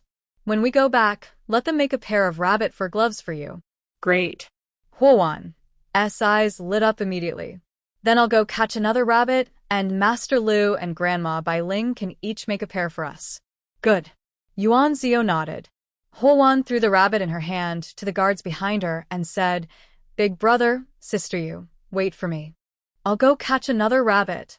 Then she ran off quickly. Hua Shifei shook his head and smiled. My little sister's personality really gives our mother a headache. I think she's quite good, Yuan Zio said with a smile. Lively and honest, not pretentious. Much better than those noble young ladies who think they are so refined. Yes, Hua Shifei raised his eyebrows. I agree with you. Of course, it depends on who I am, Yuan Zio said proudly. She's my wife. Suddenly Hua Shifei whispered softly in Yuan Zio's ear. With a loud bang, Yuan Zio's ears turned red, and she glared at Hua Shifei. Rascal. I'm only teasing my wife, Hua Shifei whispered with a smile. Just as he was about to hold Yuan Zio's hand again, they heard a loud cry ahead. Wild boar. Wild boar? Yuan Zio and Hua Shifei exchanged a quick look and hurried toward the forest ahead. Soon, they heard the sound of a wild boar snorting and digging with its hooves. This time, besides their maids and young servants, they only brought 5 guards. Earlier, Huan had gone into the woods to hunt, and Hua Shifei sent 3 guards to follow and protect her. So, there were only 6 people over there now, including Huan and her 2 young maids, who were about 11 or 12 years old. But judging by the noise, it seemed there were quite a few wild boars. Yuan Zio and Hua Shifei felt anxious. When they arrived, seeing the number of wild boars, Yuan Zio gasped. It looked like they had stumbled into the boar's den. There were at least 10 or more wild boars. Where did they come from? Only the 3 guards were fighting the boars. The other 2 guards and the mountain guardian rushed forward to help, but they didn't see Huan and her 2 maids anywhere. Where? Yuan Zio and Hua Shifei's hearts pounded as they shouted. Big brother, Sister Yu, we're here. On a large tree nearby, Huan was holding onto the trunk and sitting on a branch, with Wu Ying and Wu Hun protecting her by her side. Just now, suddenly a large group of wild boars appeared out of nowhere. The guards were worried that Huan might get hurt, so they quickly helped her and her servants up into the trees. At that moment, Huan was holding a bow and arrow, trying to shoot the wild boars, but both the guards and the boars moved too fast. She was worried her aim might miss and accidentally hurt the guards. She was feeling anxious when she heard Yuan Zio and Hua Shi's voices, so she responded quickly. Seeing that Huan was safe and unharmed, Yuan Zio and Hua Shi both felt relieved. Their voices also attracted the attention of the wild boars. Soon, 2 large boars separated from the others and charged toward Yuan Zio and Hua Shi. Both of you, climb the trees quickly. Yuan Zio hurriedly ordered Qing Ying and Qing Ji. Second miss. Qing Ying and Qing Ji didn't want to leave Yuan Zio behind. Yuan Zio shouted, Hurry up and get into the trees. If you don't listen to me, I won't protect you anymore. She had some sleeping powder, so she wasn't afraid of the wild boars. But Qing Ying and Qing Ji weren't skilled fighters, and if they got hurt, she would feel very upset. Yes, second miss. Seeing Yuan Zio's insistence, Qing Ying and Qing Ji had no choice but to obey. They thought that, even on the trees, they would help Yuan Zio. As Qing Ying and Qing Ji climbed the trees, Yuan Zio quickly took out a bottle of spiritual spring water and handed it to Huaxi. Brother Shi, drink this. Okay. Huaxi drank the bottle without hesitation, already guessing what Yuan Zio was planning. Seeing this, Yuan Zio smiled. She looked at the two wild boars running closer and pulled out a soft whip. She swung a few bottles of sleeping powder toward the boars and also struck them hard with the whip. These two boars were too big. 1 or 2 bottles probably wouldn't be enough to stop them. Brother Shi, let's not face them head-on. After throwing the sleeping powder, Yuan Zio grabbed Huaxi's hand and circled around the 2 large boars. The boars were furious. Not only had these humans hit them, but they also dared to run away. The 2 boars were so angry they puffed fire and charged toward Yuan Zio and Huaxi. However, after running for a while, the 2 boars started to feel dizzy and unsteady on their feet. They struggled to keep going but eventually collapsed with 2 thuds, lying motionless on the ground. Huaxi saw this and quickly went over to give the boars a cold, refreshing shock. How much sleeping powder do you have left? Huaxi asked. Quite a lot. Yuan Zio patted her pouch. She had brought a bigger pouch this time. With so much sleeping powder, she was sure no one would suspect anything. Stay here and don't run around, I told her. Although I knew Yuan Zio wouldn't be afraid of these wild boars, I still didn't want her to take any risks. Okay. Yuan Zio nodded. She took out some sleeping powder and handed it to Huaxi. Be careful when you sprinkle the powder. Avoid the nearby mountains and guards. Don't worry, Huaxi said with a smile as he took the powder. Seeing Huaxi go to distract the wild boars, Yuan Zio waited patiently. She knew that with Huaxi, the mountain, and the guards, it wouldn't be hard to deal with the animals. But it would take some time. If the smell of blood attracted something bigger, that would be a problem. So, using sleeping powder was faster and easier. Even though they were still near the outskirts of Yuantan Mountain, they were close to the inner area. Who knew what big creatures might be hiding nearby? Was it just a bunch of wild boars? Huaxi moved quickly, easily driving away several larger boars and sprinkling the sleeping powder on them. Then he went forward and took care of the rest. The remaining boars were also dealt with by the mountain guards and others working together. However, 2 guards were slightly injured during the fight, just cuts on their shoulders and arms, nothing serious. Big brother, sister you. Huowan hurried down from the tree, running to Yuan Zio and Huaxi. She looked curiously at the wild boars on the ground. There are so many. Tonight, we can have roasted wild boar, Yuan Zio said with a smile. Yeah, Huowan nodded quickly, then pouted a little, looking a bit upset. It's a pity none of them are the ones I caught. You're so young, do you really want to catch wild boars? Just look at how fierce they are, Yuan Zio said, tapping Huowan's forehead. Wait until you're a bit older, then maybe. Okay, then, Huowan stuck out her tongue happily. Tonight, I want to enjoy some roasted wild boar. Since it was still early, Huaxi ordered 2 uninjured guards and the 2 injured ones to take the wild boars down the mountain. The others quickly cleaned the bloodstains and traces to avoid attracting other dangerous animals, then headed toward another part of the forest. They had just entered the mountains not long ago. Although they had already hunted many wild boars, they still hadn't fully satisfied their hunting desire. Especially Huowan, who was eager to catch another rabbit to make a pair of rabbit fur gloves for Yuan Zio. For a while, the group was running around in the forest, and they indeed caught quite a few animals. Hey! Suddenly, Yuan Zio seemed to glimpse something at the corner of her eye. She paused briefly, then quickly turned her head to look, feeling happy inside. On the tree trunk, there was a green plant with pale yellow flowers blooming at the top. Could it be the dagger orchid? Did you find something? Huaxi asked quickly. It's a medicinal herb, Yuan Zio said with a smile, then ran over to the tree trunk. She looked closely and saw that it was indeed a dagger orchid, and there were 3 plants, 2 small ones that had just sprouted, so they weren't obvious from afar. Recently, Yuan Zio had learned a lot about herbs from Grandma Gu, and now she could recognize many medicinal plants easily. She quickly took out her dagger, plucked the 3 dagger orchids, and quietly stored 2 of the small plants in the Cheongjiang pavilion. She had been planning to find some herb seeds when she had time, and now that they were in Mount Yuandan, she could take the opportunity to gather herbs. The best part was that she could transplant these herbs directly into the pavilion. What a great idea! Big Sister Yu, what kind of herb is this? Huowan asked curiously, crouching beside Yuan Zio and examining the orchid in her hand. This is a dagger orchid. Yuan Zio smiled. It's a very good thing. What can it treat? Huowan asked with curiosity.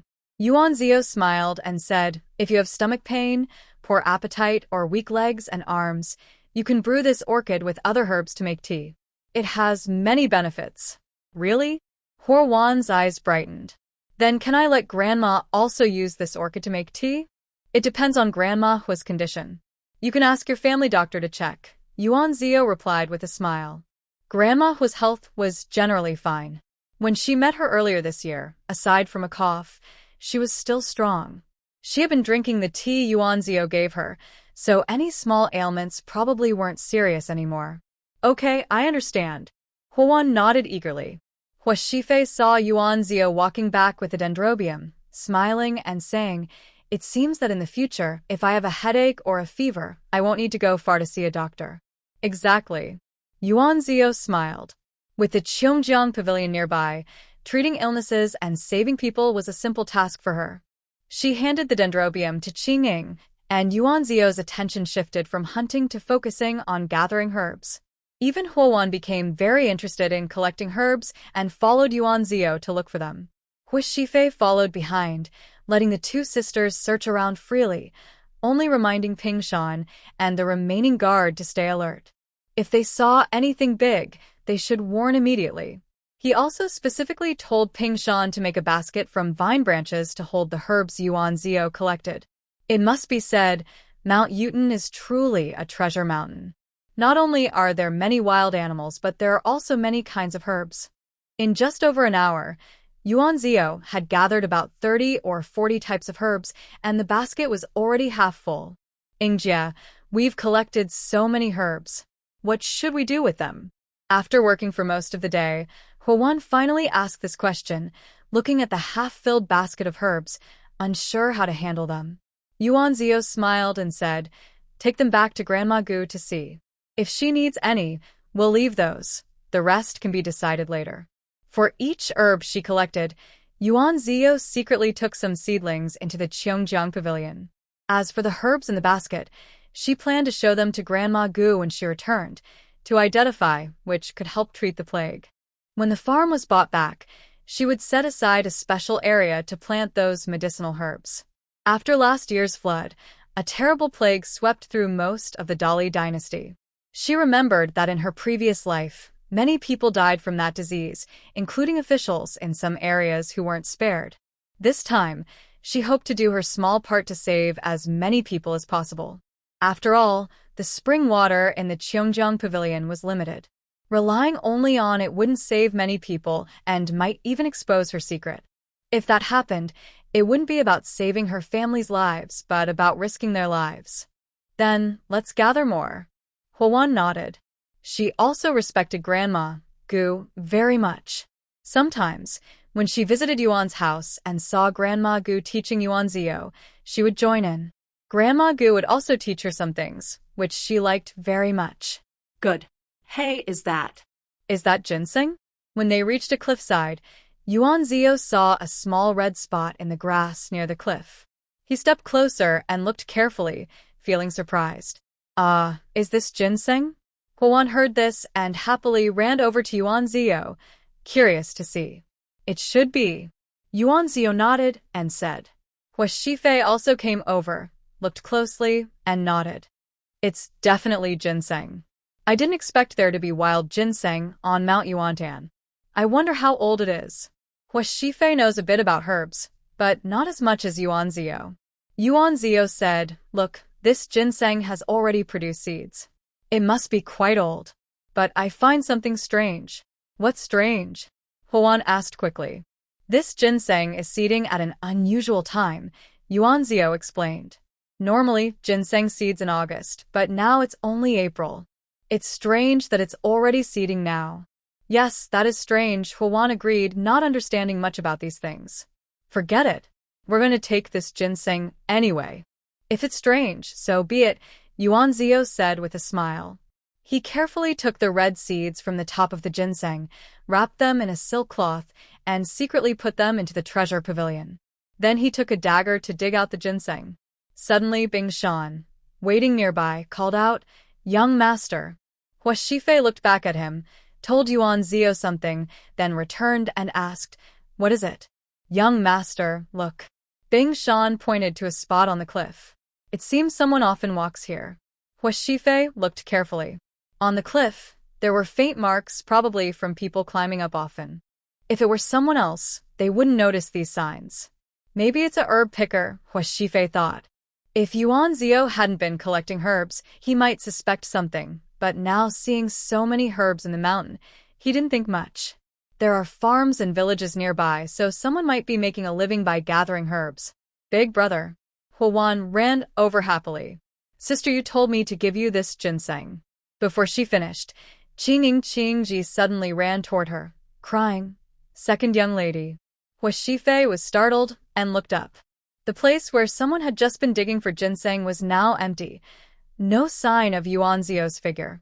When Yuan Zio was collecting herbs, she would secretly take a few seedlings and hide them in the Jiujiang pavilion. She was afraid that Qing and Qingji would see them and get scared. So every time she gathered herbs, Yuan Zio told Qing and Qingji to wait at the same spot. Although they waited there, Qing and Qingji's eyes never left Yuan Zio. When Huan ran over just now, Qing and Qingji watched helplessly as Yuan Zio suddenly dodged to the side and pressed herself against the cliff wall. In the next moment, she vanished in a flash. Qing and Qingji were so frightened they screamed and ran toward the cliff. Hua Shifei was very fast, arriving ahead of everyone. He searched around the cliff, but couldn't find Yuan Zio. His face grew anxious. He turned to look at Qing and Qingji, who were rushing over. What happened to Miss Yuan just now? Qing and Qingji, worried about Yuan Zio's safety, had tears on their faces. Hearing Hua Shifei's question, they pointed at the cliff. "Our young lady disappeared right here. It seems she fell in." They stepped forward to push the cliff wall, but no matter how hard they tried, they couldn't move it even a little. "Get out of the way." Hua Shifei stepped forward, channeling his internal energy. He struck the cliff wall with a palm. But the wall didn't respond at all. Only some small rocks fell from above. "Are you sure Miss Yuan disappeared from here?" Hua Shifei asked with a frown. "Absolutely. It's right here," Qingji quickly replied. "Qing, and I saw it clearly." At this moment, Huan ran over crying. "Big brother, where is Sister Yu? I can't see her." Hua Shifei held back his anxiety and comforted Huan. "Don't worry. Sister Yu will be fine.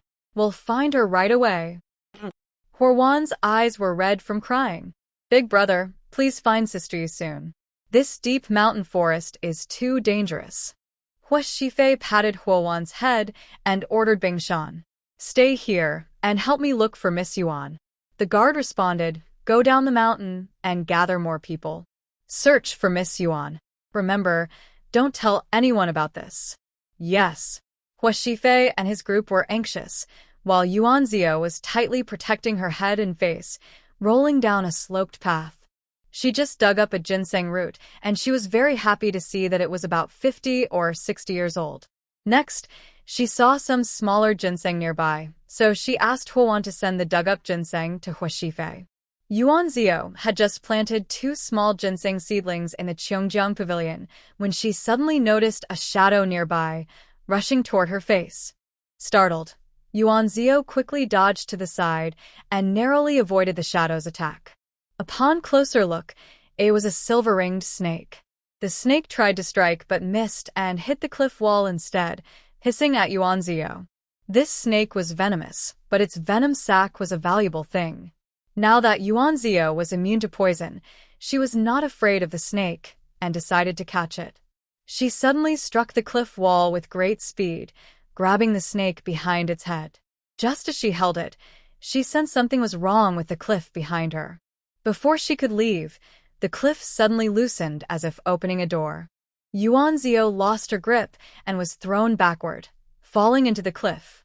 Then, the cliff suddenly closed again. Inside, it was so dark she couldn't see her hand in front of her face. Yuanzio, unable to control her fall, felt that was inclined downward. Desperate, she threw away the snake and tightly covered her head, rolling down the. It was smooth but narrow, and she kept hitting the rocks on the side, which hurt her. There were also some protruding stones that scraped her skin. Yuanzio sighed inwardly. Those stones were not smooth and probably left blood marks. After a while, she finally felt herself falling to the bottom of the cave. As soon as she landed, she felt a wave of heat hit her. Ah! She was aching all over from the fall. She quickly checked her arms and legs, moved around a bit, and found that aside from the scratches from the stones, she had no serious injuries, so she sighed in relief.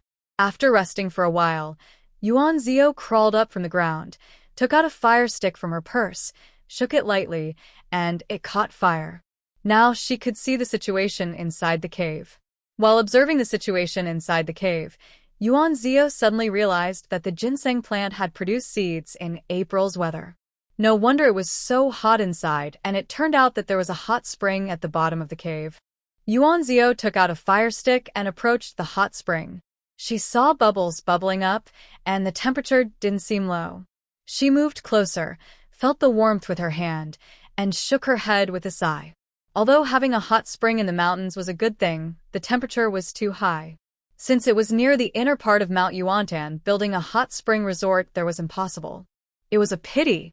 Yuanzio stood up again and carefully examined the cave with the fire stick's light. Besides the entrance and the hot spring, there was nothing else in the cave. She looked back at where she had fallen from and frowned slightly. It was too steep. She couldn't climb up on her own. She also remembered that when she fell in, the cliff wall had automatically closed. Surprisingly, there was a secret door on the cliff wall. However, even Yuanzio wasn't sure how she triggered that secret door. Likely, Huishifei and the others hadn't found it either, or they would have come down already. So, going back the same way was probably impossible. Now, there was only one option left. Yuanzio turned to look at the cave entrance, squinting her eyes. She didn't know where the cave led. Since she was already inside and couldn't return the way she came, she decided to give it a try. At least she still had the Cheongjiang Pavilion, so she could protect herself. Thinking this, Yuanzio raised her foot and walked toward the cave entrance. The tunnel outside was long. She used the fire stick's light to examine it carefully and felt confused. The tunnel didn't seem natural. Who could have dug it? Yuanzio thought hard but couldn't figure it out. She finally gave up guessing and focused on finding a way out. She walked along the tunnel for about 15 minutes but started to feel something was wrong. It seemed she had returned to the starting point. She had been walking along the way, passing many forks, and since she wasn't familiar with the cave, she just chose a random path and kept going. But now, after wandering around, it seemed she had come back to where she started. To confirm her guess, Yuanzio walked toward the direction where she could feel the heat. Sure enough, after a short while, she returned to the same cave she had fallen into before. Wow. Yuanzio sat on the ground in a messy way. This cave was like a maze. She looked sadly at the she had fallen down. It was too steep, and without a rope, she couldn't get out on her own. But she didn't dare shout loudly. The cave seemed to be man-made, and she didn't know if anyone was inside. If she shouted and was discovered, her identity might be exposed. If the owner of the cave was powerful, it could cause trouble for her family. Besides, building such a big project in the Yuantan mountain area meant the owner probably wasn't an ordinary person.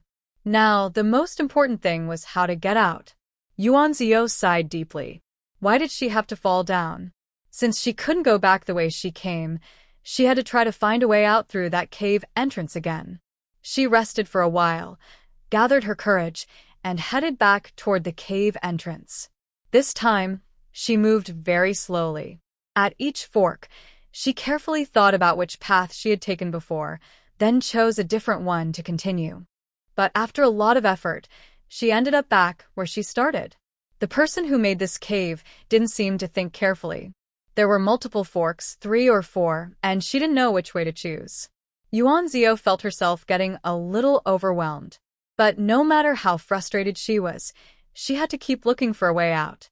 Even if she had the Nectar Pavilion, she wouldn't be hungry or cold, but Ho Shifei and the others were still outside. They might be very worried. She could imagine how upset Qingying and Qingji must be crying. With this determination, Yuan Zio started her 3rd round of wandering. This time, she paid attention not only to the forks but also to the cave walls. Finally, when she entered a tunnel, she noticed a small in an unremarkable corner. She hurried over, using her fire stick to look carefully at the wasn't very wide, and if she turned sideways, she could squeeze through. She also noticed that the was going upward. Yuan Zio turned sideways and looked into the. She faintly felt that there might be light above. Seeing that faint light, she was very happy. Light meant there was a way out. Afraid she might be mistaken, she quickly extinguished her fire stick and looked up again. That's right, there is indeed a glimmer of light. Yuan Zio immediately felt overjoyed. No matter what is above, it is at least hope. Even if there are people above, she can still find a way to avoid them in the treasure pavilion. Thinking of this, Yuan Zio began to consider how to climb up through the. She tried, and found that because it was very narrow, as long as she pushed with both feet and had enough strength, she could climb up. She was confident in her strength. She took a bottle of spiritual spring water and drank it. Yuan Zio took a deep breath, then pressed her feet against both sides of the, slowly moving upward little by little. The was quite long. From the bottom to the top, Yuan Zio drank 3 bottles of spiritual spring water before she could hold on. Finally, she reached near the top of the. A gentle breeze blew in. Yuan Zio's heart filled with joy. Wind meant there was an exit. She listened carefully to the sounds outside, confirmed no one was there, and then quietly crawled out of the. Because her clothes had been torn in several places when she fell into the cave earlier, her clothes were now ripped apart at the edges, left at the S exit, but Yuan Zio didn't notice. Once outside, Yuan Zio realized this was still a mountain cave, but what she saw inside truly startled her. Inside the cave, there were more than half a mountain of wooden chests, and all of them were made of golden silk Manhwa wood. Forget what was inside the chests for now. Just the chests themselves were worth a lot of silver. Curious, Yuan Zio stepped forward and opened one of the chests. When she opened it, she gasped in shock. This chest was filled with gold. Next, she hurriedly opened another chest, which was also full of gold. The next chest also contained gold. In the end, Yuan Zio roughly estimated that there were 50 chests of gold and 100 chests of silver in the cave. Some of the silver chests were noticeably lighter, indicating they had been used or taken some of the contents. But who could have placed so much gold and silver in this cave? Yuan Zio looked at the chests, squinting in thought. Suddenly, she remembered, if her memory was correct, at the end of last year, the silver tax sent from the south to the capital was apparently intercepted, and it was said to be done by a group of bandits. And these bandits should be the ones that Xie Gij and others were trying to catch on Qingtian Mountain a few days ago. I don't know why, but even after catching those bandits, I couldn't find the official silver they stole. As for the stolen official silver, if I remember correctly, it should have been sent from Yinzhou. To confirm my guess, Yuan Zio took a piece of gold ingot. When she looked at the bottom, she saw it was stamped with a character meaning official, and next to it was a small cloud character. This batch of gold and silver was indeed the one stolen last year. If that's the case, Yuan Zio pursed her lips. She wouldn't be polite and would take it. Anyway, this batch of official silver now has no owner. Yunzhou's taxes are usually strict. The next year's flood was the worst disaster Yunzhou suffered, with nearly two-thirds of the population losing their lives. Since this batch of official silver is now in front of her, she plans to keep it. If a flood happens next year, she can disguise this silver and use it for the people of Yunzhou. After all, it was taken from the people and should be used for them. If no flood occurs, she can find another excuse to let brother she discover this silver. Having made up her mind, Yuan Zio felt no guilt. She waved her hand and stored the 150 boxes of gold and silver into the Jingjiang pavilion. It took up a quarter of the space in the pavilion. For the first time, Yuan Zio felt her Jingjiang pavilion was too small. She decided to find time to plant something so the pavilion could become larger. After storing the silver, Yuan Zio headed out of the cave. She didn't expect the cave to be so deep and that she would need to climb up. It took a lot of effort, but Yuan Zio finally crawled out and realized that the cave where she stored the gold and silver was actually a hidden cave inside a cave. Without careful inspection, it was hard to find the entrance. Thinking about it, it made sense. The bandits hid so much official silver here in the mountains. They must have kept it secret. Otherwise, if it was easily discovered, all their effort would be wasted. Just as she was about to leave, Yuan Zio faintly heard someone calling her name outside. Could it be Brother Shi and the others looking for her? Her heart lifted with joy. She hurriedly ran out of the cave. When she stepped outside, she found herself in a cave on the cliff wall.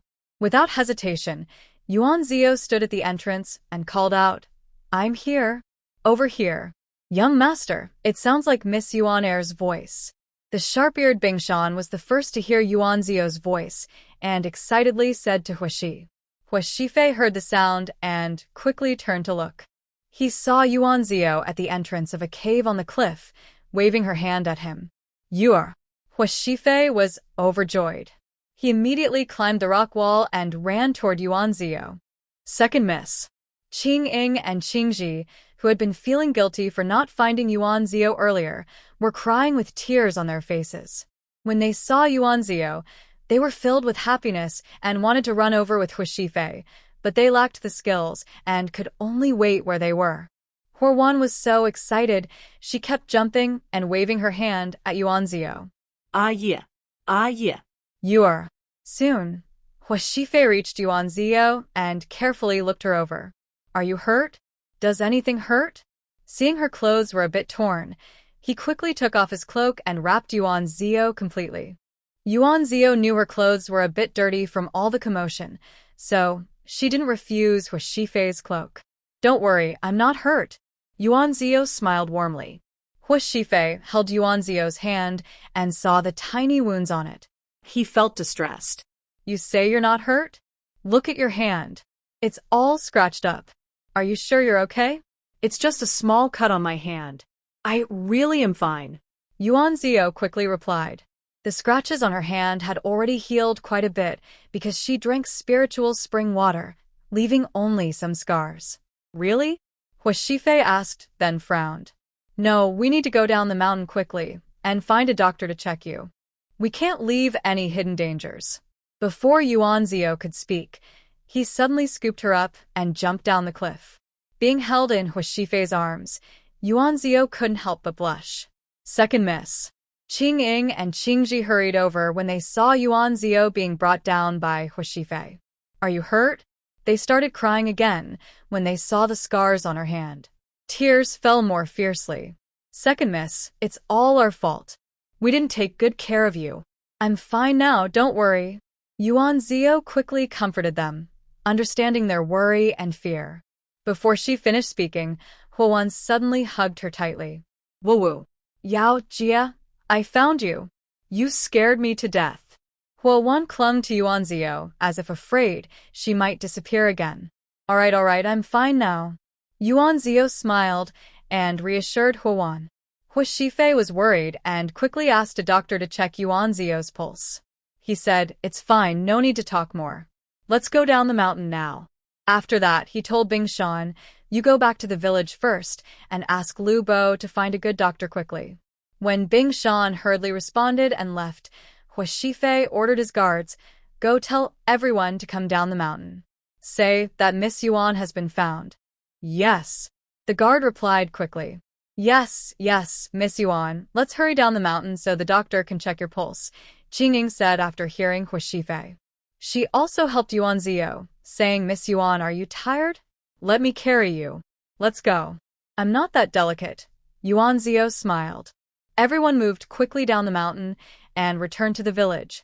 When Lu Tao and Bai Ling heard the news, they looked worried. When they saw Yuan Zio back, they hurried to ask about her condition. Earlier, Bing Shan rushed back in a hurry, telling Lu Tao to call a doctor, which scared the couple quite a bit. Qing Ying and Qing Ji helped Yuan Zio change clothes. Soon after, the doctor arrived. The doctor checked Yuan Zio's pulse and smiled, saying, This young lady is healthy. Everyone can rest assured. She just needs to take 2 doses of calming medicine. Thank you. Hu Shifei was relieved to hear Yuan Zio was fine. He then told Bing Shan, pay the doctor the consultation fee and give him 10 taels of silver as a reward. Yes, young master, Bing Shan replied. The doctor was surprised to see that the young man in fine clothes was actually the young master. He hurriedly said, Thank you, young master. Just give a good prescription. Hu Shifei waved his hand and said, Yes, I will definitely prepare a good prescription, the doctor replied quickly. After the doctor left, Yuan Zio briefly told her story, hiding the gold and silver in the cave. Once she took the medicine and Qing Ying and Qing Ji applied some ointment, she started preparing to roast wild boar for a meal. Seeing that Yuan Zio was truly fine, Hu Shifei waved his hand and ordered Lu Tao to call all the tenants to come and share the roasted pork.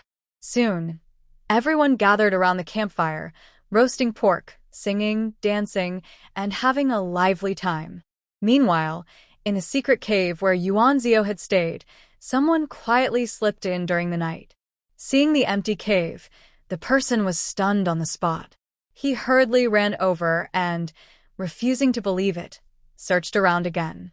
Only then did he confirm that the pile of gold and silver, along with the boxes, had disappeared from most of the cave. Who was it? The man narrowed his eyes and stared fiercely at the empty space inside the cave, muttering softly. Clenching his teeth, he kicked the ground hard, stirring up dust throughout the cave. Then he struck the cave wall with a knife, shouting, Who? Who was it? His voice echoed inside the cave, and after a long while, it calmed down. At the same time, he also settled down and began searching for clues in the cave. After about 15 minutes, he held a torn piece of clothing in his hand. Squinting, he carefully sniffed the fragment under his nose and muttered, Woman, I remember your scent.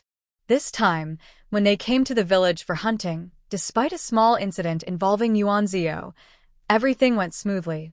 Over the next 2 days, they caught many small animals in the mountains, gaining a good harvest.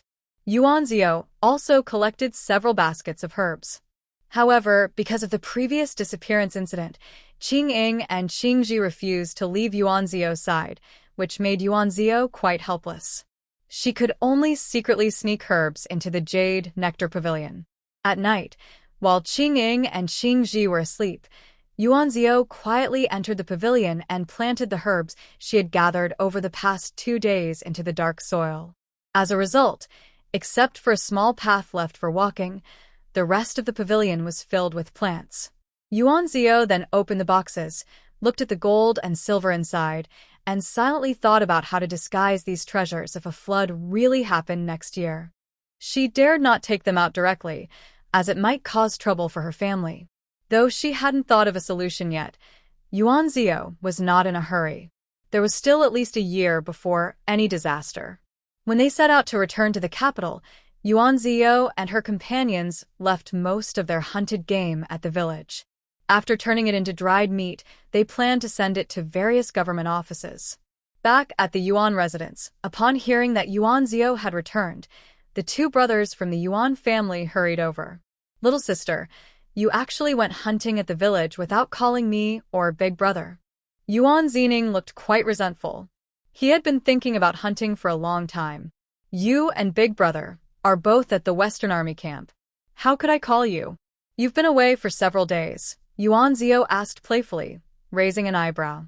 No, I can't. As soon as the topic came up, Yuan Zining lost his enthusiasm. Just a few days ago, his father was busy with a big training, and he and his older brother couldn't go out at all. But he really wanted to go hunting. Missing the chance to hunt, Yuan Zining turned his disappointment into hunger and said, "Qinging, bring me some snacks. I want to comfort my wounded heart. Sigh, I can't go hunting, and my heart is bleeding." Yuan Zining's playful antics made Yuan Zio and Qinging smile. "Your wounded heart? But someone else was hurt, not because you couldn't go hunting. Don't blame it on me, little sister." Yuan Zian glared at Yuan Zining and said coldly, "Big brother." Yuan Zining widened his eyes and protested, "Can't you just stop ruining my fun?" No. Humph. Yuan Zio, who was watching his two brothers argue and smile, asked quickly, "Second brother, which girl do you like?" No one. Qinging brought some snacks. Yuan Zining took a big bite of one and shook his head, saying, "Little sister, why are you asking that? Then how come Big Brother says your heart was hurt by someone? If it wasn't because you liked a girl, how could you be sad?" Yuan Zio smiled. Cough, cough. Hearing this, Yuan Zian lowered his head and coughed softly, trying to hide his amusement. "You're sad because of a girl?" Yuan Zining widened his eyes and said, "Little sister, your second brother wouldn't be sad over a girl. I'm so handsome and charming. If I were sad, it would be because the girls are sad for me." Oh.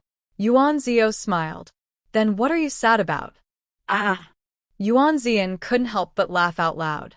"Big brother." Yuan Zining clenched his teeth at Yuan Zian. "Big brother, big brother." Yuan Zio saw Yuan Zining's expression and knew there was a story. He quickly hugged Yuan Zian's arm and said, "Big brother, tell me what really happened. Little sister, do you remember when your second brother hurt his leg?" Yuan Zian looked at Yuan Zio with a smile, not bothering to look at Yuan Zining's exaggerated expressions. "Yes, I remember," Yuan Zio said quickly. "Big brother, tell me what happened." Even Qinging and Qingji were curious and widened their eyes, waiting for Yuan Zian to continue. Humph. Yuan Zining didn't dare stop Yuan Zian. He didn't want his big brother to beat him up, so he turned away and bit his snack angrily. He said, "He was tripped twice by a stone." Tripped twice by a stone?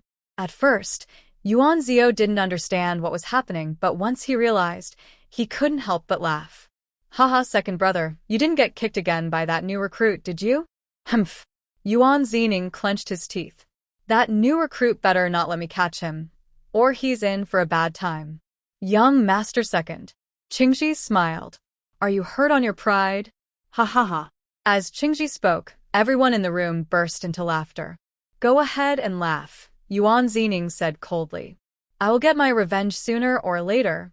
Yuan Zio sympathetically patted Yuan Zining on the shoulder. "Second brother, I hope you won't trip over the same stone a third time." "Little sister." Yuan Zining felt like the world was full of malice toward him. After Yuan Zian and Yuan Zining left, Yuan Zio asked Qinging, "Qinging, how much silver do we have now? To buy a farm, we need enough silver." Recently, Qinging has been earning money from the snack shop, so Yuan Zio doesn't know exactly how much silver they've accumulated. "Second miss, we now have about 160,000 taels of silver," Qinging said with a smile. "I stored 150,000 taels in the bank, and there's still over 10,000 here for Mrs. Spending." Such a large amount of silver. Yuan Zio was delighted. If that's the case, they could buy a farm. From what she knew, land in the capital was quite expensive. 1 acre of good farmland costs about 15 taels of silver. If a farm has 1,000 acres, it would cost around 20,000 taels. With this amount of silver, they could buy several farms. She just didn't know if brother Shi could help find some farms.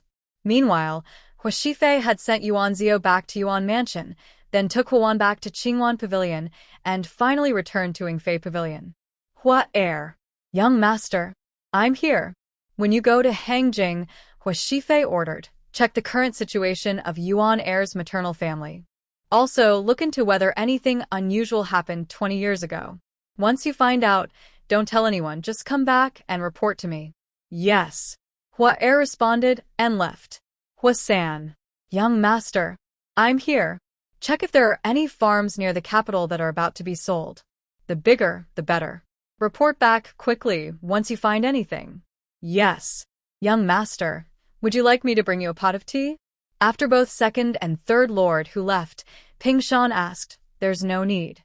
You go down now. I will stay alone for a while. Yes. Hua Shifei sat in the study chair, gazing out the window in a daze, lost in thought. Young master. Yin Feng entered the study and bowed respectfully to Xian Shaoqing. What's the matter? Xian Shaoqing was painting. The woman in the painting wore a bright red dress, holding a soft whip, with a sharp look in her eyes and a slight smile on her lips. He gently lifted the cuff of his sleeve with his left hand, and his brush brushed a touch of red onto the woman's lips in the painting. Yin Feng secretly glanced at the painting on the table and sighed silently. He said, Young master, Miss Yuan Air opened a new flower and grass shop today. Xian Shaoqing paused his brush and said, Prepare a generous gift to send over. Yin Feng looked up slightly to observe Xian Shaoqing's expression, then quickly lowered his head and replied, Yes, before leaving the study. Xian Shaoqing looked at the person in the painting with a faint smile on his face. He took a brush dipped in ink and wrote 2 characters in the lower right corner, quiet and peaceful. At this moment, a sigh came from the doorway of the study. Xian Shaoqing looked up and carefully put away the painting. You came just now. Why are you sighing at the door? Did you win against Princess Lin Yang again? Are you feeling anxious? Ji Huixian, hearing Xian Shaoqing's words, suddenly widened his eyes. How dare I fight her? I can't even hide from her. Oh, my great young master, please spare me. Let me hide here for a while. You don't know how hard these days have been. Whenever Princess Lin Yang has free time, she looks for me to fight. It's only because I'm clever that I haven't been taken to the martial practice yard yet. By the way, how did you get involved with her? Xian Shaoqing was genuinely curious. How did Ji Huixian end up being so closely watched by Princess Lin Yang? Everyone knew Ji Huixian had defeated Princess Lin Yang, but no one knew the details. All they knew was that she was now keeping a close eye on him. Sigh, don't mention it. Ji Huixian shook his head and sighed. I was just unlucky. I was walking on the street when I saw someone stealing something, so I helped out. Then Princess Lin Yang, disguised as a man, also joined in the fun. I thought she was working with the thief, so I fought her. Hearing this, Xian Shaoqing raised an eyebrow. Really unlucky. Then he curiously asked, but isn't that a small problem? Just explain it clearly. At most, you can apologize and offer a gift. From what I know about Lin Yang, she's not the kind to be unforgiving over small things. That's not. Ji Huixian blushed when he thought about what happened earlier and couldn't say the rest of his words. Instead, Xian Shaoqing suddenly had an idea. You didn't. Did you flirt with Lin Yang? That's why she called you a scoundrel? Not at all, Ji Huixian hurriedly said. I didn't mean to. I just accidentally touched her chest once.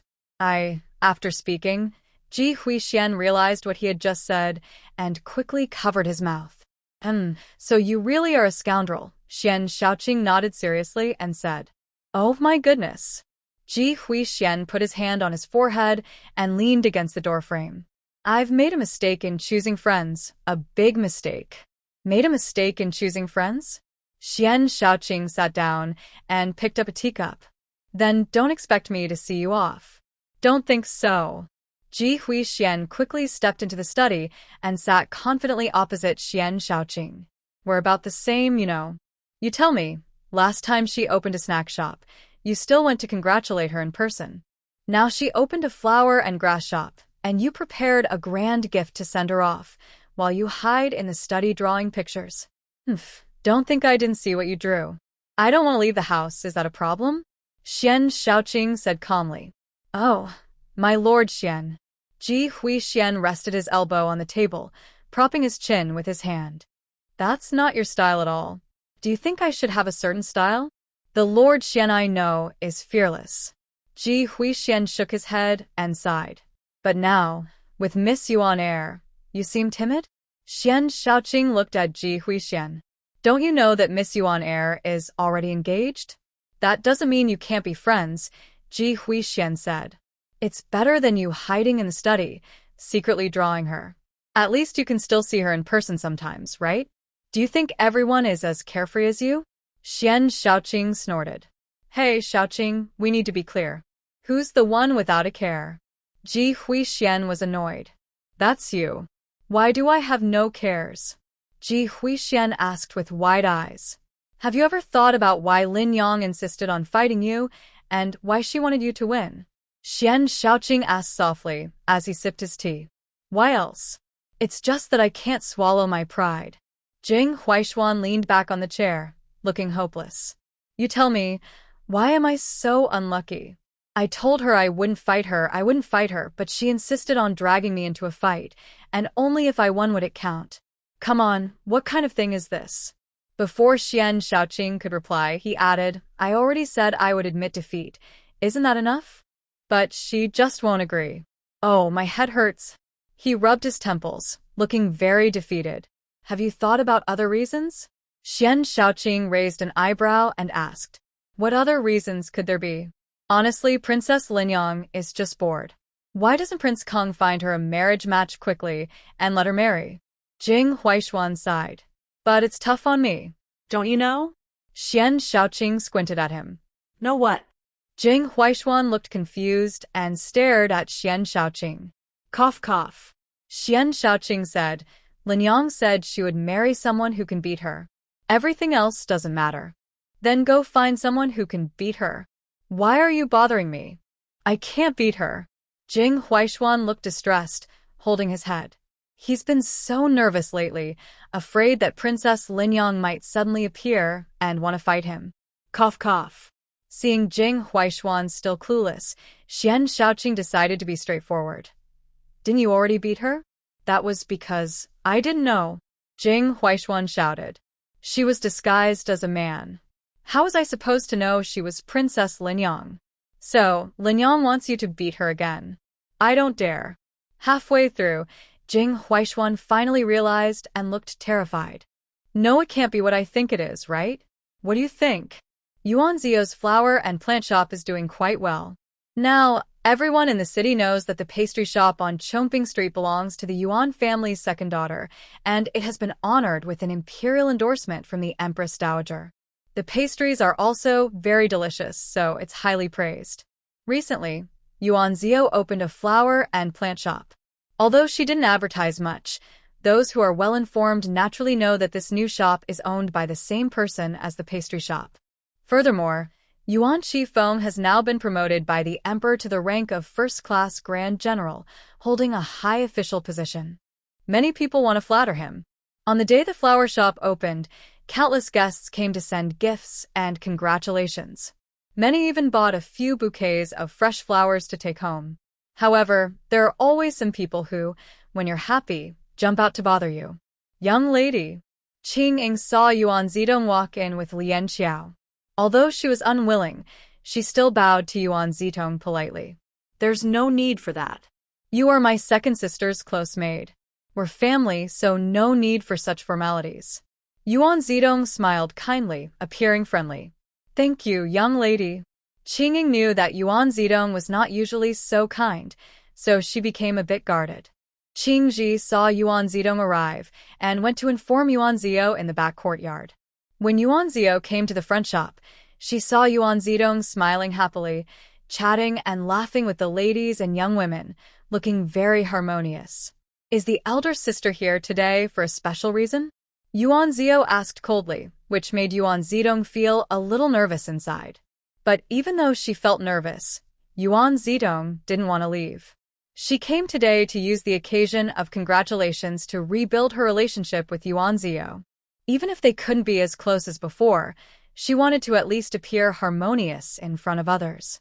Second sister. Yuan Zidong quickly stepped forward with a smile, speaking gently. I heard that your flower shop opened today, so I came to congratulate you. You wouldn't mind, right? As she spoke, she had Lian Xiao force the gift into Qing Ying's hands.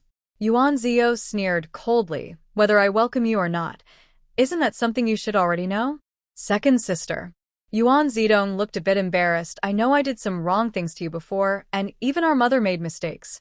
But now, our mother has been punished, and I often regret what I did in the past. I want to change and make amends. I hope you can give me a chance to be your sister again. After all, we share the same blood, and no one can be closer than us. Yes, second Miss Yuan. Recognizing mistakes and changing for the better is the greatest virtue. We are sisters connected by blood. Since your sister admits her fault, you should be generous and forgive her. At this time, there were still quite a few people in the shop. After hearing Yuan Zidong's words, some people agreed and started to mediate peacefully. I appreciate Madame Tong's kindness, said the lady, who was the wife of the Right Minister of Rights, Tong Guan's wife. Yuan Zio smiled and said to her, but the matters between my sister and me are not as simple as Madame Tong thinks. Also, I don't want to forgive those who tried to harm me. But your sister already. Madame Tong felt that Yuan Zio was being a bit unkind. Saying things like trying to harm her life was too much. Now, this second young lady Yuan is doing well. Even if the sisters had some disagreements before, those are all in the past. Why hold on to them? Besides, the elder sister personally came to offer congratulations, which shows she wants to make peace. Just go along with it and reconcile. Why make everyone look bad? Before she finished speaking, Madame Tong was gently pulled back by another lady nearby, stopping her words. Madame Tong looked back and saw that the lady was shaking her head at her. Though reluctant, she kept silent. Seeing that Madame Tong no longer spoke, Yuan Zio also did not argue with her. She then looked at Yuan Zidong and asked, "Do you truly regret what you did before?" "I don't know. Who can tell what hidden thoughts you have? I don't welcome you here, so please leave. Cutting all ties with you is the greatest kindness I can show. Don't be ungrateful." Second sister. Yuan Zidong's tears suddenly fell. "I know I was wrong before. Can't you forgive me? Can we go back to how we were? I really want to make peace with you. If we reconcile, Grandma will be very happy." Yuan Zio looked coldly at Yuan Zidong, causing a cold sweat to break out behind her. She didn't know when Yuan Zio's gaze had become so frightening. When did it start? It was after that time she fell into the water. At this moment, Yuan Zidong deeply regretted. She wished she had known that falling into the water would change Yuan Zio's temper so much and make her so hard to fool. No matter what she said now, it was too late. "Can't you understand what I am saying?" Yuan Zio said calmly. "I don't trust you. I'm afraid you'll harm me again. Do you understand now? I think anyone who isn't a fool or pretending to be one can understand my words." These words made Yuan Zidong's face turn red and white alternately, and she could no longer pretend she didn't understand. "As for your grandmother," Yuan Zio smiled and said, "I know your grandmother cares about you. If you want to see her, you can ask Uncle Air to bring her to your house for a few days. I think my father wouldn't mind." Second sister. Yuan Zidong looked upset, tears in her eyes, and said, "I really know I was wrong. Can't you give me another chance?" No. Hearing Yuan Zio speak firmly, Yuan Zidong knew that today, trying to smooth things over with her wouldn't work, no matter what. So she had to settle for less. "Fine, I'll go now. But, second sister, whether you believe it or not, I am truly sorry today. I came with sincerity. In the future, you'll understand my true intentions, and I will be a good sister. I'm leaving now." After saying this, she looked sad and prepared to leave with Lian Xiao. Wait. Yuan Zio suddenly called out. Yuan Zidong's face lit up with happiness, and she hurriedly turned back. "Second sister, take your things back. I don't want to take advantage of you, or leave any excuses for you to complain," Yuan Zio said without holding back any kindness. Yuan Zidong couldn't stay any longer. She handed the gift to Lian Xiao and ran away, like she was fleeing. "Everyone, I apologize for making a joke of everyone today." Yuan Zio smiled and said to the people present, "Anyone who bought flowers or herbs from the shop today will get a 30% discount." "Oh, thank you so much, Miss Yuan." The tense atmosphere, which had been stiff, suddenly became lively again after Yuan Zio's words. Everyone wanted to save some money and take advantage of the situation. Yuan Zidong quickly walked to her own carriage, just about to get in when she heard a voice nearby. It's so sad, being driven out like this. Who are you? Yuan Zidong turned around at the sound and saw a girl about her age, with a maid behind her. The girl was raising an eyebrow at her. The girl looked somewhat familiar, but Yuan Zidong couldn't remember where she had seen her before. The girl didn't answer, but asked, "There's a tea house over there. Interested in having a cup of tea together?" "No interest," Yuan Zidong replied coldly and was about to get into her carriage. "What if I can help you?" The girl's sweet voice successfully made Yuan Zidong stop in her tracks. "Help me?" Yuan Zidong squinted at the young girl and asked, "How do you know where I need help?" The girl smiled faintly and replied, "And where did you come from just now?" Hearing this, Yuan Zidong understood her meaning and asked calmly, "What is your purpose?" "Don't worry, I only want to help you and won't harm your interests," the girl said with a slight smile. Well. All right then. The two of them went to a nearby tea house. As soon as they reached the door, the shopkeeper greeted them with a smile. "Ladies, are you here for tea?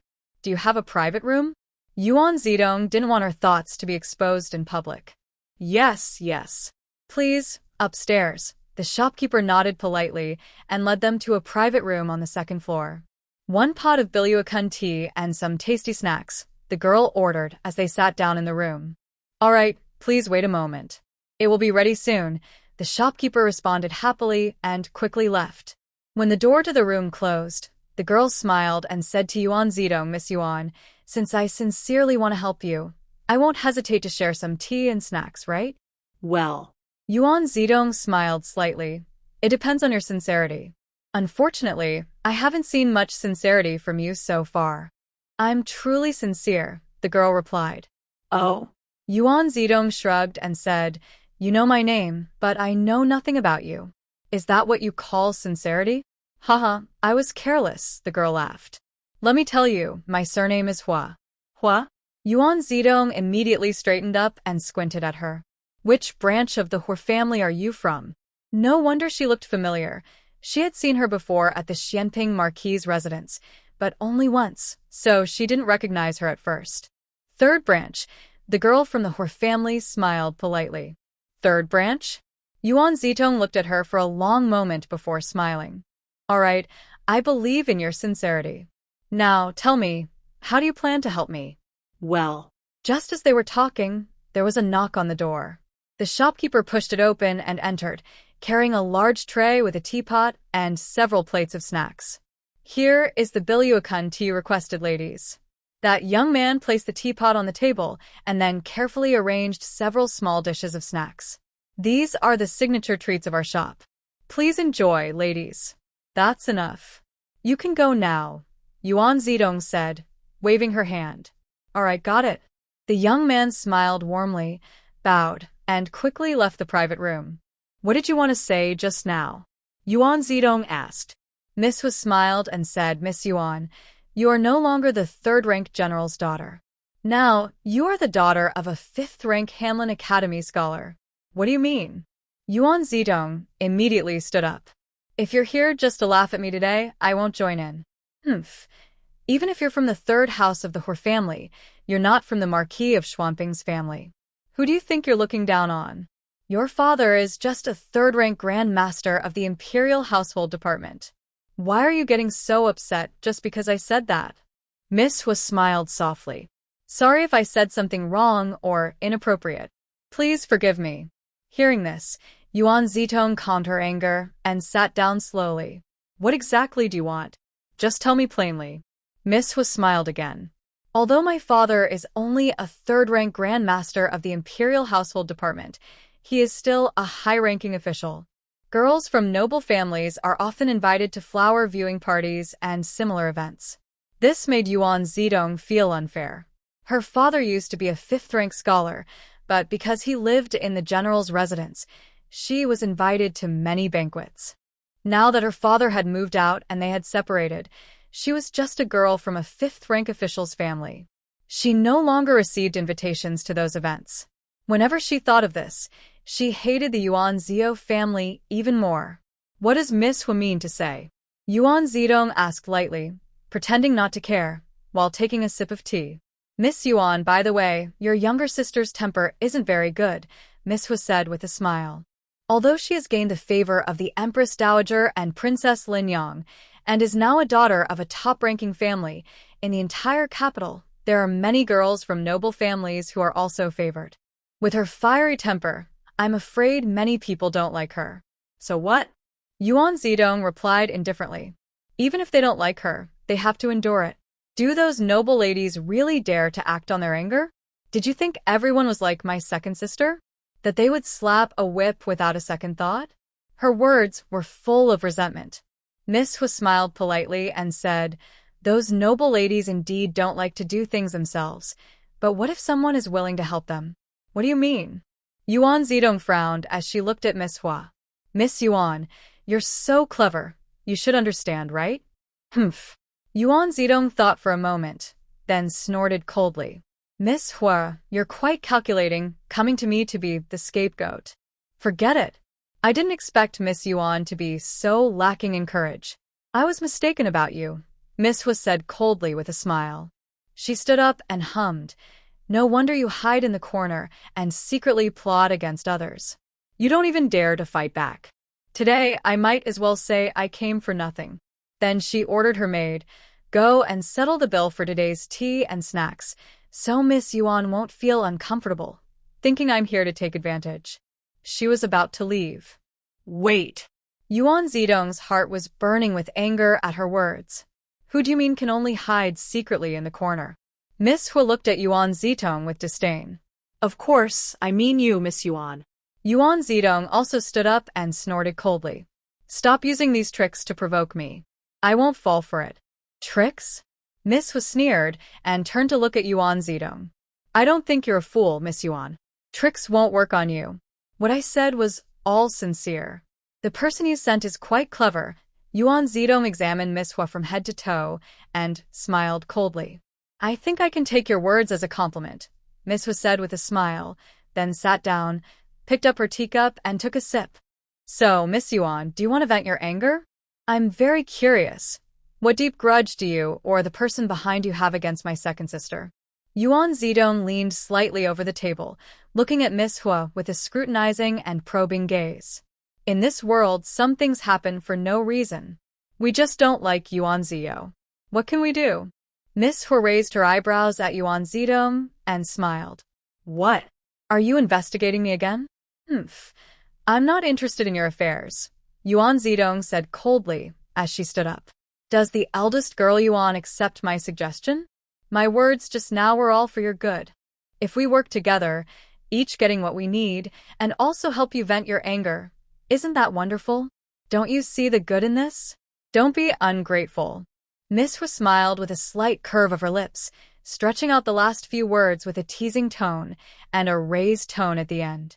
Allowing me to be the one to step forward isn't impossible, Yuan Zidong thought for a moment before replying coldly, but nothing in this world is free. Since I've taken the lead, I should get some reward. Don't you agree, Miss Hua? Of course, Miss Hua chuckled. Since Yuan Zidong has agreed, she should naturally get the benefits. Did you not consider this beforehand? What do you mean? Yuan Zidong narrowed her eyes and asked. I mentioned earlier that in this entire city, there are many daughters of high officials favored by the noble people, not just Yuan Zidong. Surely you've noticed something? Miss Hua looked at Yuan Zidong with a cold smile. Yuan Zidong was slightly stunned, then suddenly an idea flashed in her mind. Are you saying that the noble person might? Thinking of that possibility, Yuan Zidong's heart suddenly stirred with excitement. If it's really as she hopes, then she could also stand tall and proud in the future. I think Yuan Zidong understands now, Miss Hua said with a smile, covering her mouth. But whether you can gain the noble person's favor depends on your performance. After all, to get something, you must first give something, right? All right, I agree. Yuan Zidong forcibly suppressed her excitement and replied with pursed lips. Good, then it's settled, Miss Hua said with a smile. Since it's decided, I'll go back now. Chunlian, settle the bill. Yes, Chunlian, Miss Hua's maid, responded and was about to leave. No need. This tea snack is on me, Miss Hua. Yuan Zidong stopped her and instructed Lian Xiao, go settle the bill. Yes, Lian Xiao quickly responded and left the private room. Then I thank Yuan Zidong, Miss Hua said with a gentle smile. You're welcome, Yuan Zidong replied. Miss, you're back. After parting from Miss Hua, Yuan Zidong took a sedan back to her residence. As she entered the second gate, she saw Chen Yan. When Chen Yan saw Yuan Zidong, she hurriedly smiled and greeted her. Yan Yang is quite free, Yuan Zidong said calmly before heading to the backyard. The residence of a fifth-rank official was vastly different from that of the Grand General's mansion. This residence is just a 3-section courtyard with narrow rooms. She no longer has her own private yard and can only live in the 3rd-section courtyard. As for Shun Yan and her father, they live in the 2nd-section courtyard. Fortunately, there aren't many ladies in this household now, or it would be very crowded. Thinking that soon her father might remarry, Yuan Zitong felt annoyed again. I can't leave the house, so I can only walk around this courtyard, Shen Yan said with a smile. Young lady, please don't laugh at me. In the Great Li dynasty, if a woman was a concubine without a main wife, she couldn't go out freely. So, since Shen Yan entered the household, many concubines spent their lives here. Serves her right. Who asked her to willingly be a concubine? Yuan Zidong thought little of Shen Yan, especially since Shen Yan caused trouble between her parents. She had a bad impression of her. In her view, if her parents had remained as loving as before, even if her mother had done those things, her father wouldn't have been so cold to her mother, nor would he ignore her now. Her father used to love her very much. Yes, I understand, Shen Yan replied with a smile, bowing slightly to Yuan Zidong, seemingly unfazed by her sarcasm. Yuan Zidong glared at Shen Yan fiercely and then left with Lian Xiao for her room. Miss Shen, it was probably unintentional. Please don't take it to heart, Shen Yan's maid whispered softly, worried Shen Yan might get upset. It's fine, Shen Yan smiled gently, narrowing her eyes as she watched Yuan Zidong's back. There's still plenty of time. She would enjoy playing with these people. Meanwhile, Miss Hua returned to the main house of the Hua family's 3rd branch and went straight to the main courtyard. Mother, Miss Hua respectfully bowed to Madame Yu, her expressions somewhat flattering. You're back? Madame Yu, who was admiring a new potted plant, asked. Did everything go as planned? Yes, Mother. Yuan Zidong agreed. Miss Hua replied with a smile. Good.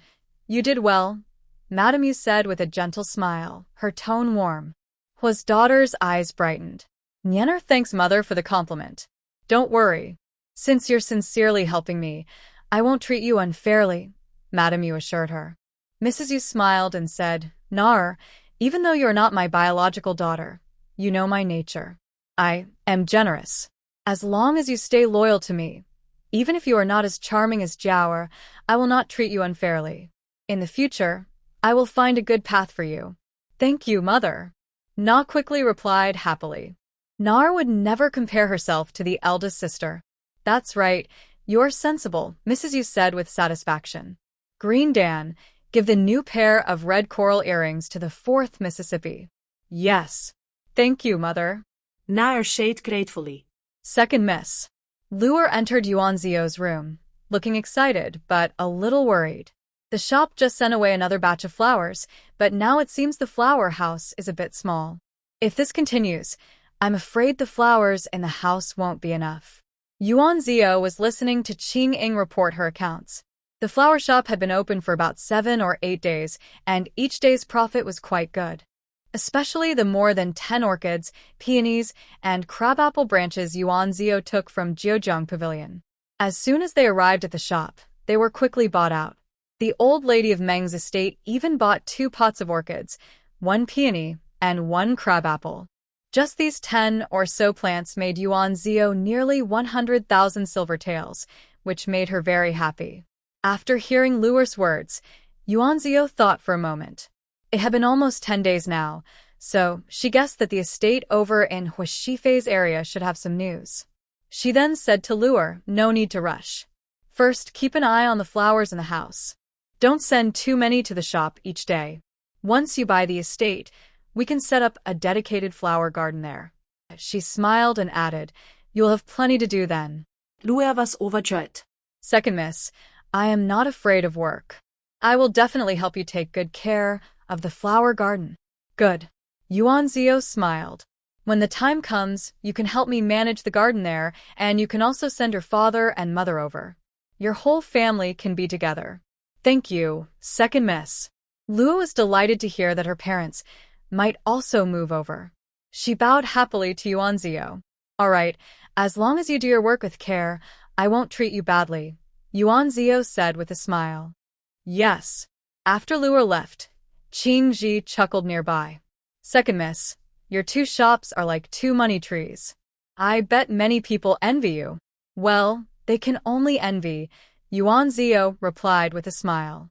The young lady with a bright smile said, Our second young lady is not like those others. That's right. Qingji quickly nodded. Our second young lady is the best. You two are making me blush, Yuanzio said with a smile. Not at all. We're just telling the truth, Qingying said with a smile. Halfway through, she suddenly seemed to remember something and widened her eyes. Oh no, I almost forgot. After saying that, Qingying hurriedly ran out of the room, leaving Yuanzio and Qingji confused. Soon, Qingying returned holding 4 delicate wooden boxes, smiling as she said to Yuanzio, Second young lady, these are the flower petals you brought back last time. After making lip balm, there were still quite a few left. Hazia said she would make a kind of perfume with the petals, so I gave her some. She told me this morning that she could finish it today, and asked me to come pick it up. I almost forgot, but luckily I remembered. Making perfume from flower petals isn't something just anyone can do, Qingji blinked. But this isn't ordinary perfume. Qingying lifted the wooden box. This is a paste-type perfume that can be stored. When applying perfume daily, there's no need to use fresh petals every time. Oh, a paste perfume? Yuanzio raised an eyebrow. Bring it here, let me see. During the Tang dynasty, there was no such thing as proper perfume. Women who wanted to beautify themselves would paint their nails with color, which was just crushed flower petals with juice applied to the nails. The color wasn't very bright or long-lasting, fading after a day. Yes, Qingying responded, quickly placing the wooden box in front of Yuanzio. Yuanzio looked at the paste perfume. Its color was bright and clear, very appealing. It came in 4 shades, bright red, pink, silver, and brown. Making perfume from flower petals into such a paste. Who would have thought? Yuanzio said in surprise. Qingying smiled and said, Exactly. I was also amazed when I saw it earlier. It's truly unheard of. Yes. Qingji's eyes lit up as she looked at the perfume. I've never seen anything like this before. It's so new and interesting. During the Tang dynasty, women usually used lipstick and blush made from crushed flower petals. They would filter the juice through fine silk, then cut fresh silk into small pieces, soak them in the juice, and let them fully absorb. After that, they would dry the silk in the sun until it became solid, and that was how they made lipstick. Currently, in the entire Great Dynasty, whether it is royalty, noble families, or common people, everyone makes lip balm this way. However, no one has ever heard of petals being turned into a paste. Second miss, try it quickly, Qingji said excitedly. Okay. Yuanzio smiled in response. Qingying hurriedly took a small brush and some pink rouge, carefully applying it to Yuanzio's nails. After the first coat dried, Qingying said, Hazia said that after the first layer dries, apply a second layer. The color will be brighter. Wow, it already looks very nice. Qingji looked happily at Yuanzio's nails. If it gets brighter, it will look even better. Just try it and see. Yuanzio smiled and waved her hand, helping the rouge on her. The color will be brighter.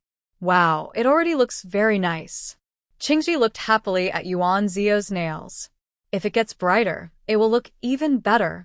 Just try it and see. Yuanzio smiled and waved her hand, helping the rouge on her nails dry faster. Once the rouge dried completely, Qingying quickly helped apply a second coat. Indeed, it looks much brighter now. After finishing the second, hearing Yuanzio's words, they happily agreed and helped each other apply rouge. Soon, all 3 finished, looked at each other happily, and were very pleased. Go call Hazia, Yuanzio ordered. Yes. Regarding Hazia, Yuan Zio's impression was that she could cook frontier dishes and was usually very quiet. Besides cooking, she hardly showed any other activity. However, she never expected that Hazia could also make rouge. Such skill was probably unmatched throughout the entire dynasty. Second miss. Before long, Hazia came over and bowed to Yuan Zio. No need for formalities, Yuan Zio said with a smile. Qingying told me that you made this rouge? Yes, I made it, Hazia replied quickly. Very good. I like it very much, Yuan Zio said with a smile. Then she asked Qingji to take a hairpin and rewarded Hazia with it. Hazia was delighted to receive the reward and quickly thanked. Thank you, second miss. If I ask you to make the petals into a similar paste for blush, would that be possible? Yuan Zio asked. Yes, it would. Hazia smiled. As long as second miss has petals of different colors, I can help make various colored pastes. That would be wonderful.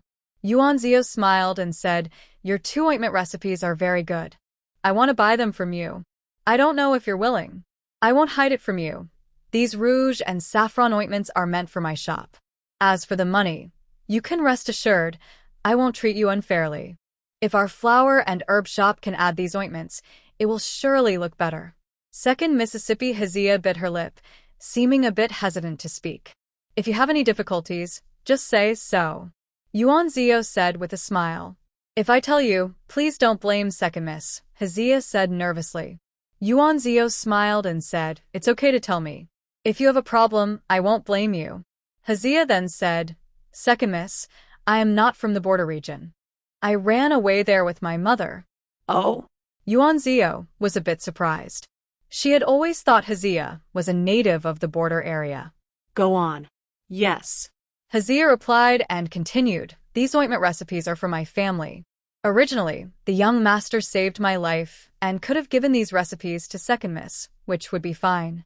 But now these recipes must not be spread around. Why? Qingji asked curiously.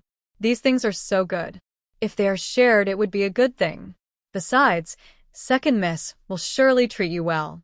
Qingying quickly pulled Qingji aside. Keep listening to Hazia. Oh. Qingji nodded eagerly. Hazia continued, It's not that I refuse to give second miss the recipes, but years ago, my family was harmed by enemies.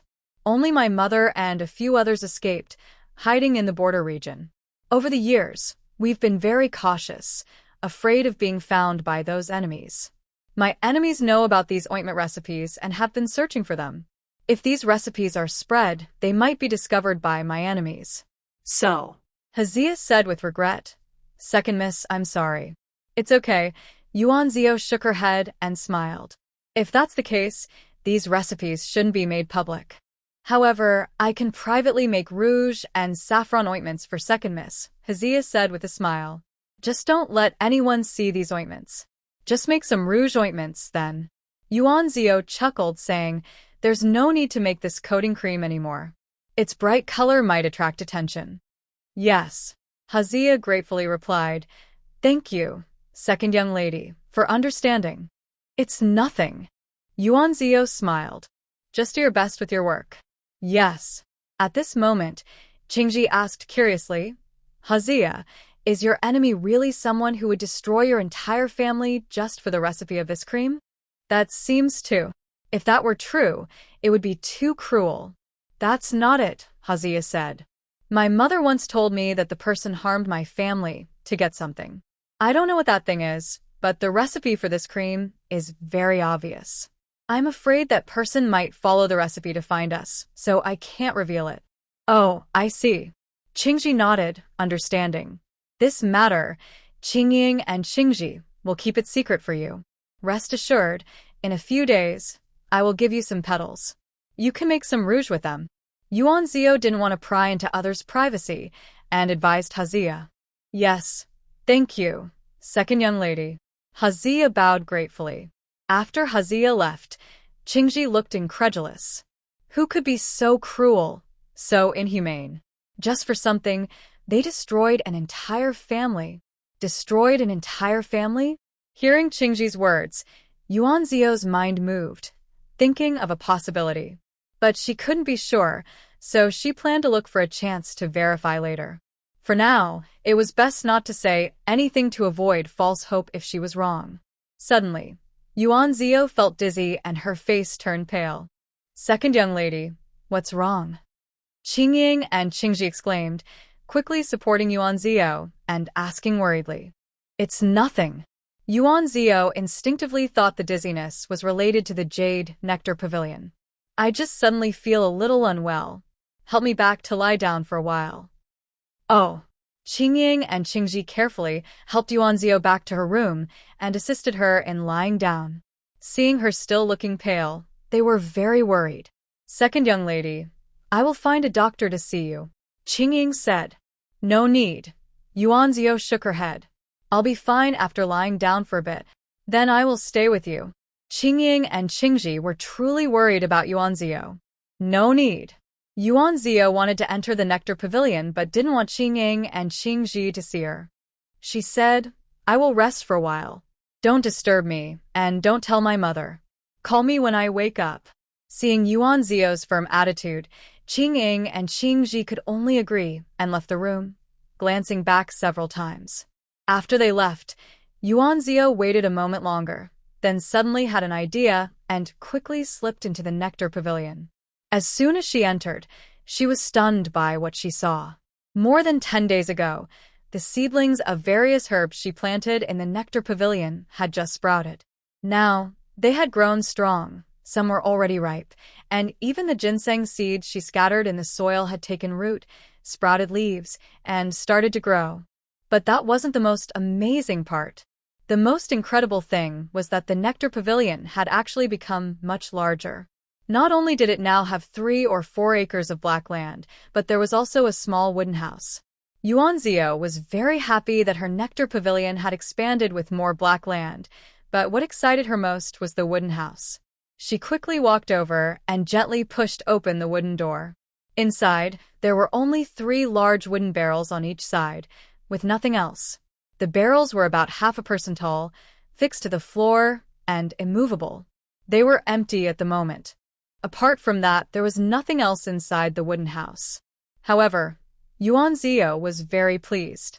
Although the house was simple, it suited her perfectly. Before, she could only place things on the black soil in the Nectar Pavilion, often covering them with rice paper to prevent dirt from sticking when removing items. Now, with this wooden house, she could store things inside. She thought about finding a chance to put a table inside later, making it even more convenient to access her items. As for the 6 large wooden barrels, Yuan Zio examined them carefully and thought that the extra 3 or 4 acres of black land outside could be divided into sections to grow fruit. When the fruit ripened, she could store it in the house, turning it into a ready-made storage room. As for where the fruit would come from, in the future, when she had a farm, she could set aside a plot to plant fruit trees, hiding her activities from others.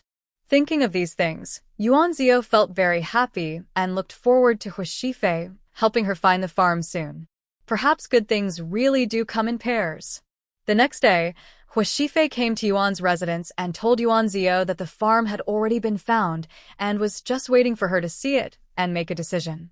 When Yuan Zio heard that Yuan Zio wanted to buy a zhuangzi, farmland, and that he could buy as many as he wanted, Yuan Qifeng and Lu Shi were both very surprised. Do you have enough silver? Mother will give you some more, so you won't run out later." Although Lu Shi didn't understand why Yuan Zio suddenly wanted to buy so many zhuangzi, she was worried that Yuan Zio didn't have enough silver and wanted to add some more. "Mother, I have enough silver." Yuan Zio cheerfully linked her arm and said, "You don't know? Your daughter is now a little money magnet, making money every day."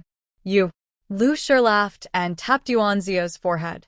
Although she didn't know exactly how much silver Yuan Zio had now, from her daughter's expression, she could tell she wasn't lacking silver. Still, she advised, if you run short of silver, remember to tell Mother. "Don't worry, Mother. After you buy the zhuangzi, what do you plan to grow there?" Yuan Qifeng was more interested in how Yuan Zio would manage the farmland, planning to grow grains, fruit trees, and also make a flower garden. Yuan Zio shared her plans. Yuan Qifeng nodded and said, "Grow more grains." Although the border is peaceful for now, no one knows when the Chi-La tribe might start a war. It's good to prepare extra food. If the frontier runs low on supplies, we can handle it in an emergency. Having guarded the border for 20 years, he knew well about shortages of supplies. Lu Shi looked a bit displeased. When the border runs out of supplies, you don't report to the emperor or urge the Ministry of War, but instead have Yuan Zio handle it. Even if she buys many zhuangzi, can she really supply the border's food? Besides, these farms, seeds, and tenants all need silver. You're just setting up your daughter to fail.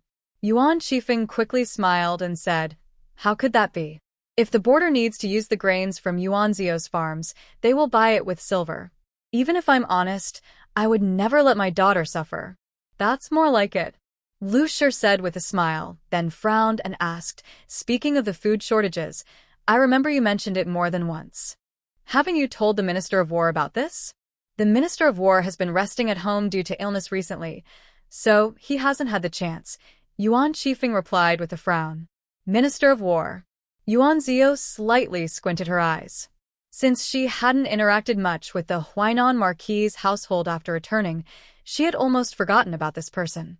If she remembered correctly, her brother she last investigated that the Minister of War was connected to the Huainan Marquis.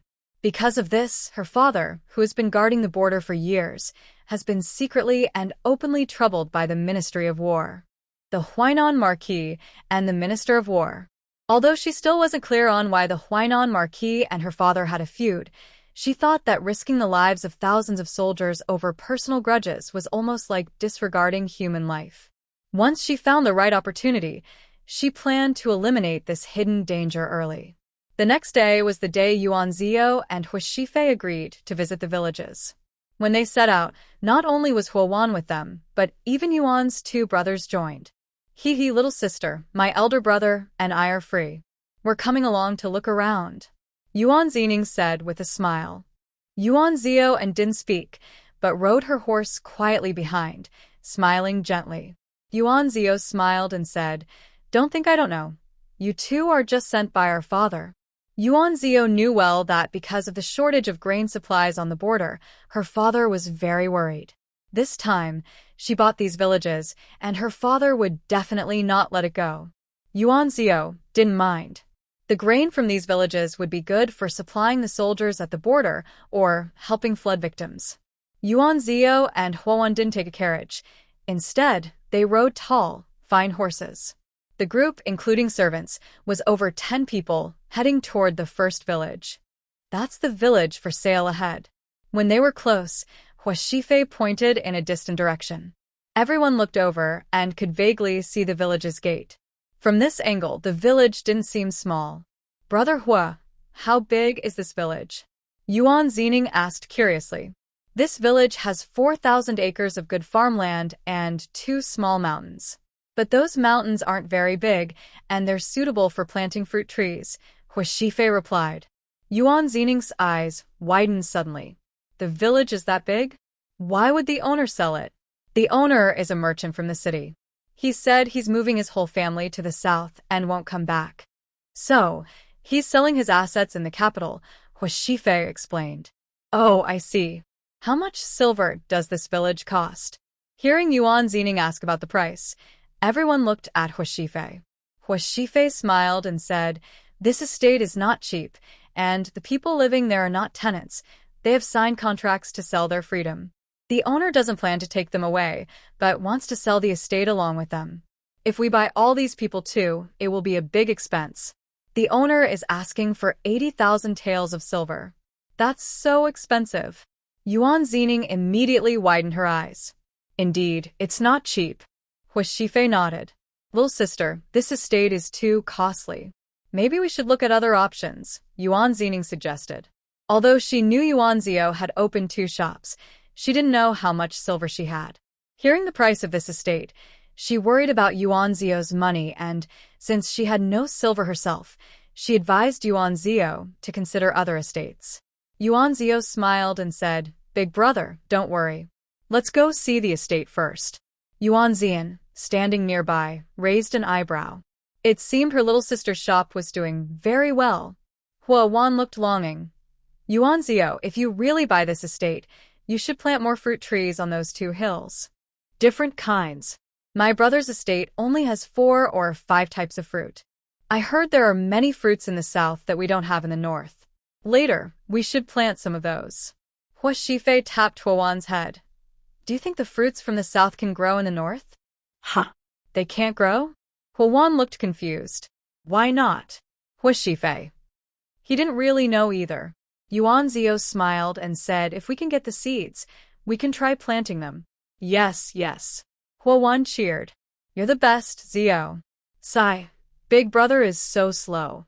From now on, Zio, you'll have to work hard. Hua Shifei gritted his teeth, annoyed. Why does he have such a troublesome sister? When they arrived at the estate and met the owner, after some bargaining, they bought the estate for 70,000 taels of silver. As for the transfer procedures, Yuan Zio didn't need to worry. They were handled by Hua Shifei. The owner was fair and quick. After settling the payment, they packed up and left the estate. Oh my gosh, little sister, you really bought this estate.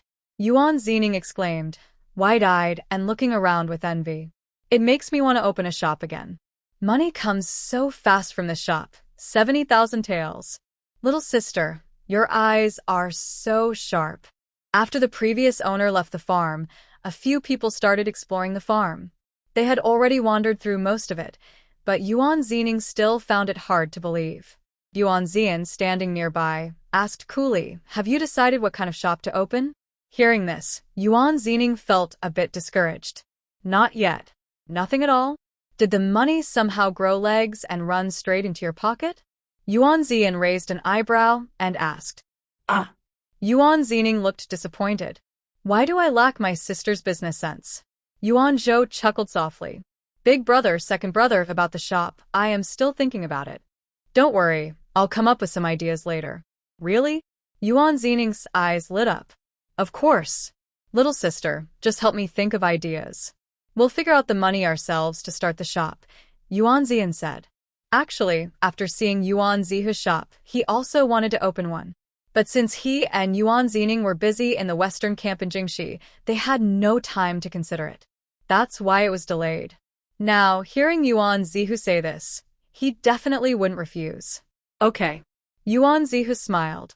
She had already thought it through. Once the farm's harvest was ready, she planned to have her big brother and second brother open a grain shop. That way, they'd have a steady supply and wouldn't worry too much. When floods or border needs arose next year, they could operate under the grain shop's name, which would also benefit her brother's futures. Do you have someone in mind to manage the farm? Hua Shifei asked. Yuan Zihu shook her head. Not yet. I'm thinking of maybe transferring someone from my mother's farm. Although the previous owner had transferred the sale contracts of the people on this farm to Yuan Zihu, the farm's head was taken away. Since it was someone familiar, there was no farm head now. I have a few people here. If you don't find anyone suitable, I can send those contracts over to you later, Hua Shifei said softly with a smile. Yuan Zihu blinked. Wouldn't that mean you'd be short-handed? I'm not short on people. Then. All right, Yuan Zihu replied happily. Anyway, the two families would eventually merge, so she didn't want to refuse. Hua Shifei turned to instruct Huasan a few words, and Huasan left. The group roughly toward Zhuangzi and gained a good understanding of it. Yuan Zio then planned to plant various crops on all the fertile fields and leave 2 hills for future fruit tree planting. With Yuan Zio's suggestion, Yuan Zio also allocated 50 acres of land for grass in the farm. After planning, they ate some snacks, and then Huasan and a few others returned, bringing along their contracts of service. Yuan Zio didn't mind and appointed one person as the head of the farm. She also shared her ideas with the new head, surnamed Fan. The head, Fan, knew that the young master had assigned her to Yuan Zio and understood Yuan Zio's status, so she was very respectful. After organizing the farm, while it was still early, Hua Shifei took a few people to another farm. This farm was smaller but more delicate, and it had a natural hot spring, making it a true hot spring farm. In the end, Yuan Zio bought this hot spring farm for 50,000 taels of silver. Huawan was so happy she jumped high, repeatedly saying that once the weather cooled, they would come here to escape the cold. Yuan Zio naturally agreed. Hee. Yuan Zining cheerfully moved closer to Yuan Zio. Little sister, your farm looks so nice. Can you leave 2 rooms for me and big brother? Of course. Yuan Zio smiled. Not only for you two, but also for our parents, grandmother, brother Shifei, Wan or Aunt Meng, and Lord Ho. They can all come. Great. Huowan's eyes sparkled. She linked her arm with Yuan Zio's. Sister Yu, it's settled then. Of course. Since this farm was a hot spring farm, perfect for growing flowers, Yuan Zio decided to set up a flower garden there. She also appointed a farm head, surnamed Chen, from among Huishifei's people, and explained everything to him. Over the next 2 days, they visited 2 more farms. Yuan Zio bought both, one with 1,500 acres of fertile land and the other with 1,000 acres, spending another 50,000 taels of silver. In total, the 4 farms had over 7,000 acres of fertile land. Yuan Zio had truly become a genuine landowner's wife. To celebrate buying the farms, Yuan Zio decided to host a banquet at a restaurant, and everyone agreed happily. Let's go to the Treasure Flavor restaurant. Yuan Zining suggested. Why not go to Drunken Immortal Pavilion? Huowan asked curiously. Their food is better than Treasure Flavor. Yuan Zining snorted. Even if the food at Drunken Immortal Pavilion is delicious, I won't go. Those people all look down on others with their eyes. Yeah, the staff at Drunken Immortal Pavilion really isn't that good, Yuan Zian agreed. Really? Huowan blinked her eyes. Are they? Definitely, Yuan Zining quickly said. Anyway, I won't go to Drunken Immortal Pavilion. Then let's go to Delicacy House, Yuan Zio smiled. She had eaten there before. The food was pretty good, and the ingredients were fresh. It wasn't as good as Drunken Immortal Pavilion, but it wasn't bad either. All right then, Huowan nodded when Yuan Zio agreed. As for Huishifei, he naturally centered himself around Yuan Zio and wouldn't oppose her opinion. When we get to Delicacy House, I'll get you 2 private rooms. You can eat there. No need to serve us, Yuan Zio said happily to Qing and the others.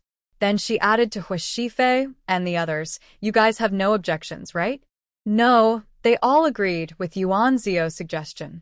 Qing and Qingji were used to this, and the others, seeing their young master also agreed, were very happy. Soon, they arrived at Delicacy House, where a waiter enthusiastically greeted them. Ladies and young masters, are you here for a meal? We have private rooms upstairs. Book 3 private rooms, Yuan Zio ordered. Yes, ma'am. The waiter smiled happily.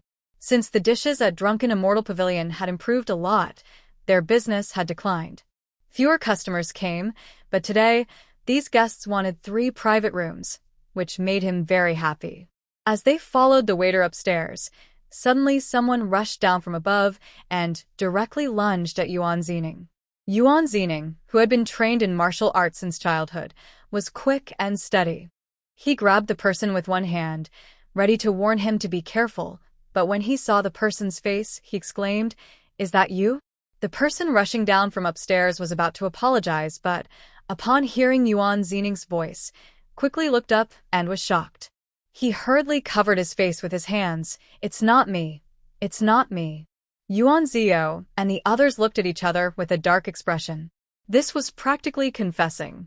Yuan Zian quietly whispered to Yuan Zio, "This kid is the new soldier who kicked on Ning twice." What? Yuan Zio's eyes widened at the news. What a coincidence. Looking more carefully at the person, Yuan Zio squinted, sensing something was off. Yuan Zining tightly grabbed that person's arm and gritted his teeth, saying, "Don't think I can't recognize you just because you changed your clothes. Tell me, how did you sneak out when all the new soldiers are training at the Western camp now?" Yuan Zining snorted. Today, he finally caught this kid. When he returned to the Western camp, he would definitely teach him a good lesson, kick him hard. And the worst part was, he kicked him twice. Twice. When had Yuan Zining ever suffered such a big loss? None of your business. The person, hearing this, looked angry and embarrassed, then lifted his foot to kick Yuan Zining again. Yuan Zining's eyes widened suddenly. Another kick? If he got kicked again, he would lose his temper with this kid. Besides, his little sister was still nearby. He couldn't afford to lose face in front of her. But, wait. No, that's strange. His legs couldn't move. The first 2 times, it seemed his legs suddenly stopped working, which is why he got kicked. Ugh, what sneaky tricks had this kid used? It was not something a real man would do. Everyone saw that the person was about to kick Yuan Zining but didn't react much. After all, with Yuan Zining's skills, dodging such a kick was easy. This kicker clearly had no real martial arts skill. But why wasn't Yuan Zining dodging? Just as the person was about to knock Yuan Zining down, someone ran down from the building and stopped him. Wanqing, stop fooling around. The person called Wanqing was pulled back, and Yuan Zining suddenly found his legs could move again. How did you do that? Yuan Zining stared at Wanqing, then looked at the person behind him and exclaimed, Young Master Ji. Young Master Ji. Yuan Zining and others hurriedly greeted him with smiles. The visitor was Ji Huaishuan. Young Lord Hua, Young Master Yuan, Second Young Master Yuan, Second Miss Yuan, and Miss Huaba. Ji Huaishuan apologized awkwardly, sorry for my little sister's behavior. Please forgive her. Little sister? Besides Yuan Zining, everyone else looked surprised at Wanqing, realizing she was a girl. Brother Wanqing couldn't help but step back and called out stubbornly. Still calling me your brother? Ji Huaishuan glared at Wanqing. I'll settle this with you when we get back. Humph. Wanqing pouted, looking aggrieved. Jean Wanqing's personal maid, also dressed in men's clothes, hurried down from the building and reached her side. She whispered, Miss, the young master heard everything. Ah. Jian Wanqing was surprised and widened her eyes. She whispered, Shi Xiang, are you sure my brother heard everything? Yes. Shi Xiang sighed and nodded at Jun Wanqing. Jun Wanqing felt very regretful. Why did she have to show off in this restaurant? Now she was exposed. She looked nervously at Ji Huixian and shrank to the side, saying nothing. Are you a girl? Yuan Zining asked in disbelief, staring at Jun Wanqing from head to toe. What are you looking at? Jian Wanqing was annoyed. She was tired of Yuan Zining staring at her, so she made a silly face and said, What's so interesting? Yuan Zining felt bitter inside. He thought he was already embarrassed enough after being kicked twice by a new soldier. Now it turned out he was kicked twice by a girl. No, almost 3 times. How? How did you do that? Yuan Zining was unconvinced. This is not something a real man would do. Clearly, this girl had no fighting skills, so why couldn't he avoid her? What do you mean, real man? I'm not a man at all. I'm a young lady. Jun Wanqing lifted her chin. Humph. You're ruthless. Yuan Zining turned away. A good man doesn't fight with a girl. Jian Wanqing also tilted her head. And you can't even fight me. You. Enough. Hua Shifei stepped in to stop the argument. It's just a misunderstanding. No need to fight over it. Yuan Zining and Jian Wanqing looked at each other, then both turned their heads away at the same time. Humph. Wanqing. Piaoning. Ji Huixian and Yuan Zian both scolded at once. Be polite. Yes, big brother. They replied in unison. Then they looked at each other in surprise, and both turned away again. Master Ji, meeting by chance is better than an invitation. We're about to have lunch here. Why not eat together? Hua Shifei said with a smile. That's a good idea. Ji Huixian thought for a moment and agreed with a smile. Humph, that little guy Xiaoqing, because Yuan Air girl has a fiancé, doesn't even show his face anymore. Really, it's better to be open and friendly friends. Why pretend to be strangers and secretly care about each other? He plans to have lunch with Yuan Air girl and then give that guy a good tease to see if he can get him to act normal. He definitely won't let that guy keep tormenting himself. There are plenty of beautiful women everywhere. That guy saw that his family's main manager was friends with these people, so he quickly invited everyone into the best private room and politely ordered dishes. After everyone ordered, they hurried to the kitchen to ask the chef to serve the food quickly. Yuan Zining and Ji Nuqing, respecting their elder brother's authority, didn't say much, but still didn't like each other. However, Ji Nuqing liked Yuan Zio very much. During the Lantern Festival, Yuan Zio became famous in the capital, but she didn't like attending those noble ladies' banquets, so they hadn't met before. Now, they finally met. Several men toasted each other and drank happily, while the three girls sat together chatting.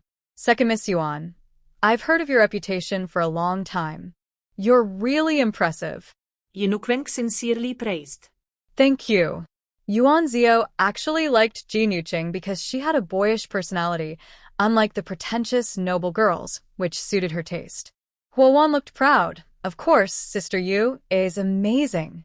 She really is. Ji Nuqing agreed, then added regretfully, but how come you have such a silly and clumsy older brother? Everyone burst out laughing. Yuan Zio also heard this and ground her teeth. Why was her brother so silly and clumsy? Don't laugh. Ji Nuqing said seriously. Let me tell you, your second brother is really stubborn. I told him I wasn't a new soldier, but he didn't believe me.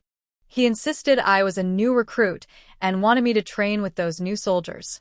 I'm just a girl. How could I be mixed with strangers? I didn't want to, but he kept blocking me.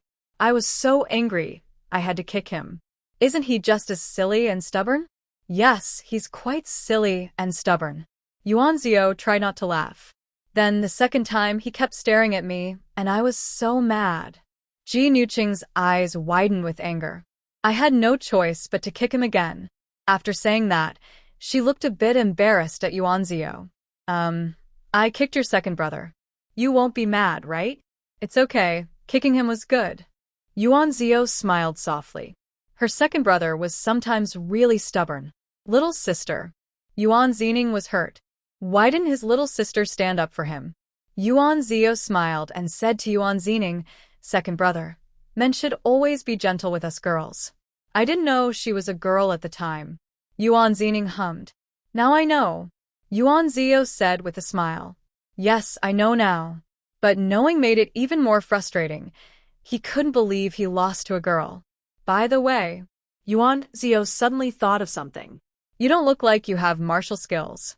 How did you kick down my second brother? Normally, he's pretty skilled. As for Yuan Zining letting her guard down, Yuan Zio didn't believe it. Her second brother was really upset back then. Ji Nuqing chuckled shyly and said, I haven't learned martial arts, but I have learned how to cut pulses. That's impressive. Huo Wan exclaimed, with wide eyes. My little sister only learned a bit of pulse cutting. I can only temporarily control her legs, Ji Huaxian said with a smile. Then Ji Huaxian turned to Yuan Zining and said, I didn't expect my sister to be so mischievous. She hurt you twice before, I'm really sorry. It's okay, really, Yuan Zining scratched his head and quickly said, it was my own recklessness. I thought she was a new recruit in the camp. I already told you, I'm not a new recruit. Yinok potet. How would I know you disguise yourself as a boy to sneak into the western camp? Yuan Zining, after recalling Ji Nuqing's story, felt a bit embarrassed. But for face, he tried to hold it in. Humph. Ji Nuqing said, it's because you didn't believe me.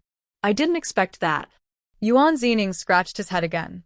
He thought to himself that as a grown man, he shouldn't be so petty like a girl. Also, he remembered that he had forced her to practice, and that's why she kicked him. He then picked up his wine cup and said, all right, it's my fault. I apologize. If Yuan Zining kept arguing with Ji Nuqing, she would definitely argue back to the end. But unexpectedly, Yuan Zining suddenly raised his cup and apologized, making Ji Nuqing feel a bit shy. She quickly picked up her own cup and said, well, I also did something wrong. I apologize to you too. Huo Wan clapped and laughed. All right, the misunderstanding is cleared. Everyone else also laughed and said, yes, it was just a misunderstanding. Now that it's resolved, let's not hold grudges anymore. Yuan Zining and Ji Nuqing each took a sip of their wine, looked at each other, and both smiled shyly. After a meal, everyone was very happy. When it was time to pay, they were told there was no need to settle the bill. Ji Huixian got along well with everyone and smiled as he revealed that he was the behind-the-scenes manager of this restaurant. Everyone was surprised to learn that Jinwei Lu was actually Ji Huishuan's place. Even Ji Nuqing widened her eyes and said, Big brother, you've hidden this so well. I didn't know about it and neither did our parents, right? Don't tell our parents. Ji Huixian quickly warned. Then he smiled at everyone and said, I opened this restaurant, but only friends know about it. Outsiders don't. Although everyone was unsure why Ji Huixian didn't tell them earlier, they all promised to keep it a secret and help him. Ji Huixian was very grateful. When they found out that Jinwei Lu belonged to Ji Huixian, Yuan Zio wanted to help, but Ji Huixian didn't ask for help, so she didn't say anything and decided to wait for a good chance. Soon, everyone left, and Ji Nuocheng sadly followed Ji Huixian home. Brother. Ji Nuocheng tugged at Ji Huishuan's arm. Please don't tell Dad, or he'll get angry and lock me up. Are you afraid now? Ji Huixian looked at her with a bit of annoyance. When you stole Dad's seal and secretly wrote a letter to Uncle, why weren't you afraid? I was wrong. Ji Nuocheng lowered her head and obediently admitted her mistake. Do you know that if this gets out, Dad could be impeached? Yehviksuan whispered sternly. Brother, I won't dare to do it again, Ji Nuocheng quickly said. And Uncle burned the letter right away, so there's no trace. I saw him burn it myself. Really? Ji Huixian asked. What did Uncle say? Well, Uncle said Dad is being unreasonable, Ji Nuocheng said, shrinking her shoulders as she remembered her uncle's words, feeling a bit guilty. Humph. Yehviksuan snorted. If Uncle tells Dad later, I want to see what you'll do. Brother, big brother. Ji Nuocheng shivered at the thought of that possibility. Please save me. I don't want Dad to lock me up. Oh, you. Yehviksuan sighed helplessly. Why did you do such a thing? What were you thinking? I really wanted to see the Western camp in the capital. Yinoquink pouted. Since Dad and Uncle didn't agree, I had no choice but to do this. Fortunately, nothing serious happened. Ji Huishuan sighed and said, Luckily, we met the second young master of the Yuan family. Otherwise, you would be waiting for your father and uncle to scold you for causing trouble. I'm sorry, big brother. Ji Nuocheng quietly admitted her mistake, with her lips pressed together. Not to be repeated. Ji Huishuan sighed and scolded her, but since she is his own sister, he couldn't be too harsh. Yes, I won't do it again, Ji Nuocheng quickly replied. Seeing her brother's expression, she felt relieved, knowing he wasn't going to pursue the matter further. Meanwhile, the three siblings of the Yuan family happily returned home, planning to share good news with Yuan Qifeng and Lady Lu. Only then did they learn that Yuan Zitong had arrived. Currently, she was in the longevity hall with the old Lady Yuan, amusing her. Yuan Zian frowned and asked, Why did she come here? Your father and I weren't home this morning, so Zitong took the chance to come in, Lady Lu said, feeling annoyed. However, since she was the eldest aunt and everyone was in the house, pretending to visit the grandmother, she couldn't just send her away. So, she didn't go to Longevity Hall but stayed in Lu Feng Garden instead. The servant at the door actually let her in? Yuan Zining frowned. We need to scold him later. Who is allowed to come in and who isn't? Doesn't he know? Second brother, don't blame the servant, Yuan Zio said. Zidong coming to visit her grandmother is a good reason. In the end, we only separated the family, not cut off relations. If we really kept her out and she caused trouble, it would damage Dad's reputation. What should we do? Yuan Zining looked a bit impatient. This way or that way, it's not good. We've separated the family, but we still want Uncle and Zitong to come often? That's hard to accept. Uncle probably sent Zitong to make the first move. Yuan Zian snorted coldly. The family separation happened some time ago. Now that Zitong is here today, Uncle will probably come soon. For now, the best plan is for Grandma not to want to see Zitong, Yuan Zio said with narrowed eyes. That doesn't seem likely, Yuan Zining said, puckering his lips. Lady Lu listened to her children and felt worried. Her mother favored the second household and was easily swayed. If the two families really resumed contact, many problems could arise later. Mother, don't worry. We will find a way, she said confidently. Grandmother Yuan Zio saw Lu's furrowed brow and quickly went forward to comfort her, saying, When Dad comes back, you must tell him. We've made sure all the important parts of our house are well guarded, especially Dad's study. Yuan Zian and Yuan Zining listened and hurriedly asked, "Little sister, do you know something?" Yuan Zio smiled and said, "No, just in case. When we split the family before, who knows if Uncle Second bears a grudge? If someone uses his feelings against us, what should we do?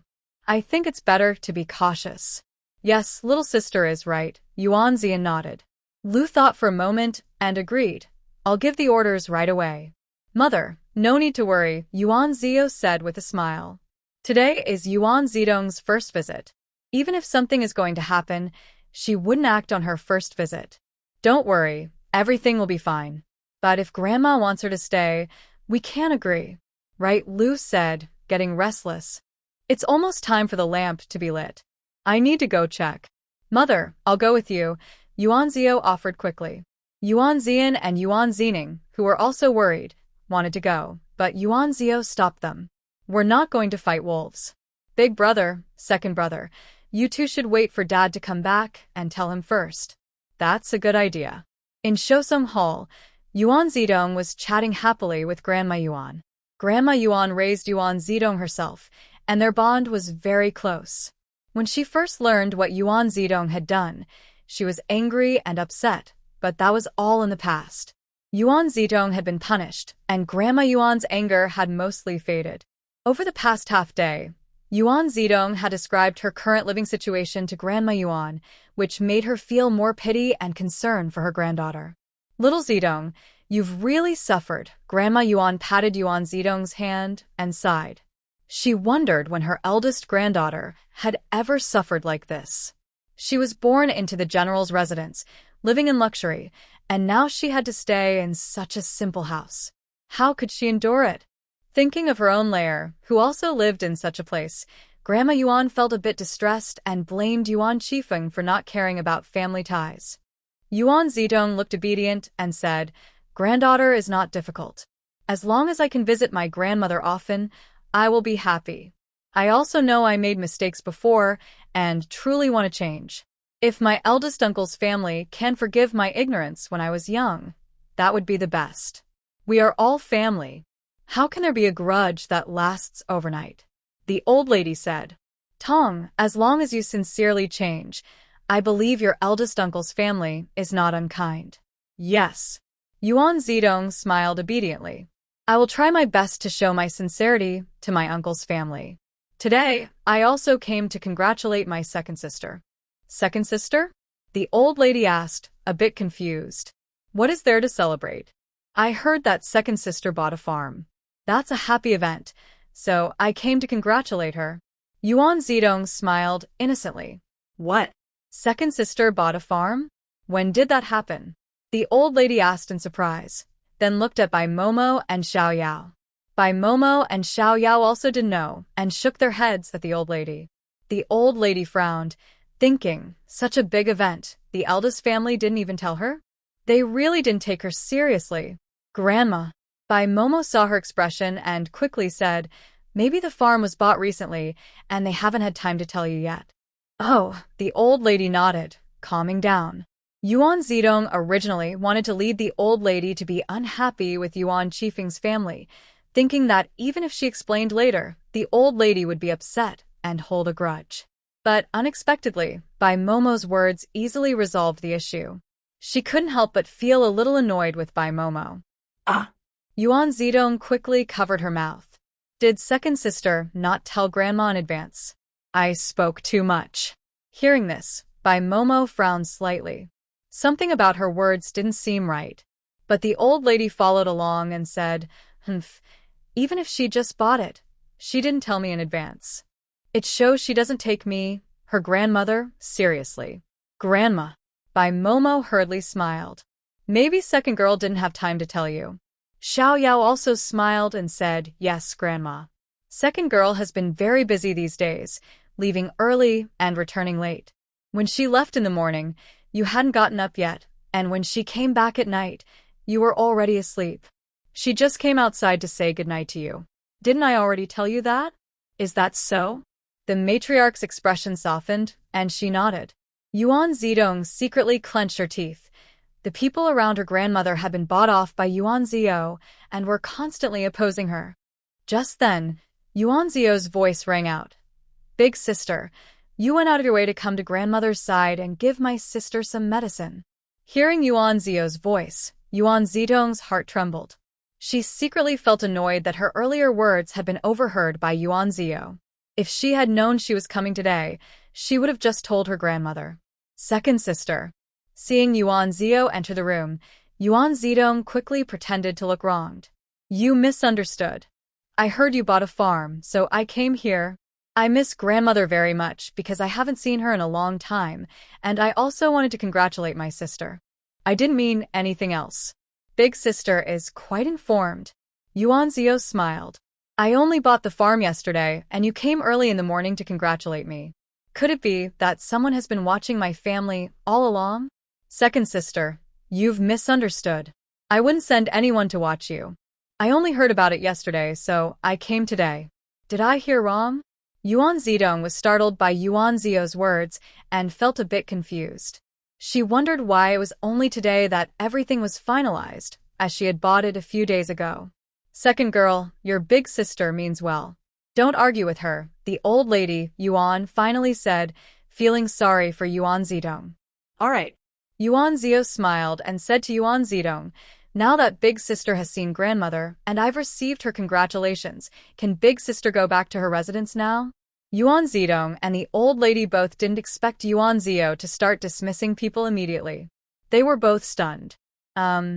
Second girl, the old lady said with a smile, "I've already told your big sister that she can stay here for a few days. In a few days, I'll send her back." No. Lu and Yuan Zio both refused at the same time. Earlier, when Yuan Zio was speaking, Lu had been silent. Now, hearing that the old lady wanted to keep Yuan Zidong at the general's residence, Lu clearly wanted to make her stance known. Immediately, the old lady's face looked displeased. Old lady, second girl, Yuan, the old lady, frowned and said, "I just miss my granddaughter and want to keep Tong girl here for a couple of days. Is that too much? Do I, your wife, not have the right to spend time with my own granddaughter?" Mother. Lu looked at Yuan Zidong with a slightly cold expression. "You wouldn't forget why your second uncle's family was separated, would you?" Hearing Lu's words, Madame Yuan paused, unsure how to respond. "Big auntie." Yuan Zidong quickly said, "I know I made mistakes before, but now I have realized my errors. I hope to mend my relationship with second sister and become close like family again. I came here to show my sincere apology. Please forgive my youth and ignorance." Before Lu could speak, Yuan Zio laughed. "Big sister, you say you're young and ignorant? Is that why you can have bad thoughts? If that's true, then today I could also say I was young and ignorant when I hurt you, and it would be fine. After all, I am 2 years younger than you." Her words made Yuan Zidong blush deeply. She quickly covered her face and started to cry. Seeing her tears, Madame Yuan felt very distressed. She said, "Second girl, your big sister didn't mean to do this. Why are you still holding on to it? She has already admitted her mistake." Grandmother. Yuan Zio sneered. "Whether she meant it or not, I think second sister knows best." "Nonsense." Madame Yuan frowned. "You two are not biological sisters, but you are still related. Why would your big sister want to harm you over a deep grudge? For what?" Yuan Zio looked at Yuan Zidong with a smile. "I think you know the answer very well." Yuan Zio's gaze made Yuan Zidong feel a shiver. It was like she saw through her. A cold feeling spread in her heart. But at this moment, she couldn't admit anything. She quickly forced a smile and said, "Second sister, you're joking. We are sisters. I would never really want to hurt you." "Sisters? How dare you say that now?" Yuan Zio snorted coldly. "My words are clear. My home doesn't allow you to stay. You should come less often. If you want to see grandmother, you can take her to second uncle's house. I remember I told you at the flower shop. How forgetful you are. I said, let Zidong stay with me for a few days." Jian Yuanzi was worried and refused to let Yuan Zidong stay. Seeing Yuan Zidong with tears and Yuan Zio's aggressive attitude, the old lady naturally sided with Yuan Zidong. "I didn't know, mother. that you could be so cruel, deliberately putting Zio in danger. Liu Shi angrily said. How am I cruel? How am I putting the second girl in danger? The old lady was coughing from anger. She only wanted to keep her granddaughter nearby for a few days. How did that become harming the second girl? You. Liu Shi was about to speak, but was comforted by Yuan Zio. Mother, let me speak. We can't let Liu Shi and the old lady argue. Liu Shi is the daughter-in-law. If this gets out, no matter the reason, people might criticize her for being unfilial. Big sister, since you're so stubborn, I won't hide the truth anymore. Yuan Zidong. She suddenly felt something was wrong. Before she could stop it, she heard Yuan Zio say, Grandmother, since you're asking, I'll tell you. If my big sister wants to harm me because she covets my fiancé, then I'll tell you the truth. She wants to marry into the Xianping Marquis family by replacing me if I die. This one sentence caused a huge shock. Yuan Zidong looked surprised, not understanding how Yuan Zio knew her thoughts. The old lady and Liu Shi were stunned, and even the maids and servants present were shocked. This answer was too shocking. The older sister, scheming to steal her younger sister's fiancé and planning to harm her to marry him herself. That's such a cruel thought. You're talking nonsense. Yuan Zidong was the first to react. She opened her eyes wide, pointing at Yuan Zio and scolding her. Isn't it obvious, big sister? You should know very well. Yuan Zio narrowed her eyes and looked at Yuan Zidong. You and your mother keep harming me. All because you want to take my place? Miss Tong, is what your second sister said true? The old lady finally reacted after a moment, looking at Yuan Zidong in disbelief and softly asking, Grandmother. Yuan Zidong quickly thought and then knelt at the old lady's feet. How could I have such thoughts? No matter what, I would never steal my second sister's fiancé. Huh. You're not stealing him openly, Yuan Zio sneered coldly, saying, if I lose my life, you can marry in my place openly. I guess grandmother wouldn't want to give up the marriage alliance with the Xianping Marquis family. I didn't. Yuan Zidong clenched her teeth and refused to admit it at all. Liu Shi finally regained her senses. She had never considered this angle before. She thought Ning was only trying to get Ning's family the bride price for Yuer, but it turns out the mother and daughter had been targeting Feier all along. This explains why Yuer has repeatedly faced danger since returning to the capital.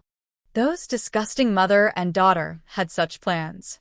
Liu Shi was trembling with anger and said hatefully to Yuan Zidong, I will beat you, this shameless girl. She stepped forward to hit Yuan Zidong. Mother, don't dirty your hands. Yuer stopped Liu Shi. She turned and stepped forward, grabbing Yuan Zidong and slapping her twice. Liu Shi's strength couldn't compare to Yuer's. People like her, if they didn't feel pain, wouldn't know fear. Since scaring her last time didn't work, she decided to go for the real thing. Yuan Zidong was caught off guard and was hit squarely. Her cheeks immediately swelled visibly. Second girl, you. Old Lady Yuan was about to speak when Bai Mama hurriedly brought over a teacup and placed it in front of her, saying, Madam, drink some tea quickly. Don't get too upset. If what second miss said was true, then this young lady deserved to be punished. Bai Mama trusted her second girl from the bottom of her heart. Old Lady Yuan was interrupted by Bai Mama's action.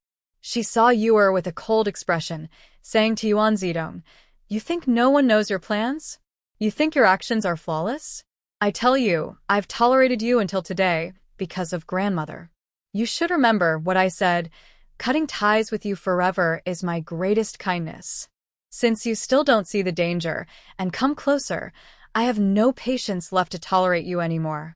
After speaking, she slapped Yuan Zidong twice, making her cry out in pain. Lian Xiao watched nervously from the side, trying to step in to protect Yuan Zidong, but Qing Ying and Qing Ji blocked her. She could only watch anxiously and say, Second miss, please show mercy. I was involved in that drowning incident before New Year, the rumors in the house, the danger during the Shangyuan festival, the runaway horse in the street, and your good uncle's family ruining my reputation, forcing me to marry your cousin. All of this was caused by you and your mother. Yuan Zio ignored Jingqiao, grabbing Yuan Zidong's collar with a stern face and coldly looking at her. These things, in the end, only have one purpose, either to kill me or to ruin me. They are just paving the way for you to marry into the Marquis of Schwamping's family. Tell me, why should I forgive you, or keep in touch? Do I think I have too much time to waste? Yuan Zidong opened her eyes wide, looking at Yuan Zio in shock. She felt confused inside, not understanding why Yuan Zio knew her thoughts or how she found out. What? Yuan Zio pushed Yuan Zidong hard, causing her to fall to the ground. Then she turned to look at Grandmother Yuan. Grandmother, do you still want Big Sister to stay at the general's residence? Grandmother Yuan looked at Yuan Zio and Yuan Zidong in shock, unable to react for a long time. If what the second girl just said was true, what kind of ruthless granddaughter had she raised? Young lady. Seeing Yuan Zidong fall to the ground, Qing Ying and Qing Ji no longer stopped Jing Qiao. Jing Qiao hurried forward to help Yuan Zidong up. Young lady, are you alright? Yuan Zidong's heart trembled. She knew that even if she said something now, the general's residence could no longer stay. She also secretly regretted she had come to mend their relationship, so why did she have to give Yuan Zio a hard time? If that incident hadn't happened, or if those words hadn't been overheard by Yuan Zio, would things have turned out differently? Alas, there was no medicine for regret in this world. No matter how much Yuan Zidong regretted, it was useless now. Miss Tong, is what your second sister said true? Grandmother Yuan asked tremblingly, staring at Yuan Zidong. Grandmother. Yuan Zidong suddenly snapped out of her daze. At this moment, she absolutely couldn't admit it. Grandmother, I really didn't mean it. As for whether my mother had that intention, I don't know. I admit she was after my second sister's dowry, but everything else, I truly don't understand. After speaking, Yuan Zidong burst into tears. She sobbed as she stood up with Jing Qiao's help. Since aunt and second sister don't want me here, I'll leave. Grandmother, if my younger sister misses you, let father come to take you to my house for a few days. After saying this, she didn't dare stay any longer. Without looking back, she rushed out of Shosong Hall. Miss Tong. Seeing Yuan Zidong run away, Grandmother Yuan involuntarily called out, then sighed deeply. Qing Ying, go see the young lady off. Don't let her go the wrong way, Yuan Zio ordered. Yes. Qing Ying agreed and hurriedly followed her out. Alas. The old lady sighed and asked Yuan Zio, Second miss, was what you just said true? Does grandmother still not believe it? Yuan Zio smiled and replied, Big sister didn't even dare to confront directly and ran away. Doesn't that say something? Mother, I would never dare to let such a person into the house again. Otherwise, who knows what strange trouble my Yuer might get into in the future, Lu Shi said angrily to the old lady. Enough, enough. The old lady sighed. She had thought that after some time, the family would calm down, but it seems this knot can't be untied. Grandmother, my mother also cares for me. I hope you can understand, Yuan Zio said with a smile. I understand. All mothers care deeply, the old lady sighed. All right, let's put this matter behind us. I won't let Tong girl come into the house anymore. Thank you, grandmother. Thank you, mother. Seeing the old lady relax, Lu Shi and Yuan Zio no longer pressed the issue. Later, Yuan Zio told the old lady about buying the farm, but because of earlier events, her mood was not very good. After chatting for a while, Lu Shi and Yuan Zio left Shosong Hall. Aw man. After Lu Shi and her daughter left, the old lady sighed softly. Am I a failed mother? A failed grandmother? Old madam, Bai Mama sighed gently. Why do you think that? In the end, you were also kept in the dark. The old lady was old, and Bai Mama naturally didn't want her to worry too much over these matters and harm her health. Alas. The old lady leaned sadly on the noble consort's couch, shaking her head. I raised my granddaughter myself. I thought I knew her very well, but how could she have such thoughts? She's engaged to Second Miss. She even wanted to harm Second Miss's life, replacing her. When one plan failed, she came up with another, and now she wants to ruin Second Miss's reputation. Doesn't she know that a woman's reputation is as precious as the sky? Ruining her reputation is no different from killing her. Xiaoyao couldn't bear to see the old lady so sad and comforted her. Old madam, maybe there is some misunderstanding. I hope it's just a misunderstanding too. The elder lady squinted her eyes and shook her head, saying, but I raised my granddaughter myself. I know that if Tong is in the right, she wouldn't leave so quickly. Sigh. Maybe I was really wrong all these years. This time, the elder lady was truly shocked. Nothing Ning's actions had done before had shaken her as much as this did now. Grandmother. Seeing the elder lady suddenly look so exhausted, by Mama and Xiaoyao gently called out, feeling sorry for her. I think if this family had split earlier, Lei's family might not have developed so many complicated thoughts, the elder lady said softly, almost to herself. I feel I have let down the older generation. Bai Mama saw how the elder lady looked now and felt heartbroken. Grandmother, don't think about these things anymore. If you really feel guilty about the eldest son, then take good care of yourself. Otherwise, if you fall ill, the eldest son will be very sad and blame himself. If that happens, you'll feel even more guilty. The elder lady understood Bai Mama's concern. She patted Bai Mama's hand and said, all right, I'll listen to you. I won't think about it anymore. As you said, children have their own luck. Let them be. This old lady, can't control everything anymore. That's right, grandmother. Seeing that the elder lady was convinced, Bai Mama and Xiaoyao both breathed a sigh of relief. Xiaoyao quickly said, I'll bring you some dinner so you can eat a little. The elder lady waved her hand. No, I can't eat now. I feel full. Help me inside to lie down for a while. Bai Mama and Xiaoyao exchanged glances, knowing that the elder lady hadn't fully let go yet. They had no choice but to support her inside and help her lie down.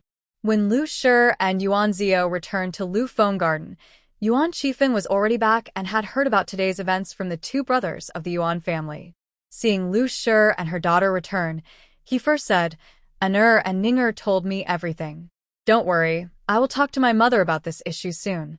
Lu Shi had been holding back her anger since she returned from Shosong Hall, feeling furious at Ning's shamelessness and hatred, annoyed at Yuan elder lady's favoritism, and also feeling sorry for Yuan Zio's suffering. Yuan Zio tried to comfort her, but to no avail. She began to regret that she should have explained things more slowly to Lu Shi earlier, so she wouldn't be so upset now. There's no need to say anything anymore. Mrs. Lu heard Yuan Qifeng and clenched her teeth, saying, Yuan Zidong won't come to our house anymore. If she dares to come, I will hit her every time. After speaking, she repeatedly ordered her servant, go to the gatekeeper and tell them to prepare some sticks. From now on, if Yuan Zidong dares to come, let them beat her hard. Beat her until she's hurt or unconscious, no matter what. Yuan Qifeng and the two Yuan brothers looked confused, not understanding why Mrs. Lu was so angry. Yuner, what happened? Yuan Qifeng quickly asked. Humph. Mrs. Lu sat down and slammed the table. That good niece of yours is really shameless. She actually covets fare. Because of that, she has come to harm you 3 times, hoping to take her place. Mrs. Lu's words revealed Ning Shi and Yuan Zidong's malicious intentions and how they harmed Yuan Zio. She told the Yuan father and sons everything. Yuan Zio had been beside Mrs. Lu, helping her vent her anger, worried she might get hurt. The Yuan father and sons listened and became furious, realizing that what they knew before was only part of the story. Yuan Zining was so angry, he wanted to go to Yuan Qilei's house and give Yuan Zidong a good beating. Yuan Zian stopped Yuan Zining and said, You're a man. If you go and hit a girl, even if you're right, it won't look good. That's right. Yuan Qifeng agreed with Yuan Zian. Father, elder brother. Yuan Zining said unhappily, Are we just going to let her go? Why? When did I say we'd let her go? Yuan Zian replied coldly. Listen to what father has to say first. Father. Yuan Zining looked at Yuan Qifeng again. You don't need to worry.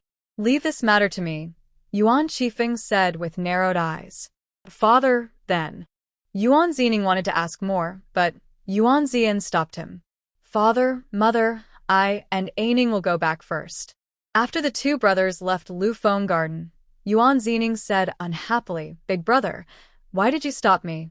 Yuan Zian looked at Yuan Zining and said, let father handle the obvious things. Big brother, I understand what you mean now. Yuan Zining's eyes lit up. When do you think we should go and give them a lesson? Yuan Zian slapped the back of Yuan Zining's head. Just one beating is too easy on them. Ouch. Yuan Zining rubbed his head and said, Big brother, what do you mean? To take revenge. I want to do it thoroughly. Yuan Zian squinted, looking mysterious. Yuan Zining sighed, Big brother, can you stop being so secretive? No. Yuan Zining. Over at Lu Feng Yuan, Yuan Zio carefully comforted Yuan Qifeng and Lu Shi. Once Lu Shi's emotions settled, she had dinner at Lu Feng Yuan before confidently returning to Wuyo Pavilion with Qing Ying and Qing Ji. Brother Shi, why are you here again at this time? After Qing Ying and Qing Ji helped Yuan Zio lie down, not long after they left the room, Yuan Zio sensed someone outside the window. Recognizing the familiar presence, she knew who it was, quickly put on a cloak, and softly asked. Hua Shifei quietly jumped into the room, smiling softly, I brought you something. He waved a red wooden carved box. You're bringing me something? Yuan Zio looked at the box in Hua Shifei's hand, blinking in confusion. What are you giving me? She didn't remember asking Hua Shifei for anything. Hua Shifei smiled without speaking. He opened the box, revealing 2 pieces of paper inside. Since they were far away, Yuan Zio couldn't see clearly. She stepped closer, took the papers, and under the moonlight, she realized they were land deeds for 2 farms. Is this? Yuan Zio looked up in surprise at Hua Shifei. Hua Shifei smiled. This is my gift to you. Yuan Zio didn't expect Hua Shifei to give her 2 farms at once. Under the moonlight, she examined the deeds. One had 2,000 acres of good land, the other 1,000 acres. Both were in excellent locations. The value was at least 60 or 70,000 taels of silver. Brother Shi, this is too expensive. Yuan Zio quickly said. Although she was earning silver easily now, she understood that 60 or 70,000 taels was a huge amount. Keep it, Hua Shifei said with a smile. I bought these especially for you. If you don't want them, I'll just let them lie there unused. Do you really mind? Yuan Zio glared at Hua Shifei. Of course, she didn't want to see them go to waste. 3,000 acres of good land. How much grain could she grow? She definitely wouldn't let them just sit there unused. All right then, I'll take them, she said after thinking. Once I earn some silver, I'll give you half. Good. Hua Shifei smiled indifferently and said, These 2 villages are something I bought specifically to give to Yuan Zio. I don't know why Yuan Zio wants to buy so much good farmland, but I have a feeling she's planning something. Since that's the case, I naturally want to help her. Plus these 3,000 acres. Yuan Zio counted quickly. Wow, does that mean I'll have a total of 10,000 acres of good land? Yes, my worried girl is now a true big landowner's wife. Hua Shifei said with a suppressed smile. Yuan Zio smiled softly and said to Hua Shifei, Do you think I'm spending too much? Hua Shifei raised an eyebrow and nodded. Seeing Yuan Zio's brows about to furrow, he added with a smile, But I like a wife who spends freely. Someone like you is just perfect. Humph. After hearing Hua Shifei's words, Yuan Zio couldn't help but lift her chin proudly. Whether you like it or not, I've already decided on you. You can't run away. I won't run, Hua Shifei whispered softly into Yuan Zio's ear. Yuan Zio's ears started to feel warm, and she pushed Hua Shifei gently. All right, you can go now. I haven't finished my important matter yet. How can I leave? Hua Shifei said with a smile. Important matter? Yuan Zio blinked. Is there something else? Of course. Hua Shifei smiled. The land deed for the villages I gave you is just a side gift. I came to tell you something important. What is it? About your maternal family. Hua Shifei's tone turned serious, no longer joking, as he spoke sincerely to Yuan Zio. Has second brother Hua returned? Yuan Zio's heart lifted at the news. If that's the case, it means there's news from her maternal family. What's the situation with my maternal family now? Hua second hasn't returned. Just some news has come first, Hua Shifei explained. What have they found out? Yuan Zio was eager to learn about her maternal family. Yuan, if the news was second heard is correct, Aunt Lu isn't actually surnamed Lu, Hu Shifei said seriously. My mother isn't surnamed Lu? Yuan Zio's eyes widened in surprise. Then, what is her surname? Yuan, listen. Hu Shifei's voice grew serious. Do you know the Su workshop? The famous jewelry workshop in the south?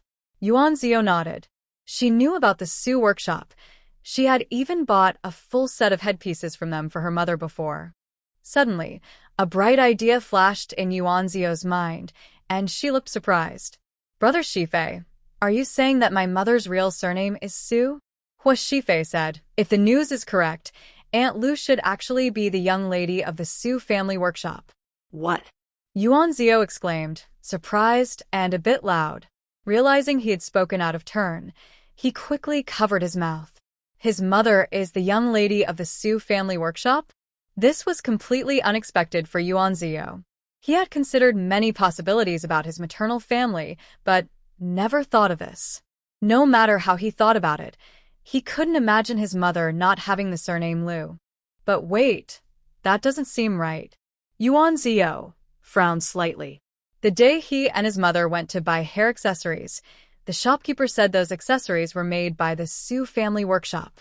His mother didn't seem to show any unusual expression then. Was she hiding something well, or did he not notice at the time? No, that can't be. Yuan Zio narrowed his eyes. After they bought the hair accessories, his mother wore them a few times. Once, he saw her looking intently at a hairpin.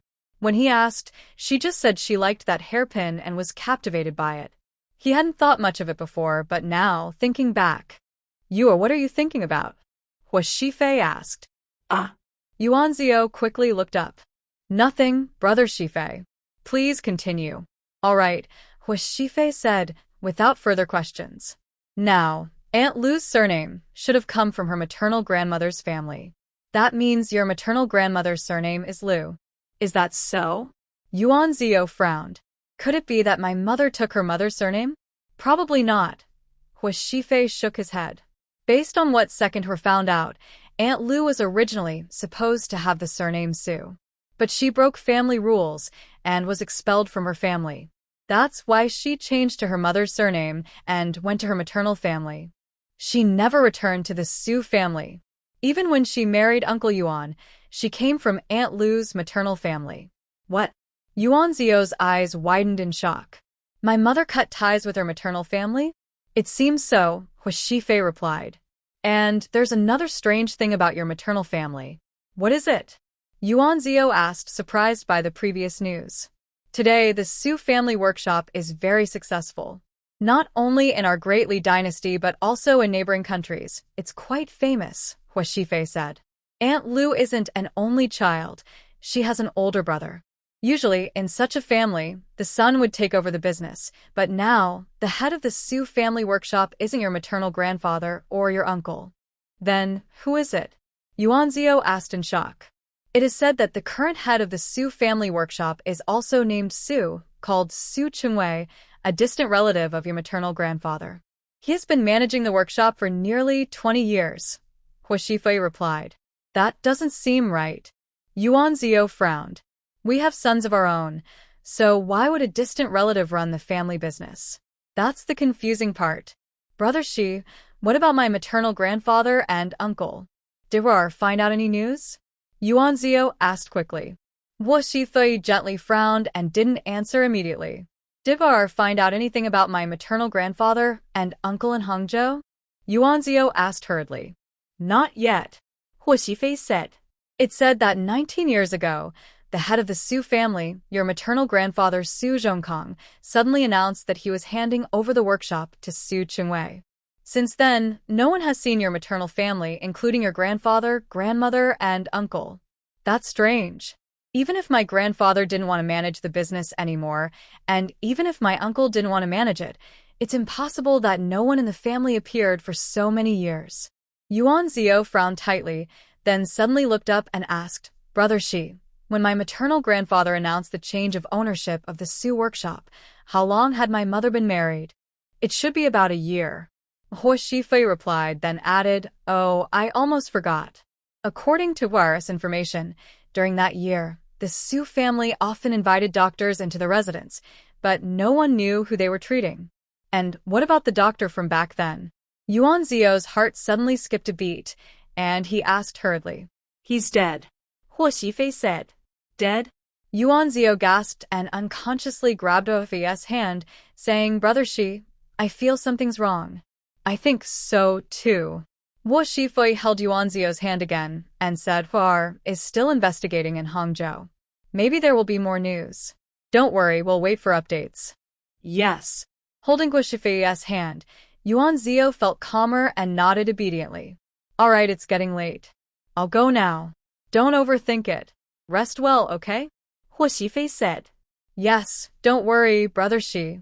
Yuan Zio nodded. Huo Shifei couldn't help but touch Yuan Zio's smooth hair. I'll be very busy these days, so I might not have time to come find you. Don't worry too much.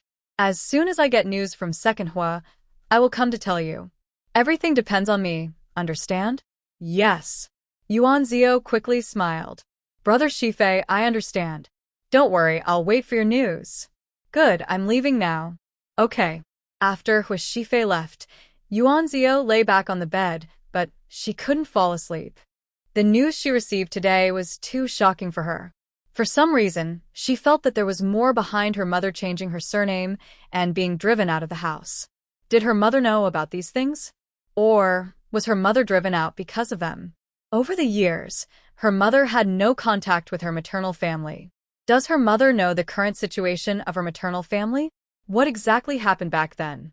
Why did her grandfather leave the large family business to a distant relative? Where is her maternal family now?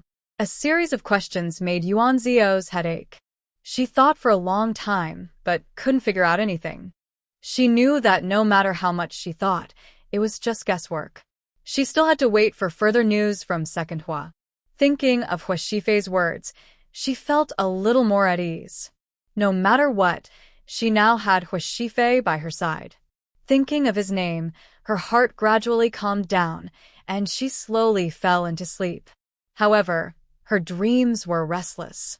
Yuan Zio dreamed again of her past life, of the tragic scene when the Yuan family was destroyed, and of everyone's fate.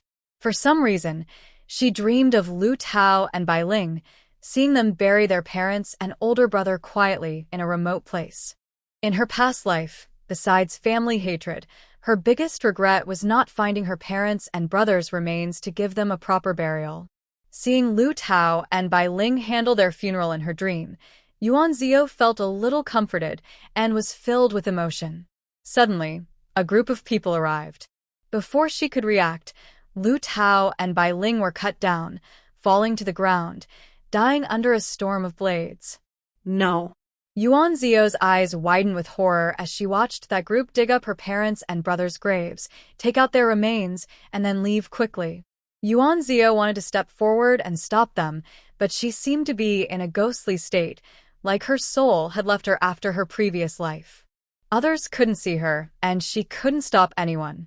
Yuan Zio could only watch helplessly as the group took away her parents' and brothers' remains, feeling powerless. No. Yuan Zio felt immense pain. It was as if she experienced again the sorrow of her parents and brother leaving her. The pain was so intense, she couldn't help but cry out, "No, don't leave me. Second young lady, wake up, wake up." Suddenly, Qing Ying and Qing Ji's anxious calls sounded in Yuan Zio's ears. It was Qing Ying and Qing Ji. That's right, she's back, she's really back. Her parents and older brothers are still here. Her heart immediately settled. Yuan Zio suddenly opened her eyes wide. A nightmare all night had made her tears flow endlessly. Now, her eyes were red and swollen, with tears still on her face as she looked at Qing Ying and Qing Ji. Second young lady. Qing Ying and Qing Ji saw Yuan Zio's appearance and felt heartbroken. Are you having a nightmare? Don't be afraid. The servants are here, and we're not afraid. Qing Ying, Qing Ji. Because she had cried all night, Yuan Zio's voice was hoarse. Qing Ji hurriedly used a silk cloth to wipe the tears from Yuan Zio's face. Qing Ying quickly brought a calming tea and said to Yuan Zio, "Second young lady, Drink some tea to soothe your throat. Yuan Zio took the cup, drank a few sips, and her throat felt better. Second young lady, are you feeling better? Qing Ying and Qing Ji asked worriedly. I'm fine, just had a nightmare. It doesn't matter, Yuan Zio said with a smile. Don't worry about me. As she spoke, she tried to get up. Qing Ying and Qing Ji hurriedly helped Yuan Zio to her feet and changed her into casual clothes. Qing Ying then took 2 boiled eggs from the small kitchen and gently placed them on Yuan Zio's eyes, feeling distressed. Second young lady, did the eldest young lady upset you yesterday? If you want, I can tell her to stop. There's no need to take it to heart and suffer like this. Look at your eyes, so swollen. How uncomfortable must that be? Yuan Zio naturally couldn't say it was because of loose matter or that she dreamed of her past life, so she temporarily let Yuan Tong take the blame. I'll listen to you. Seeing Yuan Zio accept their advice, Qing Ying and Qing Ji felt relieved. After helping Yuan Zio with her breakfast, a maid from Gaiansai came to find her. Is it the madam looking for me? Yuan Zio asked when she saw her. Second young lady. The maid bowed and said, Madam is looking for you. She said if you're free, please come to Guyanjai. All right, tell Madam I will go shortly, I replied. Yes. The maid responded. I will take my leave now. Madam, Yuan Zio arrived at Guyanjai. When she entered, she saw Granny Gu sitting calmly on the Buddha bed, holding a withered piece of grass, examining it carefully with a hint of joy on her face. Hearing Yuan Zio's voice, Granny Gu looked up and smiled. Come sit here. Yuan Zio smiled, bowed politely to Granny Gu, and sat on the bed, curious about the dry grass in Granny Gu's hand. Madam, is there something special about this grass? Granny Gu smiled and said, I really must thank you. Why do you say that, madam? Yuan Zio was a bit confused, not understanding why Granny Gu was thanking her. If it weren't for you asking me to help identify the medicinal herbs for treating the plague, I wouldn't have discovered this blood flow break, Granny Gu said with a gentle smile. Blood flow break? Yuan Zio looked surprised at the grass in Granny Gu's hand. Madam, is this grass one of the herbs I gave you? Yuan Zio didn't remember collecting this grass. In fact, she had never heard of blood flow break before, neither in her past life nor this one. She had no idea such a medicinal herb existed. Exactly. Granny Gu nodded with a smile. I knew you'd be surprised. If a different doctor had seen this, they might have thrown it away as just dry grass. That would have been a real loss.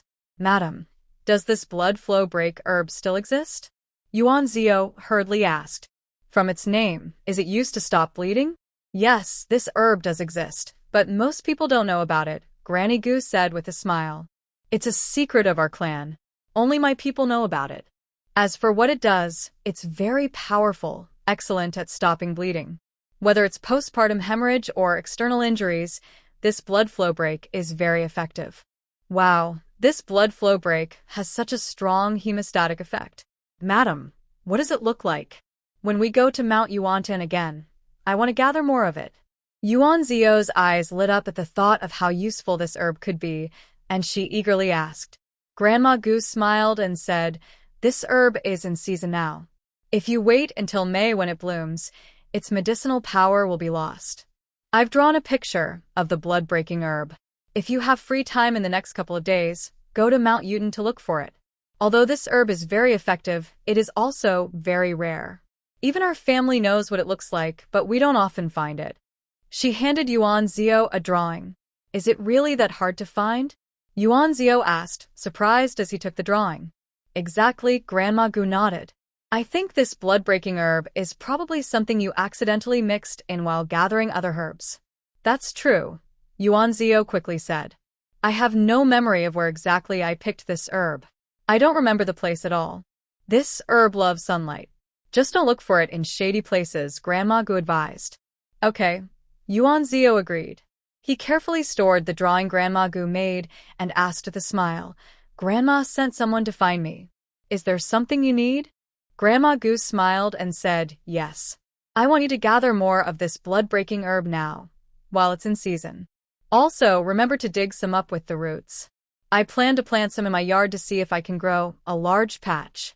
That would be great. All right. Yuan Zio replied quickly. Grandma Gu sighed. This herb is very rare and hard to grow. I don't know if I can take care of it well. But if I can cultivate it successfully, it will make many medicinal pills. Grandma, I believe you can do it, Yuan Zio said with a smile. In her heart, she thought that once Grandma Gu planted the blood-breaking herb, she would help as much as she could. If they could grow a lot of it, it would be very useful.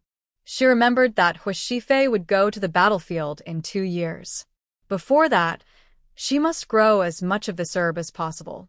Good, then I'll take your good words as my luck, Grandma Gu said with a smile. She handed Yuan Zio another list. This is a list of medicinal herbs I've selected from the ones you gave me, which can treat the plague. Thank you, Grandma, Yuan Zio said happily as he took the list. Grandma Gu then took out 2 more lists and handed them to Yuan Zio. These are some prescriptions I've written for treating the plague. If you find them useful, keep them. Grandma Gu didn't know why Yuan Zio suddenly wanted to gather herbs for treating the plague, but she didn't ask. She simply shared everything she could think of with him. Yuan Zio felt grateful and thanked Grandma Gu, saying, Grandma, I must thank you this time. I bought a few farms and I plan to set aside a part of one to grow medicinal herbs to treat plagues. After all, disasters and calamities happen often. If a big disaster occurs and there's an outbreak, having more herbs can save more lives. This was also a way of explaining to Grandma Gu where the herbs would go. Grandma Gu nodded and praised. That's a good idea. She then sighed. Disasters and calamities are unavoidable. When they happen, it's the common people who suffer most. Doing this not only can save innocent lives but also shows I made the right choice in choosing you. Yuan Zio smiled shyly and said, Thank you for your praise, Grandma. Grandma Gu gently patted Yuan Zio's head and said, But you also have to promise me something. Please, Grandma, just say it. If one day our Great Li dynasty faces a serious outbreak, you must not risk yourself unnecessarily, Grandma Gu said earnestly. Yuan Zio quickly responded, I will protect myself well, Grandma, don't worry. Right now, I have no family or relatives, Grandma Gu sighed. You are the closest person to me. I absolutely do not want anything to happen to you. Do you understand? Recently, Grandma Gu had been teaching Yuan Zio various medicinal principles and deeply realized Yuan Zio's talent in this area. She liked her even more. She felt both happy and worried.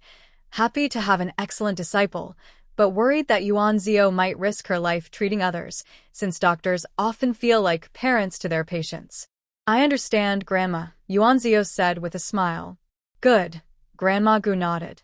If something really happens, just write out the prescriptions and give them to others to prepare. You're a girl and so young, you don't need to be on the front lines. Okay, Yuan Zio replied happily. Seeing her agree, Grandma Gu felt relieved and nodded, unaware that one day in the future, her proud disciple would find herself in danger because of other reasons, causing her endless worry and regret for teaching Yuan Zio how to distinguish blood flow. Now, Yuan Zio's fragrance shop, Xuanxiangjai, was one of the most loved shops among the high officials and wealthy people in the capital. Even some ordinary folks with little income would occasionally come to buy half a gene of sweets to enjoy. Everyone who comes to the capital, if they want to find the best pastries, will most likely be directed to Xuanxiang Restaurant. Xuanxiang Restaurant has become one of the city's special features. Now, Xuanxiang's business is steady, and the cooks in the back kitchen are very familiar with making the pastries. Yuan Zio thinks she can now extract the honey from the stone. It's the second miss. Shermu, who is now in good health, has been living in the backyard of Xuanxiang with Shermi. Not wanting to waste food, she takes charge of cleaning at the restaurant. One day, she is sweeping the yard when she sees Yuan Zio bringing Qing inside. She quickly steps forward happily to bow and greet her. No need for formalities. Yuan Zio smiles, quickly helping Qing to help Shermu up. Are you still coughing now? No more coughing. Shermu smiles and says, Thanks to the pills given by the second Mississippi, otherwise, I might not have recovered from my illness. Over the past year, Shermu had seen many doctors, but her condition only improved temporarily. Now, Thanks to the pills Yuan Zio gave her, she is fully recovered. Shermu is very happy and respects Yuan Zio even more. That's good to hear. Yuan Zio smiles and says, Today, I came to see Shermi. Is she in the kitchen? Yes, yes. Shermu quickly replies. Second miss, please sit down. I will go call Mir to come see you. She then leads Yuan Zio to sit at a stone table in the yard and quickly goes to the kitchen to call Shermi. Your servant has seen this second miss. Shermi, upon hearing Yuan Zio's arrival, tidies up and comes out of the kitchen. Yuan Zio smiles and says to Shermi, Shermi, are you happy working here? Yes, second Mississippi. I am very happy working here, Shermi replies with a smile. Yuan Zio smiles and says, Thanks to you for helping me run the shop. You've worked hard. Second miss. Shermi quickly responds, helping second miss is my blessing. Not only did you save me, but you also saved my mother. I will never forget this great kindness. I only wish I could do more to help you. Hearing this, Yuan Zio raises her eyebrows with a smile and asks, If I asked you to do something else now, would you be willing? As long as I can do it, I am willing, Shermi quickly replies. The cooks in the back kitchen of Xuanxiang are very experienced now. Whether she is here or not, it doesn't make much difference. Qingying cups a cup of tea and places it beside Yuan Zio. Yuan Zio picked up her teacup, took a gentle sip, then placed the cup back on the stone table. She looked up and asked Shimi, I remember you told me your father is a doctor. You also learned a lot about medicine from him, right? Yes, second miss, Shimi hurriedly replied. My father is a village doctor. Before he passed away, he taught me all kinds of medicinal knowledge. Yuan Zio nodded, resting her hand on the stone table, tapping lightly with her index and middle fingers. She then asked, Do you know how to grow medicinal herbs? Grow herbs? Shimi was surprised and shook her head. I only picked herbs with my father in the mountains. I haven't grown any myself. Would you like to try growing some?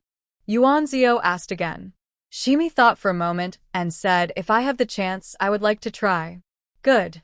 Yuan Zio smiled and nodded. Since you learned about medicine from your father, you should know which herbs like which conditions, when to harvest them, and which parts to pick. I believe you understand all that. Yes, second Mississippi, all right. Yuan Zio smiled. I bought a farm specifically for growing herbs. Would you like to be the manager there? The farm isn't very big, about 1,000 acres of good land.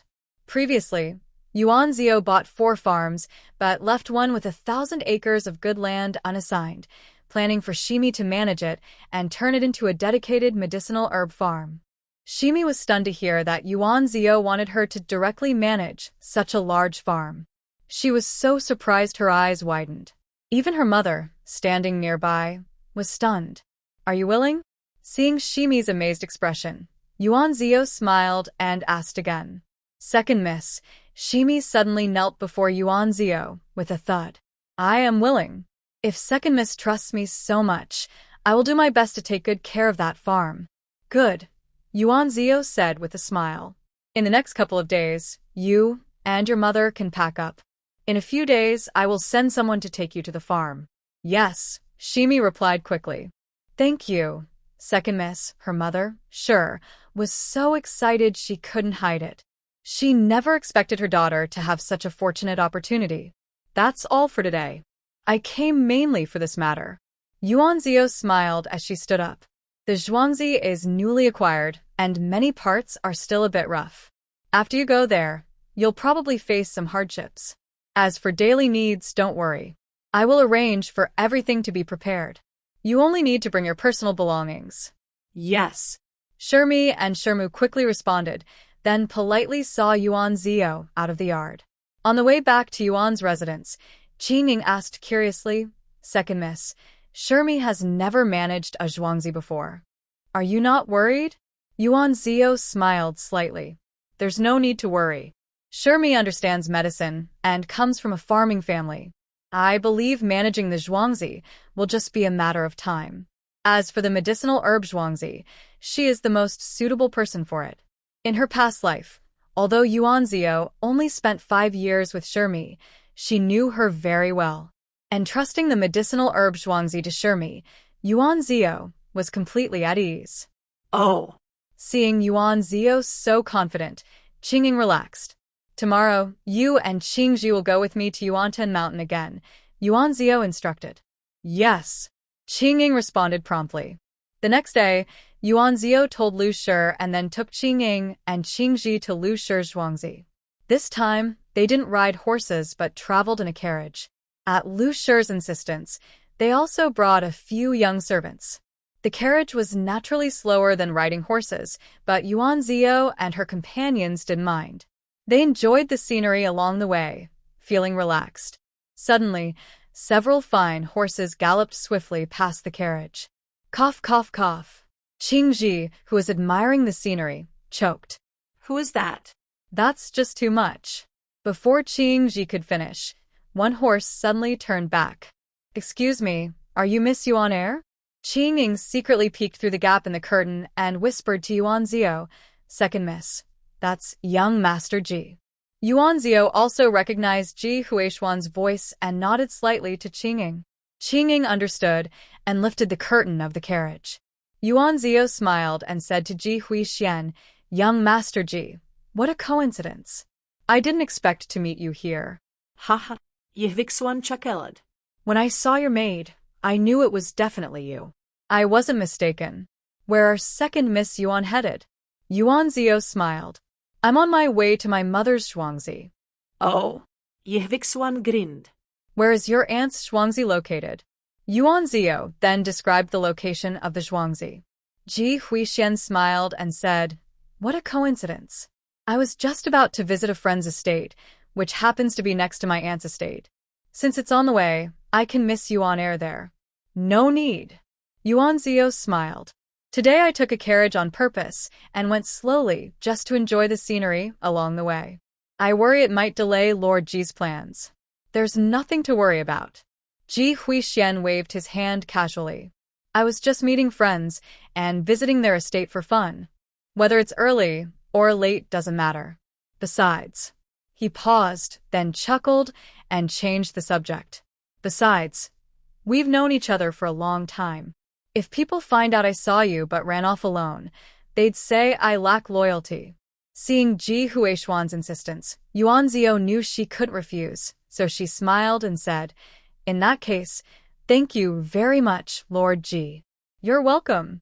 Ji Huixian rode his horse slowly alongside the carriage, saying, Miss Yuan Air, are you going to stay at that estate alone with your maid and servant? Exactly. Yuan Zio naturally wouldn't mention her plans to pick herbs, only saying, the weather is perfect now. My mother's estate is by the mountains and water, a lovely place to visit. Ha, that's right. Ji Huixian nodded in agreement.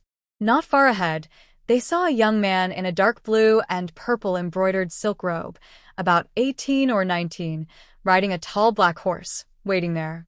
Behind him were a few young servants also riding horses. Miss Yuan Air, this is Meng Qingxiang's second son, Meng Weixing. Ji Huixian pointed to the young man and smiled as he introduced him to Yuan Zio. After that, he also introduced Yuan Zio to Meng Weixing. Weixing, this is Miss Yuan Air, the daughter of General Yuan. Second young Master Meng. Yuan Zio nodded and smiled politely at Meng Weixing. Thanks to her relationship with grandmother Meng, she liked Meng Weixing quite a bit. Meng Weixing hurriedly returned the greeting. Miss Yuan Air, it's a pleasure to meet you. Ji Huixian then smiled at Yuan Zio. The estate I mentioned earlier is actually my older brother Weixing's estate. I didn't expect it to be right next to your aunt's estate. What a coincidence, right? Yuan Zio smiled softly. It is quite a coincidence. Are you also going to the estate? Meng Weixing asked with a warm smile. Yes, I am. Then we can go together. Meng Weixing said kindly to Yuan Zio. Yuan Zio smiled and nodded, saying, Thank you, young Master Ji, and second young Master Meng. Ji Huishuan and Meng Weixing rode their horses, escorting Yuan Zio to the gate of Lu's estate. Miss Yuan, we'll see you off here, Ji Huishuan said with a smile. Perhaps we'll come by again in the next few days to bother you. Yuan Zio quickly smiled and replied, That would be nice. Thank you both for accompanying me today. When you come again, I will definitely treat you well. Hearing this, Ji Huaishuan raised his eyebrows and chuckled. Then it settled. Miss Yuan, don't turn us away at the door when the time comes. You're joking, young Master Ji. Yuan Zio nodded to Meng Weixing, then watched them leave the estate before leading Qing Ying and Qing Ji inside. Second miss, why didn't you ask the old servant to notify me? I could have tidied up the yard for you, Yuan Zio said. This time, Yuan Zio arrived without informing Lu Tao and Bai Ling in advance. When they heard the news, they hurriedly ordered the maids to clean her yard and then let her inside. It's not necessary. I just came a few days ago, so there's no need to tidy up, Yuan Zio said with a smile, waving her hand. Let me prepare some of your favorite food, Bai Ling said happily. Thank you, Grandma Bai Ling, Yuan Zio replied with a smile. Meanwhile, at the estate, Meng Weixing saw Ji Huaishuan rushing hurriedly. Just as he was about to ask why, Ji Huaishuan threw the reins to Ba Jiao and said to Meng Weixing, Weixing, go find your older brother. I need to talk to the heir about something. Before he finished speaking, Ji Huaishuan had already run off. Meng Weixing blinked in confusion and asked Ba Jiao, what is your young master up to? Why is he in such a rush? Ba Jiao chuckled, young master Meng, I don't know either. Shrugging, Meng Weixing handed the reins to a servant, saying, take the horses to the stables and remember to add some hay. Yes, sir. Young Master Xiao, young Master Xiao. Ji Huaishuan ran into Meng Xiaoqing's courtyard. Before entering the house, he excitedly shouted, young Master Ji. Yin Feng, standing at the door, respectfully greeted him. No need for formalities. Where is your young master? Ji Huaishuan asked eagerly. He's inside. Young Master Xiao. Ji Huaishuan pushed open the door, excitedly saying, guess who I saw today? Xian Shaoqing was writing at his desk. Hearing Ji Huaishuan's voice, he looked up and asked, it definitely wasn't Lin Yang, or you'd have already been crying. Hey. Ji Huixian couldn't take it anymore. Can you stop mentioning Princess Lin Yang? Do you think I haven't suffered enough? Xian Shaoqing glanced at Ji Huixian with a calm look and said, it seems like you're enjoying this. Not at all. Ji Huixian was about to jump. What kind of look is that? After a pause, he quickly changed the subject. Don't distract me. Guess who I met today? Who? Guess. Xian Shaoqing looked at Ji Huixian, put down his brush, and was about to leave the door. Just say it if you want. Hey. Ji Huixian realized he couldn't keep the secret anymore, so he said, all right. On my way here today, I met Miss Yuan Er. Who? Xian Shaoqing turned around sharply to look at Ji Huixian. Miss Yuan Er, Ti Huixuen Clint. What a coincidence. Her mother's estate is right next to ours, just 4 or 5 miles away. She said she plans to stay there for a few days. Really? Hee, why would I lie to you? Ji Huixian raised an eyebrow and grinned mischievously. I told you, Miss Yuan Er came alone with her maid and servant. Young master, who didn't come with her. Xian Shaoqing looked at Ji Huixian without speaking, then sat back down at the table. Yin Feng, bring me a cup of tea. Ji Huixian cheerfully ordered Yin Feng. Yin Feng glanced at Xian Shaoqing, saw him nod slightly, and quickly responded, yes, please wait a moment, young Master Ji. You're quite good at ordering Yin Feng around, Xian Shaoqing said calmly. Where's your Pepper? Pepper is feeding my horse, Ji Huixian said happily. By the way, I told you, I already arranged to visit Miss Yuan Er's estate. She agreed. Isn't that loyal of me? Oh. Xian Shaoqing's expression flickered briefly before returning to calm. Ji Huixian saw Xian Shaoqing's reaction and hurriedly said, I'm worried for you. You really want to see Miss Yuan Er, but you're holding back. Doesn't that make you uncomfortable? Xian Shaoqing didn't answer. Honestly, if you want to see her, just go. At most, you can just be friends, Ji Huixian said casually. Why live so tired? I can tell you that going to that estate as a guest was something I specifically arranged for you. If you don't go. All right. Xian Shaoqing said. Ji Huixian was just about to speak happily when he heard Xian Shaoqing's words and said, I told you, you must go. What? What did you say? Ji Huixian thought he might be hearing things. Did this guy really agree? He had even prepared a carriage. I agree. Xian Shaoqing glanced at Ji Huixian and said, Really? Ji Huixian asked with wide eyes. What do you think? Xian Shaoqing replied calmly, then stood up to leave. Master Ji, your tea. At this moment, Yin Feng brought in a tray of tea and spoke to Ji Huixian. Seeing Xian Shaoqing about to leave, he hurried to follow him. Hey, where are you going? Ji Huixian asked quickly after taking a sip of tea, seeing Xian Shaoqing about to leave. I'm hungry. Xian Shaoqing said, leaving the room with Yin Feng. Hey, wait for me, wait for me. Ji Huixian quickly swallowed his tea and hurried after Xian Shaoqing.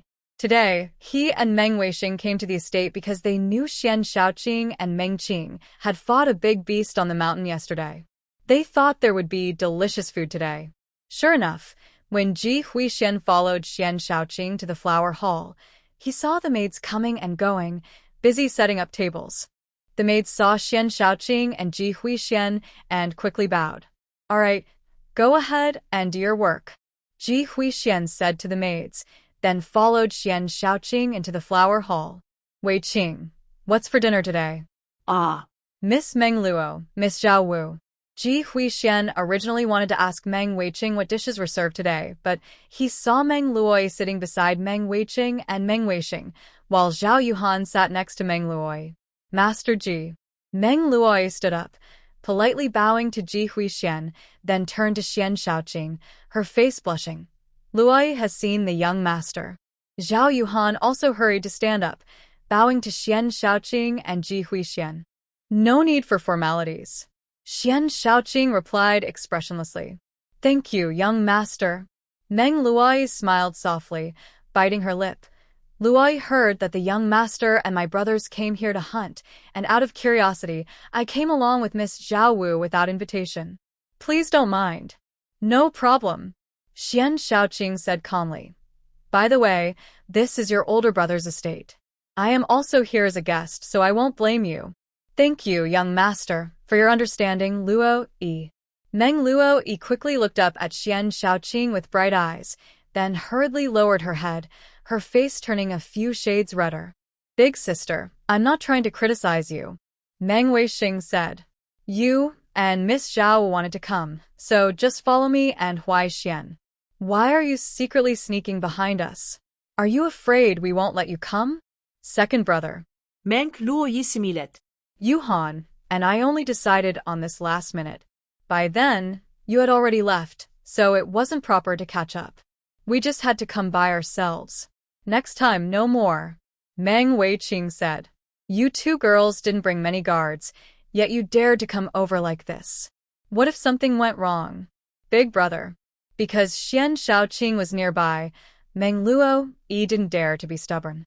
I won't do it again, next time. Not allowed to do it again. Okay. Soon, the maids brought in the dishes. Since Xian Shaoqing and Ji Huixian were both outsiders, Meng Luo Yi and Zhao Yuhan didn't feel comfortable eating at the same table, so they apologized and took their maids back to their own courtyard for lunch. Wow, today's food is really rich. I'm so glad I came today. Ji Huixian looked at the table full of delicious dishes, his stomach suddenly eager. Haha, then hurry and start eating. Don't just stare at it. Meng Weixing laughed loudly, then made a welcoming gesture to Xian Shaoqing. Young master, please. Xian Shaoqing nodded, took the first bite, and then the other three started eating. Yesterday, Xian Shaoqing and Meng Weixing hunted a wild boar and a brown bear in the mountains. The main dishes on the table were pork from the wild boar and bear meat. The cook on the farm was very skilled, especially the steamed bear paw, which made Ji Huixian feel like he was tasting a divine delicacy, an irresistible taste of the human world. The four of them ate and chatted happily in the flower hall, lively and cheerful. Meanwhile, Meng Luo Yi and Zhao Yuhan returned to their courtyard. Just then, the maids brought in lunch again. Luo Yi, Zhao Yuhan said while eating, young master looks so cold and distant. Isn't the young master always like that? Meng Luo Yi's face was still a little red. Hearing this, she smiled. Don't you think the young master is like a celestial being sent down from the heavens? Meng Luo said this with a high-spirited smile, unable to hide her amusement. Ah. Zhao Yuhan sighed. I don't think so. He's so cold and icy. Standing next to him, I feel like I might freeze to death. After speaking, she laughed and said, You're still the best, big brother. Gentle as jade, a true gentleman, and skilled in martial arts. The more she spoke, the brighter Zhao Yuhan's eyes became. I knew you came with me because of my big brother, Meng Luo teased, giving Zhao Yuhan a playful look. Should I call you sister-in-law first? Honestly, Meng Luo really hoped Zhao Yuhan would become her sister-in-law. They shared a close bond, and if Zhao Yuhan truly married into the Meng family in the future, they would get along well. Luo. Zhao Yuhan's face instantly turned red. Don't tease me. I'm not teasing you, Meng Luo said with a smile. I actually hope you become my sister-in-law. Really? Zhao Yuhan quickly widened her eyes and asked. Of course. Meng Luo replied with a small smile. But I don't know what my big brother truly thinks. It's not something I can decide for him, so you'll have to work hard yourself. Yes, I understand. Zhao Yuhan nodded quickly. After thinking for a moment, she asked Luo, Do you really like Prince Xian? Why do you ask? Meng Luo pouted. Do you think I don't deserve Prince Xian? That's not it, Zhao Yuhan hurriedly said. I just think Prince Xian looks cold and distant, not easy to get along with. Haven't you noticed? No one has ever seen him smile, and everyone calls him Ice Block behind his back. So what? Meng Luo smiled softly. If Prince Xian were like Ji Huixian, I wouldn't like him. Ji Huixian is obviously a flirt. Prince Xian is better. If I could marry him, it would be very wonderful. Meng Luo had always secretly admired Prince Xian. She kept it hidden well and didn't tell anyone. She was already 15 years old. Her father was the current chancellor, so she thought her status was enough to match Prince Xian. She only hoped that when her parents looked for a husband for her, they would ask her opinion first. At that time, she planned to tell her parents her true feelings and have her father find out more about Prince Xian from Prince Susheng. With her background, Prince Susheng probably wouldn't refuse. Prince Xian was 21 but still unmarried, and no family had come to ask for his hand. It seemed Prince Susheng was also eager to see his marriage arranged. Recently, Lu Xueqing was surprisingly told by Chen Yao that she was interested in the crown prince. Lu Xueqing's hostility towards Yuan Zio was because the crown prince protected Yuan Zio from danger and was often with her at Fatten Temple. It seemed that the crown prince and Yuan Zio had a close past. This was unacceptable. Xin Shaoqing was injured during the Lantern Festival and she knew about it. However, she didn't realize it was to protect Yuan Zio. With Chen Yao and Lu Xueqing's words, Meng Luo's nerves tightened. She felt she couldn't just wait passively anymore. Even if Yuan Zio was engaged, she couldn't be at ease. Moreover, even without Yuan Zio, who knew how many noble ladies in the city admired the crown prince. Zhao Yuhan looked at Meng Luo's reddening face and smiled, saying, You should put in more effort so that the crown prince can see your good qualities. Of course. Meng Luo said confidently. Yuan Zio, along with Qing Ying and Qing Ji, wandered around Mount Yuantan for a day and finally found the place where Duan Shuelio grew. Second miss, such a common wild grass can stop bleeding? That's amazing. Qing Ji carefully examined a piece of Duan Shuelio, full of disbelief. That's the magic of herbs. Yuan Zio smiled and dug up another piece of Duan Shuelio, placing it in a bamboo basket. This time, she dug up the herbs by their roots, making it much easier to store them in the Zhongjiang pavilion. She no longer avoided Qing Ying and Qing Ji. After a busy day in the mountains, not only did she gather many herbs, but she also caught a few rabbits, wild chickens, and a deer. Yuan Zio then took Qing Ying, Qing Ji, and the young servants back to the village. Second miss, you gathered so many herbs today and caught so many prey. You're truly impressive. Biling hurried out to greet her when she returned, looking at the 2 large baskets full of herbs with surprise. I couldn't have gathered so many alone. Yuanzio said with a smile. It was their help that made it possible. She pointed to Qing Ying and the others. Aren't those their responsibilities? Bailing said with a smile. Second miss, you must be tired. Are you hungry? Go back to the yard and rest. I'll have someone bring you some food. That's good. Hey. Bailing quickly ordered the young servants to move the prey to the kitchen and told the maid to bring some of Yuanzio's favorite food. Then she led Yuanzio back to the yard. As soon as they returned to the yard, Yuanzio ordered Qingying, take 2 young servants and send these 2 baskets of herbs to the small village next to Qinglu village. Hurry, and have someone plant them first. I will come later to deal with the rest. Yes. Qingying understood that this matter was urgent, so she quickly agreed and left. Oh, second miss. Bai Ling said, today, someone from the Meng family's estate sent a message saying they will visit the estate tomorrow. She handed a note to Yuanzio. Yuanzio took it and saw it was signed by Meng Weiqing, which meant Ji Huixian and the others were coming. All right, Yuanzio nodded and told Bai Ling, these guests are important. Tomorrow, you personally oversee the kitchen and prepare a full meal. Use all the game we brought back today. Don't worry, second miss. Bai Ling replied, knowing the visitors must be of high status. She quickly agreed and added, besides the game we brought today, there are also chickens, ducks, and cured wild boar meat in the estate. I promise to prepare a proper feast. That's very kind of you, Bai Ling, Yuanzio said with a smile. No need to thank me, second Mississippi. It's what I should do, Bai Ling said happily. Soon, the maid brought some snacks. Bai Ling and Qingji served Yuanzio, making sure she ate well, and then helped her lie down to rest. The next day was a bright, sunny day. After breakfast, the group from Meng's estate, guarded by a carriage, headed to Lu's estate. Inside the carriage, Meng Luoi looked very upset. This morning, she just learned that Xian Shaoqing and his friends were going to visit the neighboring estate, which turned out to be Yuan's family. They were visiting Yuanzio. Yuanzio. Yuanzio. Why does she keep seeing Yuanzio everywhere, especially around Xian Shaoqing? Although she didn't want to see Yuanzio, Meng Luoi still clung to Meng Weiqing and others, coming along to visit the estate. No matter what, she had to protect her beloved Xian. Zhao Yuhan sat nearby, watching Meng Luoi's expression, and understood what she was thinking. She whispered, Luoi, you can't do that.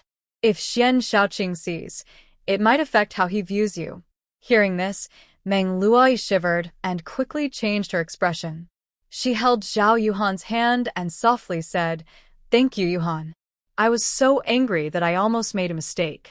I wasn't going to say anything, but you can figure it out yourself. Zhao Yuhan chuckled softly, saying, I only gave a simple reminder. Surely you can fulfill your wish. Hearing this, Meng Luoi's expression improved a little. Miss Yuan Air, we apologize for bothering you today. When they arrived at the estate, Xian Shaoqing dismounted and saw Yuanzio come out to greet them. He smiled politely at her. Young Master Xian. Yuanzio was surprised that Xian Shaoqing had come along too. She said, I didn't expect you to come with us. My apologies for the oversight. It's my fault for coming without notice. I didn't inform Miss Yuan Air beforehand, Xian Shaoqing quickly explained. You too. There's no need for formalities, Ji Huixian said with a smile, then turned to Yuanzio and added, Miss Yuan Air, we have quite a few people here today. Sorry for the disturbance. Yuanzio smiled politely and gestured for them to come in. No trouble at all. The estate is quite quiet now, so your visit will bring some liveliness. Miss Yuan Air, then we won't hold you up today, said the Meng brothers, who protected Meng Luoi and Zhao Yuhan as they got off the carriage. Hearing Yuanzio's words, Meng Weiqing smiled gently. Please, Yuanzio said softly, her gaze subtly resting on Meng Luoi. When Meng Luoi approached earlier, she had keenly sensed Meng Luoi's displeasure, but when she looked again, Meng Luoi appeared gentle and kind. However, Yuanzio trusted her instincts. Since drinking the spring water from Cheongjiang Pavilion, her intuition and sensitivity had never been wrong. The group entered the estate, and as the host, Yuanzio naturally led her guests on a tour around the estate. Miss Yuan heir, your Aunt Yuan's estate is quite beautiful, Ji Huixian said with a smile. Thank you for your compliment, Yuan Zio replied.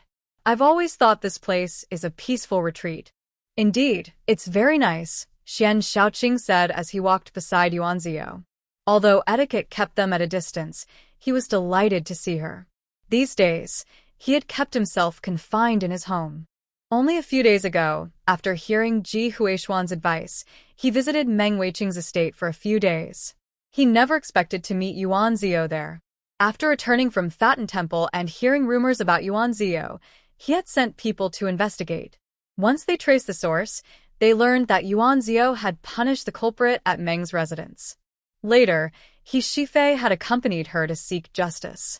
Honestly, he was jealous of He Shifei, who had easily obtained something he had been longing for but could not get himself. He also wanted to help Yuan Zio, but he had no official reason.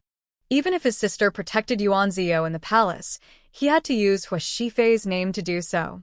It seemed that, except for the time during the Lantern Festival when he blocked the sword for her, he no longer had a proper chance to shield her from wind and rain. He Shifei's actions and Master Wu Jie's Zensang's made him realize that he probably had no real opportunity left. He dared not see her, afraid that he would fall deeper and become unable to free himself in the future. But it seemed useless. This time, upon learning that Ji Huixian and Yuan Zio planned to visit, he thought for a moment and decided to come along. Maybe Ji Huixian was right. He could try to become friends with Yuan Zio. Meng Luoi and Zhao Yuhan walked beside Meng Weiqing, watching Xian Shaoqing constantly follow Yuan Zio. Meng Luoi felt as if her chest was being clenched tightly, making her feel anxious. She squinted her eyes and looked at Yuan Zio ahead, secretly feeling disdain. Even though Yuan Zio had a fiancé, she was still flirting with Prince Xian. Don't think she didn't see the smile Prince Xian gave her when she first arrived at the estate. Having known Xian Shaoqing for so long, she had never seen him smile at anyone else. Otherwise, in the noble circles of the capital, people would privately call Xian Shaoqing a cold person. While staring at Yuan Zio, Meng Luoi suddenly noticed Yuan Zio turning her head. She quickly looked away toward the nearby river. Yuan Zio was talking with Xian Shaoqing when she suddenly felt as if something was watching her from behind.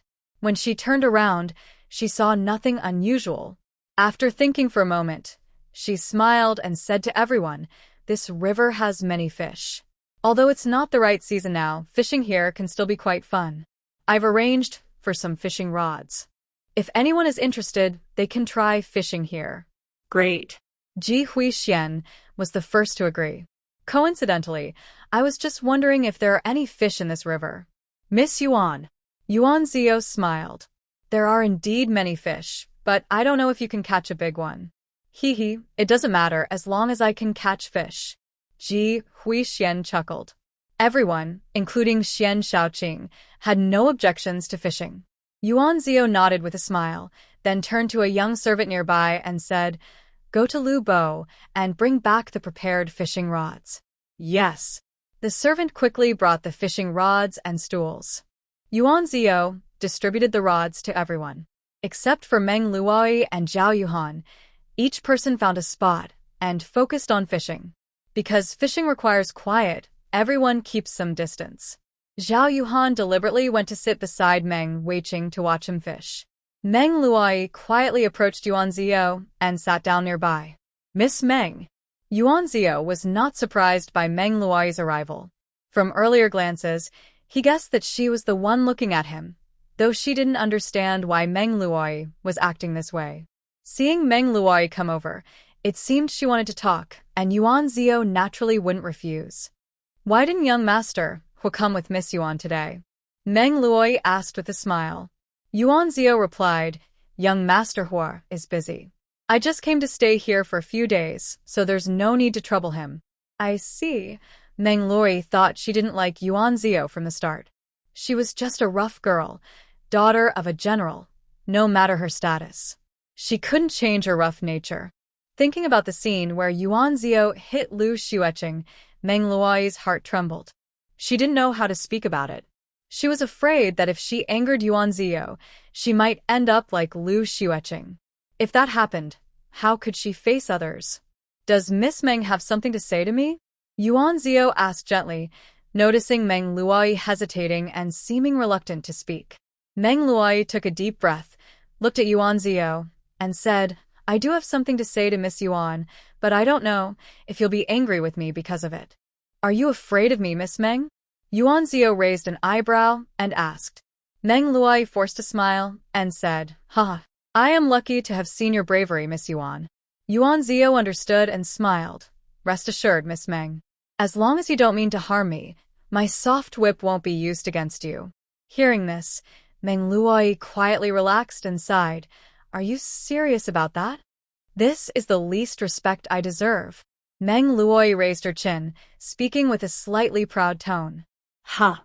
Yuan Zio smiled faintly, shrugged, and asked, May I ask, how much land and property does Miss Meng's family own? Upon hearing this, Meng Luoi instinctively retorted, Why are you asking about that? Why should I tell you? I'm asking Miss Meng about this. Shouldn't you tell the truth? It's the least respect I expect, Yuan Zio said with a raised eyebrow and a smile. You. Meng Luai was momentarily speechless, unsure of what to say. How rude! How can you be disrespectful to my young lady? My master is the Prime Minister. Xiaoqin, Meng Luai's maid, saw her mistress being silenced by Yuan Zio and scolded sweetly. You're the rude one. Qingji, another maid, crossed her arms and said, You, a servant girl, dare to be rude to my young lady? Our master is a top general. Yuan Zio sneered. Miss Meng's maid has learned some good manners. Meng Luai's face turned red. She scolded Xiaoqin, Don't be rude. Yes, young lady. Xiaoqin quickly bowed her head and stepped back, saying no more. Your maid's disrespectful behavior has caused trouble for Yuan Air. Please don't take it to heart. Meng Luai forced a smile and said to Yuan Zio. I don't mind, Yuan Zio replied with a smile. But Miss Meng's personal maid has quite a temper. It's one thing to be rude to me, but if she ever offends a noble guest, it could cause serious trouble. You're right, I will carefully discipline her when I go back, Meng Luoi said, suppressing her anger and glancing at Qingji. It seems Yuan Air's maid also has some temper. Of course. Yuan Zio raised an eyebrow and smiled. If I, as her mistress, am ignored when I speak, why would she stay by my side as my personal maid? Meng Luai gritted her teeth secretly, forcing a smile. Yuan Air's maid is quite loyal. Does Miss Meng not treat her own personal maid well? Yuan Zio asked with a raised brow. Of course not. Meng Luai felt that this topic was going nowhere and grew even more annoyed inside. At that moment, the fishing rod in Yuan Zio's hand suddenly moved. Qingji, sharp-eyed, quietly said, Second miss, it seems like a fish has taken the bait. Seeing this, Meng Luoi didn't dare to ask Yuan Zio more questions and could only wait for her to reel in the fish first. When in the frontier, Yuan Zio often went out to play wildly with her two older brothers and Huishi. She caught fish and fished, so she was very familiar with fishing techniques. Soon, a small crucian carp the size of a palm was caught with her fishing rod. It leapt out of the water, splashing water everywhere, creating arcs of different sizes that reflected rainbow colors in the sunlight before quickly falling back into the river. Wow, amazing! Second young lady, you caught a fish. Qingji clapped happily and cheered. Seeing Yuan Zio take the fish off the hook, she hurriedly brought over a wooden bucket. Yuan Zio put the crucian carp into the bucket, then rebaited her hook and cast it back into the water. Now everyone knows that second young lady Yuan is engaged. Meng Luai said, If there is a better man than Lord Hua right now, what do you think second young lady Yuan would choose? Yuan Zio raised an eyebrow and looked at Meng Luai. Miss Meng, don't you think that's a strange question? Why is it strange? Meng Luai frowned. Since I am already engaged, what does it matter if there's a better man? Yuan Zio sneered. You asking me this kind of question is quite funny. So, you wouldn't choose anyone else, right? Meng Luai hurriedly asked. Yuan Zio frowned and looked at Meng Luai. Miss Meng, if you have something to say, just say it directly. Don't beat around the bush. I'm straightforward and don't understand such complicated talk. Meng Luai bit her lip. Alright, then I'll ask you, do you have feelings for Lord Xian? Xian Shaoqing? Yuan Zio narrowed her eyes and looked at Meng Luai. It seemed that Meng Luai was also one of the noble daughters in the capital who admired Xian Shaoqing. In her previous life, Yuan Zio had no contact with Xian Shaoqing, but she had heard of his popularity. After the Yuan family's tragedy, Xian Shaoqing seemed to have disappeared from the capital. Before he vanished, he had not married, but he was one of the ideal husbands among the noble daughters of the city. Miss Meng, are you joking? Yuan Zio sneered. Don't you know I am already engaged? Hearing this, Meng Luai understood Yuan Zio's meaning and relaxed a little. Although she didn't like Yuan Zio's wild and rude nature, she didn't want to offend her easily, especially since Yuan Zio was backed by more than just the Yuan general's residence. There was also the Marquis Xuanping's residence. Since second young lady Yuan says so, I'll be at ease now. Meng Luai smiled with her lips pressed together. Young Miss Meng. Yuan Zio raised her chin and looked at Meng Luai. Since you brought up this topic, I'll give you a piece of advice. Who you like or admire doesn't concern me, and I don't care or interfere. But if something like what happened with Lu Xueqing occurs again, my soft whip won't be gentle. Humph. Meng Luai also snorted coldly. Second Miss Yuan, don't worry, I'm not that foolish. Yuan Zio raised an eyebrow but said nothing. After that, no one mentioned the topic again. The fish in the river seemed to bite faster, and soon there were about a dozen small carp and 2 carp over half a foot long in the bucket. Haha, I caught a lot of fish today. Ji Huixian ran overexcitedly, carrying the wooden bucket. Second Miss Yuan, how many fish did you catch? He looked into Yuan Zio's bucket and suddenly widened his eyes. Wow, you caught such big fish. He quickly grabbed one of the carp from the bucket, ignoring the water splash on his face from the fish's tail, and turned to Xian Shaoqing with a smile. Young Master Xian, second Miss Yuan is really impressive. We're lucky today. Xian Shaoqing looked at the carp in Ji Huishuan's hand, then turned to Yuan Zio with a faint smile. Second Miss Yuan is indeed amazing. But it's just luck, Yuan Zio said with a smile. At this moment, the Meng brothers also arrived. Zhao Yuhan had been following Meng Weiqing closely. Ji Huixian looked at everyone's buckets and clapped his hands happily. Good, good. It seems everyone caught some big fish. About 8 or 9 of those half-foot-long fish. He sighed and said, you all caught big fish, but I only got 4 or 5 small ones. Not enough for soup. Meng Weiqing laughed loudly. That's because you can't sit still. Cough cough. Ji Huixian quickly widened his eyes. That's not true. Meng Weiqing raised his chin. Who was showing off earlier, not letting Bajiao see the fishing rod, and then couldn't sit still himself. Yvixuan snorted. It's not me. You saw it wrong. He then looked at Yuan Zio with a pleading expression. Second Miss Yuan, shall we have grilled fish for lunch? Yuan Zio smiled and said, Madam Bai Ling has prepared the meal. We can set the dishes outside, build a fire nearby, and anyone who wants to eat can do so. Those who want to grill fish can do that too. How does that sound? Before anyone could reply, Ji Huixian chuckled, that's a good idea. Let's do it that way. Everyone else agreed without objection. At that moment, a young girl arrived, bowing politely to Yuan Zio.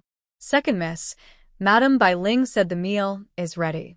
Go tell Madam Bai Ling to set the dishes in the courtyard of Xilan Garden and ask Lu Bo to bring 2 piles of firewood for roasting meat. Also, prepare some raw wild boar meat and cleaned wild rabbits and pheasants. Yes, ma'am. Yuan Zio then sent the girl and a few young servants back with a wooden bucket. Everyone, let's head to Xilan Garden first, Yuan Zio said with a smile. The group followed Yuan Zio to Xilan Garden. When they arrived, Madam Bai Ling had already arranged the dishes, and 2 large bonfires burned brightly on either side. Wooden forks were placed nearby for skewering meat, and a wooden table held several trays of various meats, including the fish they caught earlier, all neatly prepared. Everyone, these are simple home-cooked dishes. If there's any inconvenience, please forgive me. Yuan Zio said kindly. Everything looks great, Xian Shaoqing replied with a smile. Yes, indeed, Ji Huixian laughed as he looked at the prepared dishes. Even in a restaurant, it wouldn't be much better. Miss Yuan is very modest. The Meng brothers also smiled and said, Miss Yuan is too polite. Since Xian Shaoqing and Meng Weiqing were present, Meng Luoyi and Zhao Yuhan said nothing, maintaining proper manners and smiling politely, appearing like elegant young ladies. During the meal, everyone chatted happily. Xian Shaoqing felt like he had many things to say to Yuan Zio, but didn't know how to start, so he mostly stayed silent. The Meng brothers were used to this and didn't notice anything unusual. Ji Huixian, standing nearby, was secretly anxious and kept trying to start conversations. Second mess. Yuan Zio turned around at the voice and saw Qing. Yuan Zio was a bit surprised. Qing had brought some medicinal herbs to the herb farm. Normally, after planting, she wouldn't return until evening, but it was only just past noon now. Second young lady. Qing stepped forward and softly whispered in Yuan Zio's ear, I have something to tell you. Hearing this, Yuan Zio understood Qing Ying's meaning. She smiled and said to everyone, I will be leaving for a while. Please don't be too restrained. Then she turned to Qing Ji and said, Take good care of our guest. Yes. Qing Ji quickly replied. What's wrong? After leaving Xylan Garden, Yuan Zio asked Qing Ying. Second young lady. Qing Ying hurriedly said, I took some people to the farmstead near Qinglu village. Originally, we planned to plant medicinal herbs there, but the tenants on that farmstead refused. They said they have always grown grains and never planted herbs, nor have they heard of anyone doing so. They are afraid of losing money and not being able to feed themselves in the future. Now, they're stopping us from planting the herbs. Oh! Yuan Zio hadn't expected this and silently sighed at her own carelessness. She has the Cheongjiang Pavilion as her backing, so she is confident. But the tenants on that farmstead have never grown herbs before. They rely on farming for a living and see their land as more important than life itself. Now that she wants to turn the farm into a medicinal herb farm, it's understandable that they oppose. Second young lady. What should we do? Qing Ying frowned. If we force the herbs to be planted, they might have objections. If they secretly do something, it could backfire. Yuan Zio thought for a moment and said, You go back first. Tell the tenants that I will come over. Also, bring a few people to plant those 2 baskets of herbs temporarily, then assign someone to guard the herbs. I will handle this. It will be fine. Her calm voice reassured Qing Ying, and she said, All right. I will go now. Then Qing Ying bowed to Yuan Zio and hurriedly left. Yuan Zio was about to turn back towards Xylan Garden when she saw Xian Shaoqing nearby, looking at her with concern. Did something happen? Xian Shaoqing asked. Prince Xian. Yuan Zio didn't hear him approaching and wasn't sure if she overheard her conversation with Qing Ying. Why did you come out? Aren't you having a barbecue with them? Tell me, have you encountered a problem? Xian Shaoqing stepped forward and stood beside Yuan Zio. He knew he shouldn't have come out, but he couldn't help himself. He heard her and Qing Ying talking just now, and he wanted to help her. It's nothing serious, just some small matters. Yuan Zio smiled. I heard everything just now, Xian Shaoqing couldn't help but say. There are quite a few tenants on that estate, and I'm afraid you can't handle it alone. Yuan Zio smiled and said, Young master, have you forgotten? I am not a delicate young lady who falls easily. But such things are not suitable for a girl like you to do, Xian Shaoqing replied, looking into Yuan Zio's eyes with a gentle tenderness he didn't even realize himself. Yuan Zio noticed this and felt a slight shock inside her heart. She was not a naive girl. Previously, Xian Shaoqing had protected her and given her armor. She had guessed something, but it was just her speculation, not certain. She chose to keep silent. Now, his gaze made her feel that some things should be made clear, or it would only cause harm to both. Xian young master. Yuan Zio took a deep breath and whispered softly. Xian Shaoqing kept his hands behind his back, clenched his fists tightly. Being alone like this made him a little nervous. He was afraid he might lose control and reach out to touch Yuan Zio's hair. Such scenes had appeared countless times in his dreams. I think Xian young master should know that I am already engaged, Yuan Zio said, slightly pursing her lips and looking up at Xian Shaoqing. I know, Xian Shaoqing sighed silently. So, Yuan Zio looked into his eyes. Besides Hu Shifei, I cannot marry anyone else. Hearing her words, Xian Shaoqing's heart seemed to be clenched tightly, making him almost suffocate. Even though he had decided to be only friends with Yuan Zio in the future, hearing this still caused a sharp pain in his chest. If Hu Shifei ever hurts you, would you still insist like this? Without realizing it, Xian Shaoqing asked. No. I believe he will never hurt me in this life. After a long while, Xian Shaoqing seemed to find his voice again. He is very lucky. Lucky enough to make him feel a bit jealous. That is also my luck. Yuan Zio's lips carried a gentle smile. In 2 lifetimes, she could always receive the man's devoted care. Seeing her expression, Xian Shaoqing knew he had no chance anymore. He was a step too late. They were already separated by vast distances. I'm sorry, Yuan Zio said to Xian Shaoqing with a look of guilt in her eyes. She felt she owed this man a lot, his help in saving her life and the friendship of giving her armor. However, she couldn't give him what he wanted, nor could she. Young Lady Yuan, you don't need to apologize to me, Xian Shaoqing said softly, taking a deep breath and giving a faint smile. Young Master Xian, when I opened my snack shop earlier, the vine armor you gave was a bit too expensive, Yuan Zio said. Although Hu Shifei said she could keep it and that she could repay the favor herself, Yuan Zio still thought the armor was too costly. She decided to talk to Xian Shaoqing today and planned to return it later. That was my gift to celebrate your shop opening, Xian Shaoqing said with a smile. Just accept it. It's useful to you. But I fear that such vine armor is rare in the entire Great Li dynasty, Yuan Zio frowned. If you don't want it, just throw it away. Once I give something, I won't take it back, Xian Shaoqing said seriously, his brows slightly furrowed. Well, Yuan Zio hesitated, unsure what to say. Young Lady Yuan, I have an unkind request, Xian Shaoqing suddenly said before she could respond. Please go ahead, Yuan Zio replied. Can we be friends? Xian Shaoqing asked. Of course, Yuan Zio quickly nodded. She was happy to make such a friend. Hearing this, Xian Shaoqing's eyes brightened. Then it settled. Good. By the way, do you still want to return that vine armor? Xian Shaoqing raised an eyebrow.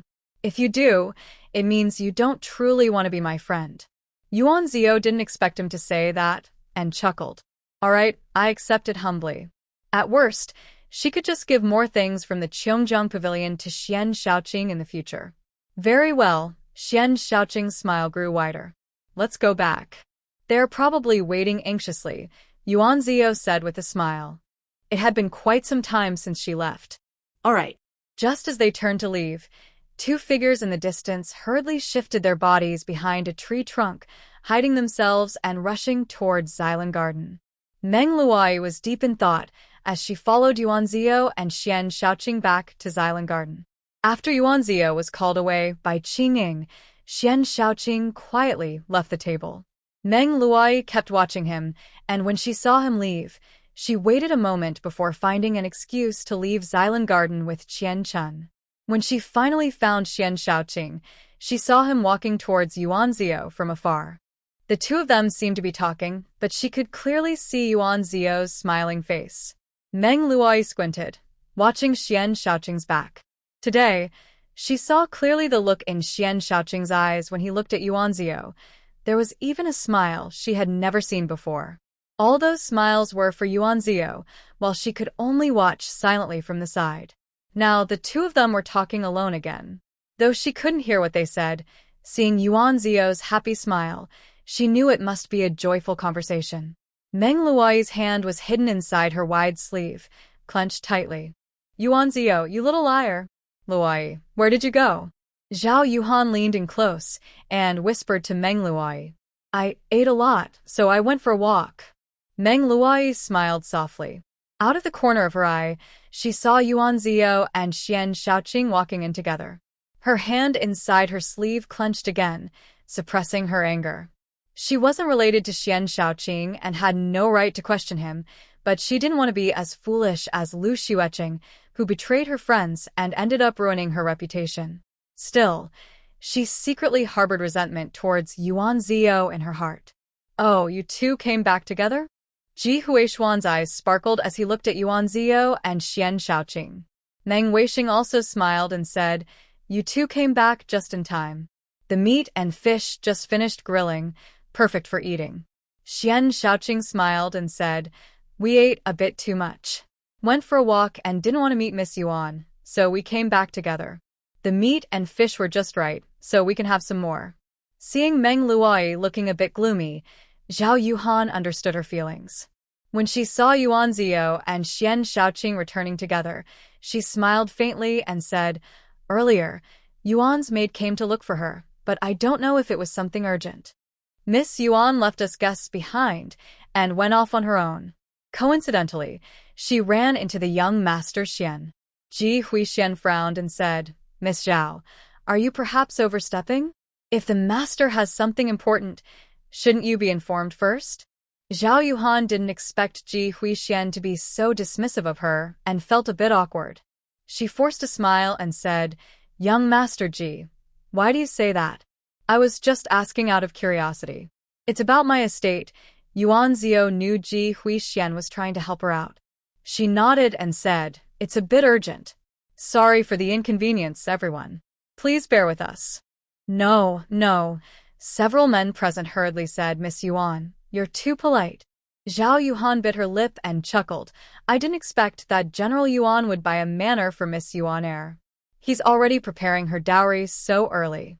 I'm looking forward to her 10-mile bridal procession." Zhao Yuhan's words made Yuan Ziyou slightly squint her eyes. In her previous life, Yuan Qifeng was falsely accused of treason and selling out the country, and also of embezzling military funds for personal gain.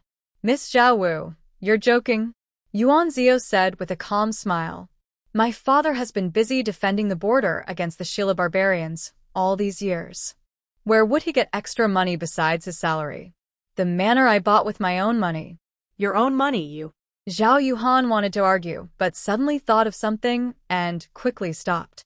Yuan Ziyou smiled slightly. "It seems Miss Zhao Wu has remembered. My snack shop and flower shop are small businesses, but they are quite popular." Meng Weiqing laughed. "That's true. Not to mention that the snack shop received a special plaque from the Empress Dowager, and the flower shop is also very well liked. My grandmother often mentions Miss Yuan heir's flower shop, saying she wants to buy new flowers when they are available." Yuan Ziyou smiled and said to Meng Weiqing, "Please thank the old lady for me. Once my manor is repaired, there will be more varieties of flowers, and I believe she will be pleased." "That's wonderful," Meng Weiqing said with a smile. "On behalf of my grandmother, I thank Miss Yuan heir in advance." "You're too kind, young Master Meng." With that distraction, the topic Zhao Yuhan raised was dropped, and everyone continued chatting happily until the hour of Wei, when Xian Shaoqing and his group took their leave. Second miss. After everyone left, Qingji said to Yuan Ziyou, "After you and Master Xian left, Miss Meng also took her maid and hurried back before you returned." Yuan Ziyou was unaware of this. Oh. "I noticed that when Miss Meng returned, her face didn't look too good," Qingji blinked and added. Yuan Ziyou squinted and thought for a moment before softly saying, "I see." Ah. Qingji looked a bit confused. "Second miss, what do you mean?" "It's nothing important." Yuan Ziyou smiled. "Let's get ready. We're going to the manor in Qinglu village." "Okay." At this moment, on the farmstead in Qinglu village, Qingying was standing beside the field ridge, guarded by a few young servants. Over a dozen villagers, looking like farmers, were pleading with her desperately. "Miss Qingying, we really can't plant medicinal herbs on this farm. If we have no harvest, how can we survive?" "That's right, Miss Qingying," another person added. "We're used to growing crops, but we've never grown medicinal herbs before. No one knows how to do it properly, so we really can't do it." "Yes, yes," others echoed. "Miss Qingying, please talk to the master." If we plant herbs, we might not be able to make a living anymore. After everyone had spoken one after another, Qinging lowered her hand and said loudly, "Everyone, please stay calm. This farm will definitely be used for growing medicinal herbs. It's already decided by our young lady. But rest assured, we will find a way to satisfy everyone." Hearing this, the dozen or so tenants grew anxious. One of them said, "Miss Qinging, it really can't be changed to a medicinal herb farm. If that happens, we have no way to survive." Exactly, another added. "You know, Miss Qinging, we rely on the harvest from these fields. Without it, we truly can't live." At this moment, one of the villagers waved his hand to stop the others from speaking and said to Qinging, "Miss Qinging, we hope you understand. We're not here to cause trouble, just trying to fight for ourselves. Otherwise, only a few of us would come." Qinging smiled and said, "I understand your feelings, and I know this is a difficult situation. But I've already said this decision can't be changed. Our young lady will give you a proper explanation. Since you're seeking one, why not wait until she arrives?" "Is the master coming?" they hurriedly asked. "Of course he is," Qinging replied with a smile. "Don't worry, since our young lady has taken over this farm, she won't let anyone go hungry." "Then we'll wait for the master," they said. Hearing this, Qinging secretly let out a breath. There are at least 70 or 80 families of tenants on this farm. If they really insisted on causing trouble, she alone wouldn't be able to handle it. The dozen or so people quieted down and sat along the field ridges. Qinging ordered the tenants brought from Lu's estate to plant the medicinal herbs as quickly as possible. When Yuan Zio and Qingji arrived, they saw this scene. Second miss. Qinging saw Yuan Zio coming and quickly stepped forward to bow politely, whispering, "Second miss, the tenants on this estate have chosen about a dozen people to come here. They say they want to settle things." Yuan Zio also saw these dozen people and nodded, saying, "All right, I understand. Thank you for your effort." "Second miss, you are too kind," Qinging replied hurriedly. At this moment, the dozen tenants also saw Yuan Zio. They hurried over, but once they saw her face clearly, they felt ashamed and took a few steps back, looking at her nervously. They knew how noble ladies like her could be quick to get angry and order people to beat others if things didn't go their way. Qinging quickly explained to the tenants, "Everyone, this is our second miss, and she is the owner of this estate." Second miss. The dozen people bowed nervously. "There's no need for formalities," Yuan Zio smiled. "I've roughly understood your concerns. I hear you don't want to grow medicinal herbs here?" "Yes," the leader replied cautiously. "Second miss, we're not trying to cause trouble. We're just farmers. We only know how to grow crops, not medicinal herbs. If we don't harvest anything by the end of the year, we won't be able to survive." Yuan Zio nodded with a smile and said, "I understand your worries. I plan to turn this estate into a medicinal herb farm. That's final and cannot be changed." Hearing this, the dozen tenants looked disappointed. They were just farmers and had no power to oppose wealthy families. Even if they left the estate now, they had nowhere to go. Their faces showed worry and sadness. Yuan Zio saw this and smiled, saying, "But since you are all tenants on my estate, I will certainly care about your lives." But the tenants felt hopeless and looked downcast. "If we don't get a harvest, how can we live?" Yuan Zio smiled and asked, "In previous years, how much silver did you earn from farming here?" The tenant replied, "Throughout the year after expenses, we probably have about 5 taels of silver left." "Good." Yuan Zio smiled. "Transforming this village into a medicinal herb farm means you can't grow food here anymore. I will find someone to teach you how to plant and identify herbs. As for how you are paid, we can change that too. How about this? I will cover your daily expenses, and in addition, each family will receive 10 taels of silver each year. At the end of the year, if there is a harvest, I will give you 10% of the yield in silver. How does that sound?" This plan was already thought of by Yuan Zio on her way here. After all, no one in the entire Dali dynasty had ever come here specifically to grow herbs. She was setting a new example, so it's normal for the tenants to feel nervous. Hearing Yuan Zio's words, the dozen or so tenants almost couldn't believe their ears. Second young lady, are you serious? If this really works out, it would be much more profitable than planting grains. Of course. I am your landlord, so I will keep my word, Yuan Zio said with a smile. But I need to ask if you agree with this plan. Yes, we agree. We agree. The tenants looked at each other and quickly nodded.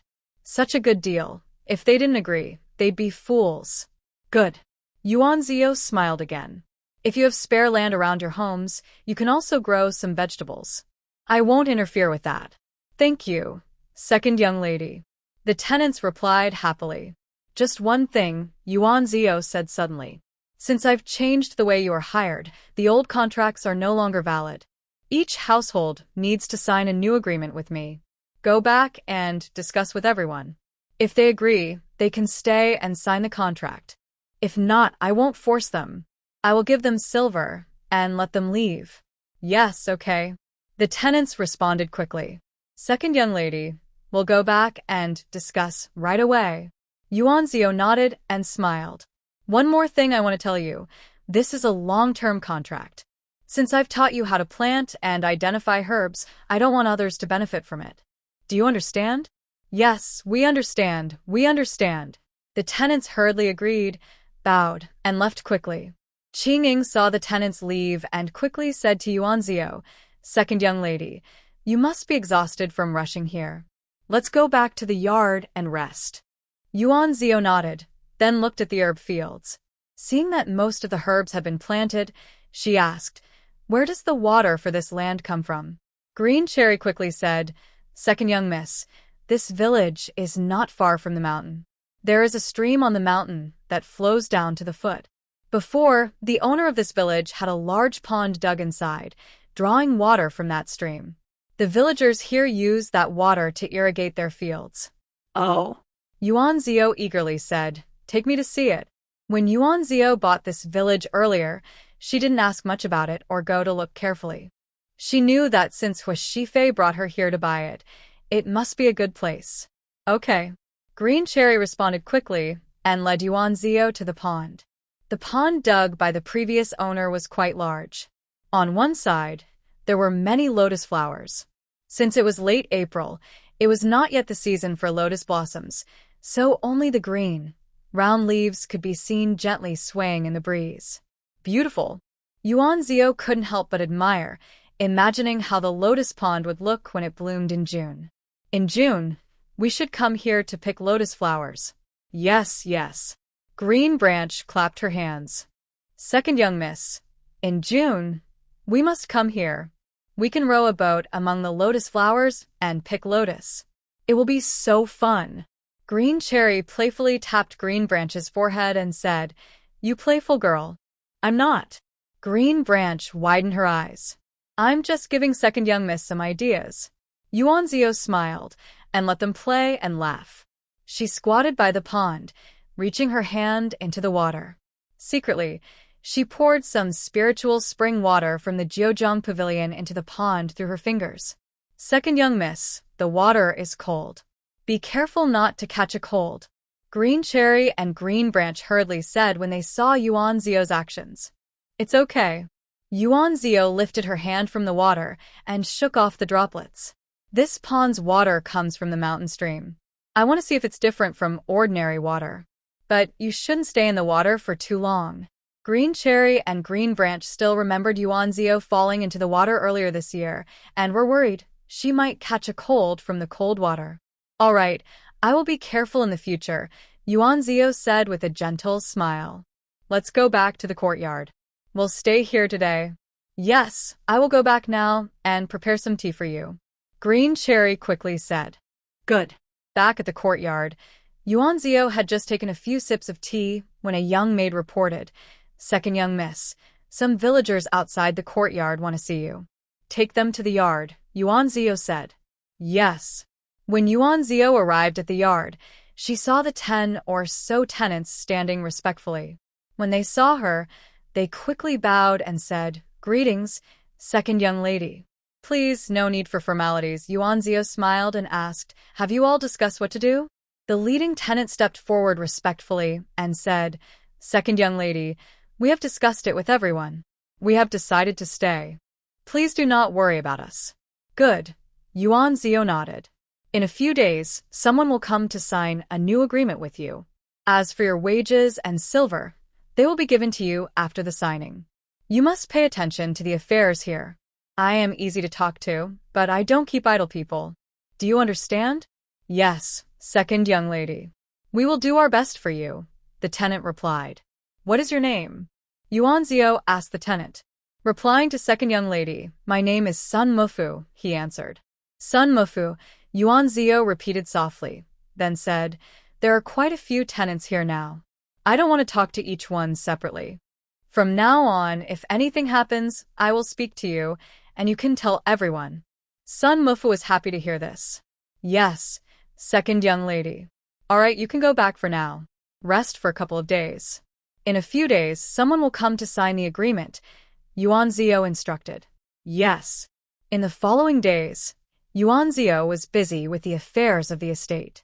First, she brought Shermi and her daughter to the estate in Qinglu village, arranged for people to sign agreements with each tenant, and asked Shermi to teach the tenants how to grow medicinal herbs. Second young lady, Shermi said worriedly, growing herbs is easy, but I am worried about the harvest because I have never actually grown medicinal herbs before. Don't worry about that, Yuan Zio replied. Just focus on teaching the tenants. Plant the herbs first. She thought for a moment and said, I've added spiritual spring water to the pond here, so I'm not worried about the harvest. The herbs in the Jiuzhong Pavilion are growing very well now. I've already harvested one batch. All right, Shermi quickly agreed. Also, Yuan Zio paused thoughtfully, then said to Shermi, tell someone in Qinglu village to spread the word that we are buying wild medicinal herbs with roots. Only whole, healthy plants are acceptable. Shimi smiled and said, speaking of which, our farm still needs a lot of medicinal herbs. Exactly. Yuan Zio nodded worriedly. Also, you can hire some villagers who know about herbs to come teach the tenants how to identify different medicinal plants. As for their pay, you can decide yourself. Just ask Qingying for the silver. After saying that, he turned to Qingying and said, from now on, you'll be responsible for managing communication with the farm. Yes, second miss. Qingying quickly responded. After settling the medicinal herb farm, Yuan Zio visited other farms that needed planting. He explained the plans to the farm managers and found a chance to add spiritual spring water to the water sources on the farms. Fortunately, these farm managers were sent by Hu Shifei and were experienced, so Yuan Zio didn't need to worry much. He only told them to buy wild medicinal herbs with roots around the farms and send them to the herb farm. Once the other farms were settled, Yuan Zio took Lu Er and her family to the hot spring farm. He loved this hot spring farm very much and even gave it a name, Yunquan Farm. The farm head is Mr. Chen. Yuan Zio pointed to the farm manager, who was the one he had previously appointed. The courtyard needs repairs. I will send someone with the plans later. You just need to find people to fix it. Yes, second miss. Mr. Chen replied quickly. I'll have someone start tidying up the courtyard in the next couple of days. Good, you can decide that yourself, Yuan Zio said to Mr. Chen again. Now, turn all the more than 500 acres of good farmland into flower fields. Talk to the tenants about this and also change the contracts. Each household will be paid based on their harvest, ranging from 10 to 30 taels of silver, depending on their effort. As for daily necessities and seasonal clothes, the farm will take care of those. The money for expenses you can get from Qingying. Yes, Mr. Chen responded promptly. Mr. Chen secretly marveled. Miss Second was making a big move. Ordinary tenants on grain farms could only save about 7 or 8 taels of silver a year, even the best. But Miss Second's minimum standard was 10 taels, not to mention she also covered their daily needs and seasonal clothes. This is Uncle Chi and his family, who are best at growing flowers. They will be responsible for managing the flower fields on the farm. Yuan Zio pointed at Luer's family and said to Qin Zhuangdou, from now on, the tenant farmers, if they have any questions, just tell them to ask Uncle Chi. Because she had promised Luer earlier, and since the Chi family was good at growing flowers, Yuan Zio moved Luer's family to Yunquan village. Luer's family originally belonged to Lu's estate. They had parents, an older brother and sister-in-law, and a younger sister. Yes, second young lady. Chen Zhuangtou hurriedly replied. I'll arrange their accommodation soon. Good. Yuan Zio nodded happily, then turned to Luer and said, From now on, you won't stay in my courtyard. I am trusting you with the flower fields here. Luer gratefully bowed to Yuan Zio. Rest assured, second young lady, I will take good care of the flower fields and grow more and better flowers for you. Other members of the Qi family also expressed their gratitude to Yuan Zio with bows. Uncle Qi patted his chest and assured her, Don't worry, second young lady. I may not be good at much, but growing flowers is definitely something I can do well. Yuan Zio smiled and said, All right, then I'll count on you for my flower shop. Yuan Zio wandered around Yunquan village for a while, then secretly added spiritual spring water into the water source, feeling satisfied. She then happily returned to Yuan Mansion with Qing Ying and Qing Ji. After arranging several estates and working tirelessly day and night, nearly 2 weeks had passed. Lu Shi hadn't seen Yuan Zio's face for almost half a month.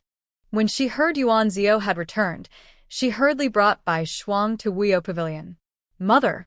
Yuan Zio had just changed into casual clothes. When she saw Lu Shi arrive, she happily went to greet her, snuggling close. Mother, I missed you so much. Lu Shi affectionately pinched Yuan Zio's forehead. You, always trying to make me happy. You've been so busy these days. How could you have time to think of me? It's true. Yuan Zio pouted and leaned on Lu Shi. Mother, do you miss me? More than that, Lu Shi smiled. If you don't show up soon, I'll send someone to find you. Mother, I've been busy with the estate. Once I finish today's work, I'll come back quickly. No need to worry. Yuan Zio giggled. I think you've been so busy you've forgotten the days, Lu Shi said with a soft laugh. At that moment, Qing Ji brought in some tea. Yuan Zio personally poured a cup for Lu Shi and handed it to her. Mother, what day is it? Look at that. I really did forget, Lu Shi said with a smile and a sigh.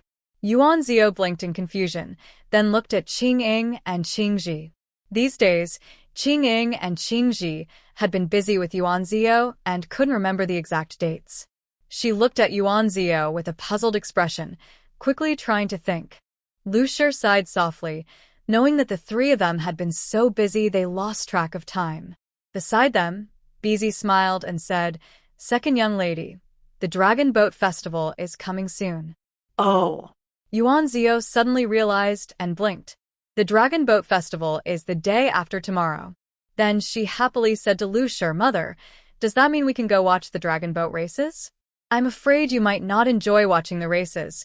Lu Shi shook her head and smiled. Why not? Yuan Zio was confused. The Dragon Boat Festival is coming, and if not to watch the races, then what else is there? Lu Shi smiled and said, This year, the Dragon Boat Festival is also the 60th birthday of the Empress Dowager. The Emperor has issued an order that all officials in the capital of 5th rank and above must bring their families to the palace to celebrate the Empress Dowager's birthday. All of them? Yuan Zio widened her eyes and asked quickly. Yes, Lu Shi nodded. Yuan Zio thought for a moment, then suddenly looked up at Lu Shi. Mother, does that mean second uncle also has to attend the banquet? Of course he does, Lu Shi nodded. Since second uncle has no wife now, does that mean he'll entrust Yuan Zidong to us? Yuan Zio puffed her cheeks and pouted. Mother, you and father can't agree to that. Yuan Zidong might have some bad intentions. Lu Shi smiled when she heard this. Don't worry, your second uncle won't let us take Yuan Zitong into the palace. Why not? Yuan Zio asked. Oh, I forgot to tell you, Lu Shi said. Your second uncle has remarried. Really? Yuan Zio was surprised. When did that happen? She hadn't heard a thing about it. Just a few days ago, Lu Shi replied. But I don't know who arranged the match for your second uncle. He married the illegitimate daughter of Lord Zhua, the Minister of Rights. Yuan Zio nodded. The Minister of Rights was a 4th-rank official in the capital, and if his illegitimate daughter married a 5th-rank official, it was a good match. Mother, you, father, and grandma all went? Yuan Zio had been so busy lately she hadn't known anything about it. Mrs. Lu sighed. After all, He's your father's real brother, and the two families haven't lost contact. If your second uncle remarries and your father doesn't go, it wouldn't be right. So that day, your father, your grandmother, and I went to help out. When the guests left in the afternoon, we returned. Mother, let me check your pulse, Yuan Zio said quickly when he heard Mrs. Liu and Yuan Qifeng went to Yuan Qilei's place. He carefully felt her pulse. Since the last time Granny Gu noticed the poison powder, Yuan Zio had Granny Gu prepare an antidote. Now, everyone in the Yuan family who was affected by the poison powder had been cured. Mrs. Liu and Yuan Qifeng's trip made Yuan Zio worried, afraid that they might be harmed by some sneaky tricks. Luckily, her pulse showed no unusual signs. How is it? Mrs. Liu smiled, allowing Yuan Zio to check her pulse. Pretty good, Yuan Zio said happily, relaxing her wrist. Mrs. Liu smiled and said, "It seems you've learned a lot from Granny Gu." Of course. Yuan Zio grinned. Granny Gu knows so much. Learning from her has been very helpful. That's good, Mrs. Liu said with a smile. I can tell Granny Gu taught you with care. Yes, Yuan Zio said happily, leaning closer to Mrs. Liu. Mother, Granny Gu is very kind to me. That makes me feel better, Mrs. Liu said with a gentle smile. After thinking for a moment, she added, the day after tomorrow, we need to go to the palace to celebrate the Empress Dowager's birthday.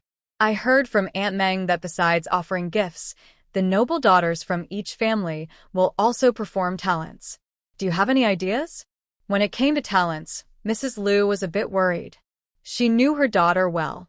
Besides martial arts, cooking, and her recent obsession with medicine after returning to the capital, she was not skilled in music, calligraphy, painting, poetry, or literature. Yuan Zio looked a little surprised. She had no talents at all. Really none. Whether it was music, chess, painting, poetry, or essays, she had nothing impressive. The only things she could do were the couplets and riddles she remembered from the Lantern Festival, which she still kept from her past life after falling hard. Mother, can I also offer a birthday gift? Yuan Zio blinked and asked Mrs. Liu. What do you think? Mrs. Liu raised her eyebrows with a gentle smile. Yuan Zio sighed helplessly. All right, I'll think carefully about what talent to show. Mrs. Liu felt a little sad but knew it was a tradition. During the birthday banquet, it was customary for noble daughters to perform. I have thought carefully over the past 2 days, Liu said. If nothing else works, you can use a soft whip. The palace doesn't allow swords, but a soft whip is fine. Okay, mother, I will think it over carefully, Yuan Zio replied. Suddenly, she remembered her jade nectar pavilion and had an idea. She smiled and said, we definitely can't lose face for our general's house. Liu smiled and patted Yuan Zio's hair. Our family's reputation doesn't need you, a girl, to fight for it. Your nose. Mother is worried that I can't show my talents in the palace and will be laughed at, Yuan Zio said with a smile, leaning on Liu. Don't worry, mother. No one will laugh at me. If anyone dares to, they'll get a whip. Remember, you're in the palace. Be careful not to offend the noble people, Liu warned, startled. Yuan Zio quickly nodded. Don't worry, mother. I know my limits.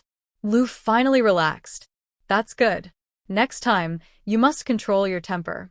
You're in the palace, and if you really offend a noble, even your father might not be able to save you, understand?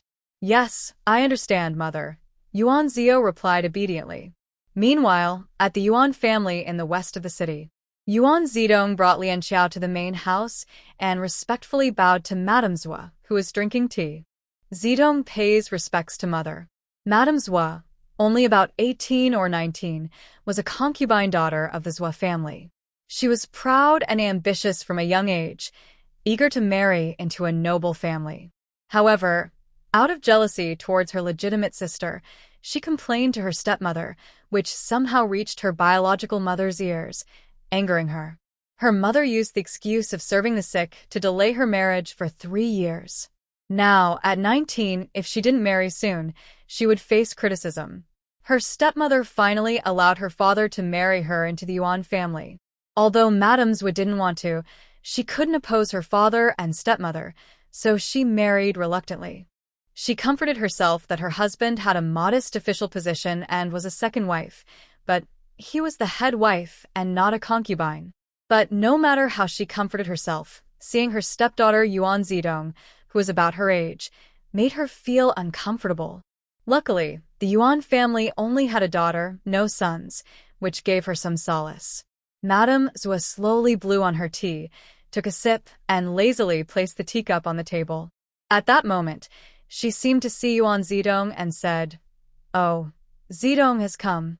After speaking, she did not call Yuan Zidong to stand up but only scolded her close maid, Qiuhua. "Qiuhua, the young lady has arrived. Why didn't you remind me?" Qiuhua understood ladies was meaning and hurriedly bowed to apologize. "Madam, please don't be angry. It was my neglect." Ladies was scolded Qiuhua, then smiled kindly at Yuan Zidong and said, "Tonger, quickly get up. It's my fault.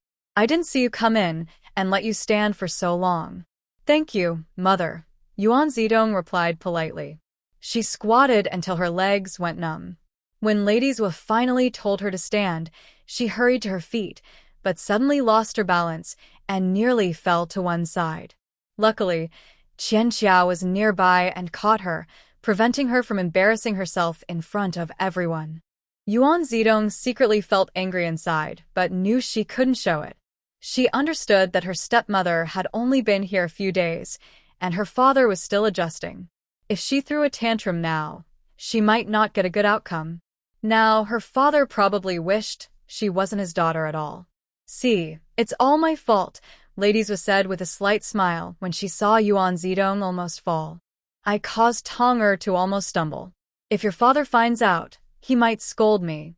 Yuan Zidong's heart skipped a beat with worry. She quickly said, "It's not mother's fault. It was Tonger who didn't stand steady." Lady Zhua smiled contentedly at her and raised an eyebrow. Looking at Yuan Zidong, "Tonger, you are quite understanding." "Thank you for your praise, mother." Yuan Zidong secretly clenched her teeth, but kept a gentle smile on her face. "May I ask if there's anything you need when you come to see me?" Lady Zhua didn't invite Yuan Zidong to sit but lazily leaned on the noblewoman's couch, letting a young maid massage her shoulders. Yuan Zidong ground her teeth silently and smiled politely, saying, "Mother, the palace banquet is coming soon. I wanted to ask if there's anything I should prepare or pay attention to." Yuan Zidong had never attended a palace banquet before. Her father, Yuan Qilei, was a fifth-rank official, and in previous years, he was not invited to the palace banquets. But this year, the emperor required officials of fifth rank and above to bring their families to attend. Yuan Zidong felt a bit nervous, worried she might embarrass herself in the palace. She hurried to seek advice from Lady Zhua. Lady Zhua hesitated slightly, narrowing her eyes as she looked at Yuan Zidong. She was a daughter of a fourth-rank official's concubine.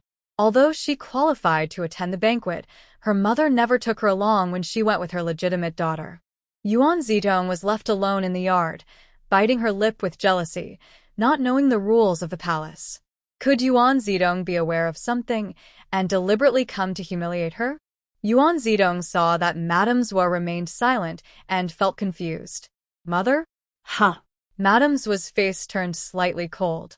She tugged at the corner of her mouth and said, "There are many noble people in the palace. Don't offend them. All right, Tonger, go back and prepare your clothes for entering the palace. I won't keep you any longer." "Yes, mother." Yuan Zidong replied obediently, lowered her head, and politely left. When she returned to her room, Yuan Zidong was furious and wanted to smash things. This Madame Zhua clearly didn't want to tell her the truth. However, Lian Xiao stopped her. "Young lady, you can't smash things. We only have this set of teacups in the room. If you break them, what will you use to drink tea?" Yuan Zidong looked at Lian Xiao with a fierce expression. After a long while, she put the teacup back on the table and sat down heavily, as if a fire was burning inside her. In the past, when she was at the general's residence, she had never felt so oppressed. She couldn't even break a teacup then. Her mother was still alive, her family hadn't returned from the frontier, and her father hadn't taken a concubine. Those days were so free and carefree. A mere teacup was nothing. But ever since Yuan Zio's family returned, everything started to change little by little, and her face changed completely. Yuan Zidong's eyes turned red with anger. Lian Xiao and Yin Xiao dared not breathe loudly and carefully served her, afraid she would vent her anger on them. What are you standing there for?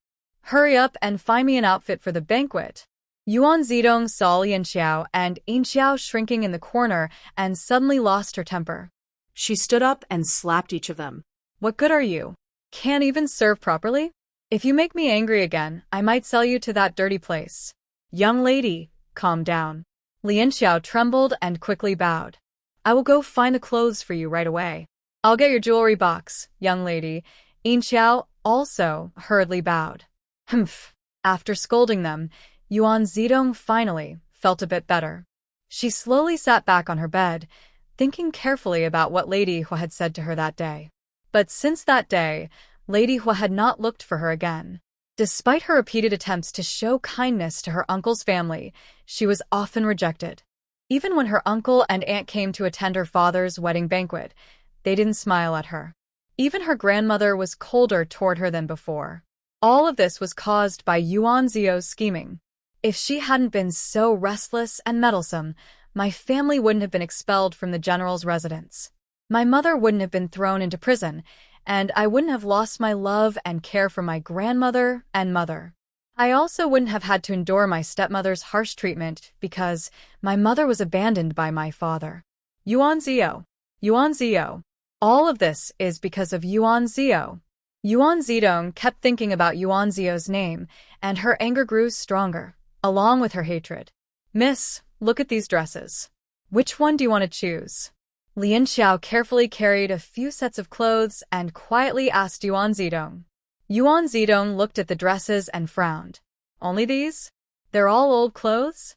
Miss, Lian Xiao whispered, this year, the estate didn't buy new spring clothes. The master said that the estate is short on money now and needs to save.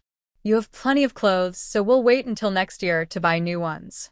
Humph. Yuan Zidong suddenly slammed the table and gritted her teeth. I knew my father doesn't care about me anymore. She started to cry. Now, no one seemed to care about her at all. Mississippi seeing Yuan Zidong crying, Lian Xiao felt a bit sad. She had been serving her since she was a child. She hurriedly said, don't be sad. The master still cares about you. It's just that we've only just moved into this house, so he hasn't had time to think about you. By now, I guess only you still care about me, Yuan Zidong said, wiping her tears with a silk handkerchief and looking at Lian Xiao. Thinking about her current situation, she couldn't help but cry again. She was already 15, and next year, she would be of marriageable age. But seeing her stepmother's attitude, she knew it wouldn't be easy to find a good match. She wondered how her marriage prospects would be arranged, and if they would torment her. She was a proper daughter of the main family, yet she was being bullied by a concubine's daughter. Yuan Zidong felt a deep sense of injustice. Miss, everything will get better. Lian Xiao quickly comforted her. Yes, it will get better. Yuan Zidong thought of Lady Hu's words, took a deep breath, and vowed to herself that she would find a way to take revenge someday. Meanwhile, Lady Zhou was talking to Chiuhua inside the room when a young girl came in to report, Madam, Auntie Yan has arrived. What is she here for? Lady Zhua's eyes flashed with disdain. Tell her I'm not seeing anyone today. Understood. The girl quickly replied and left. After a short while, the young girl came back in and bowed to Madame Zhua. She said, Madam, Aunt Yan says that greeting you is proper.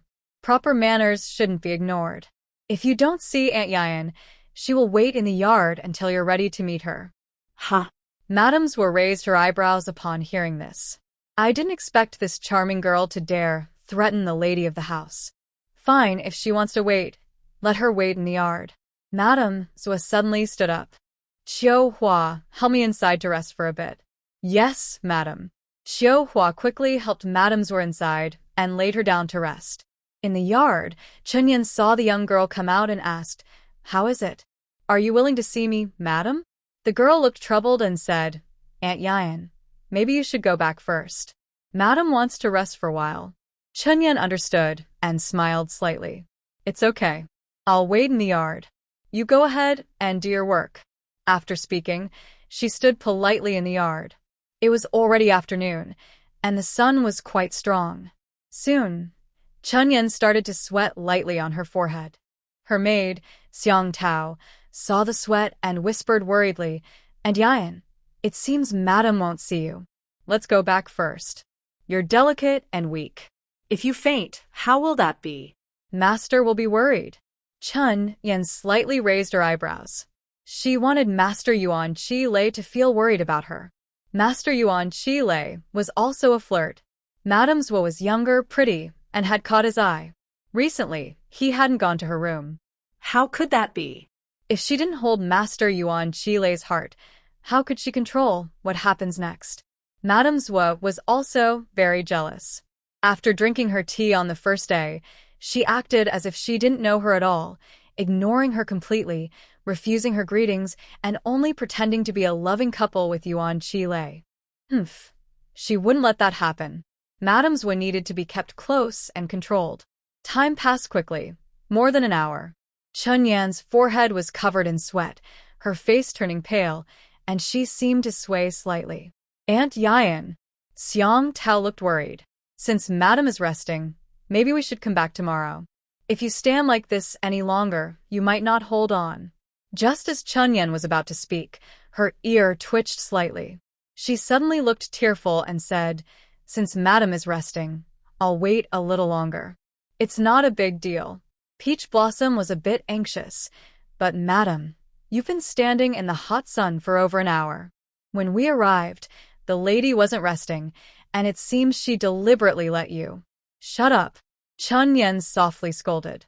"How can the madam be so talkative?" "Yes, madam." Peach Blossom lowered her head slightly and pressed her lips together. "I'm just a concubine. Whatever the madam wants, I have to accept it. From now on, I forbid you from saying such things, understand?" Chun Yan said firmly.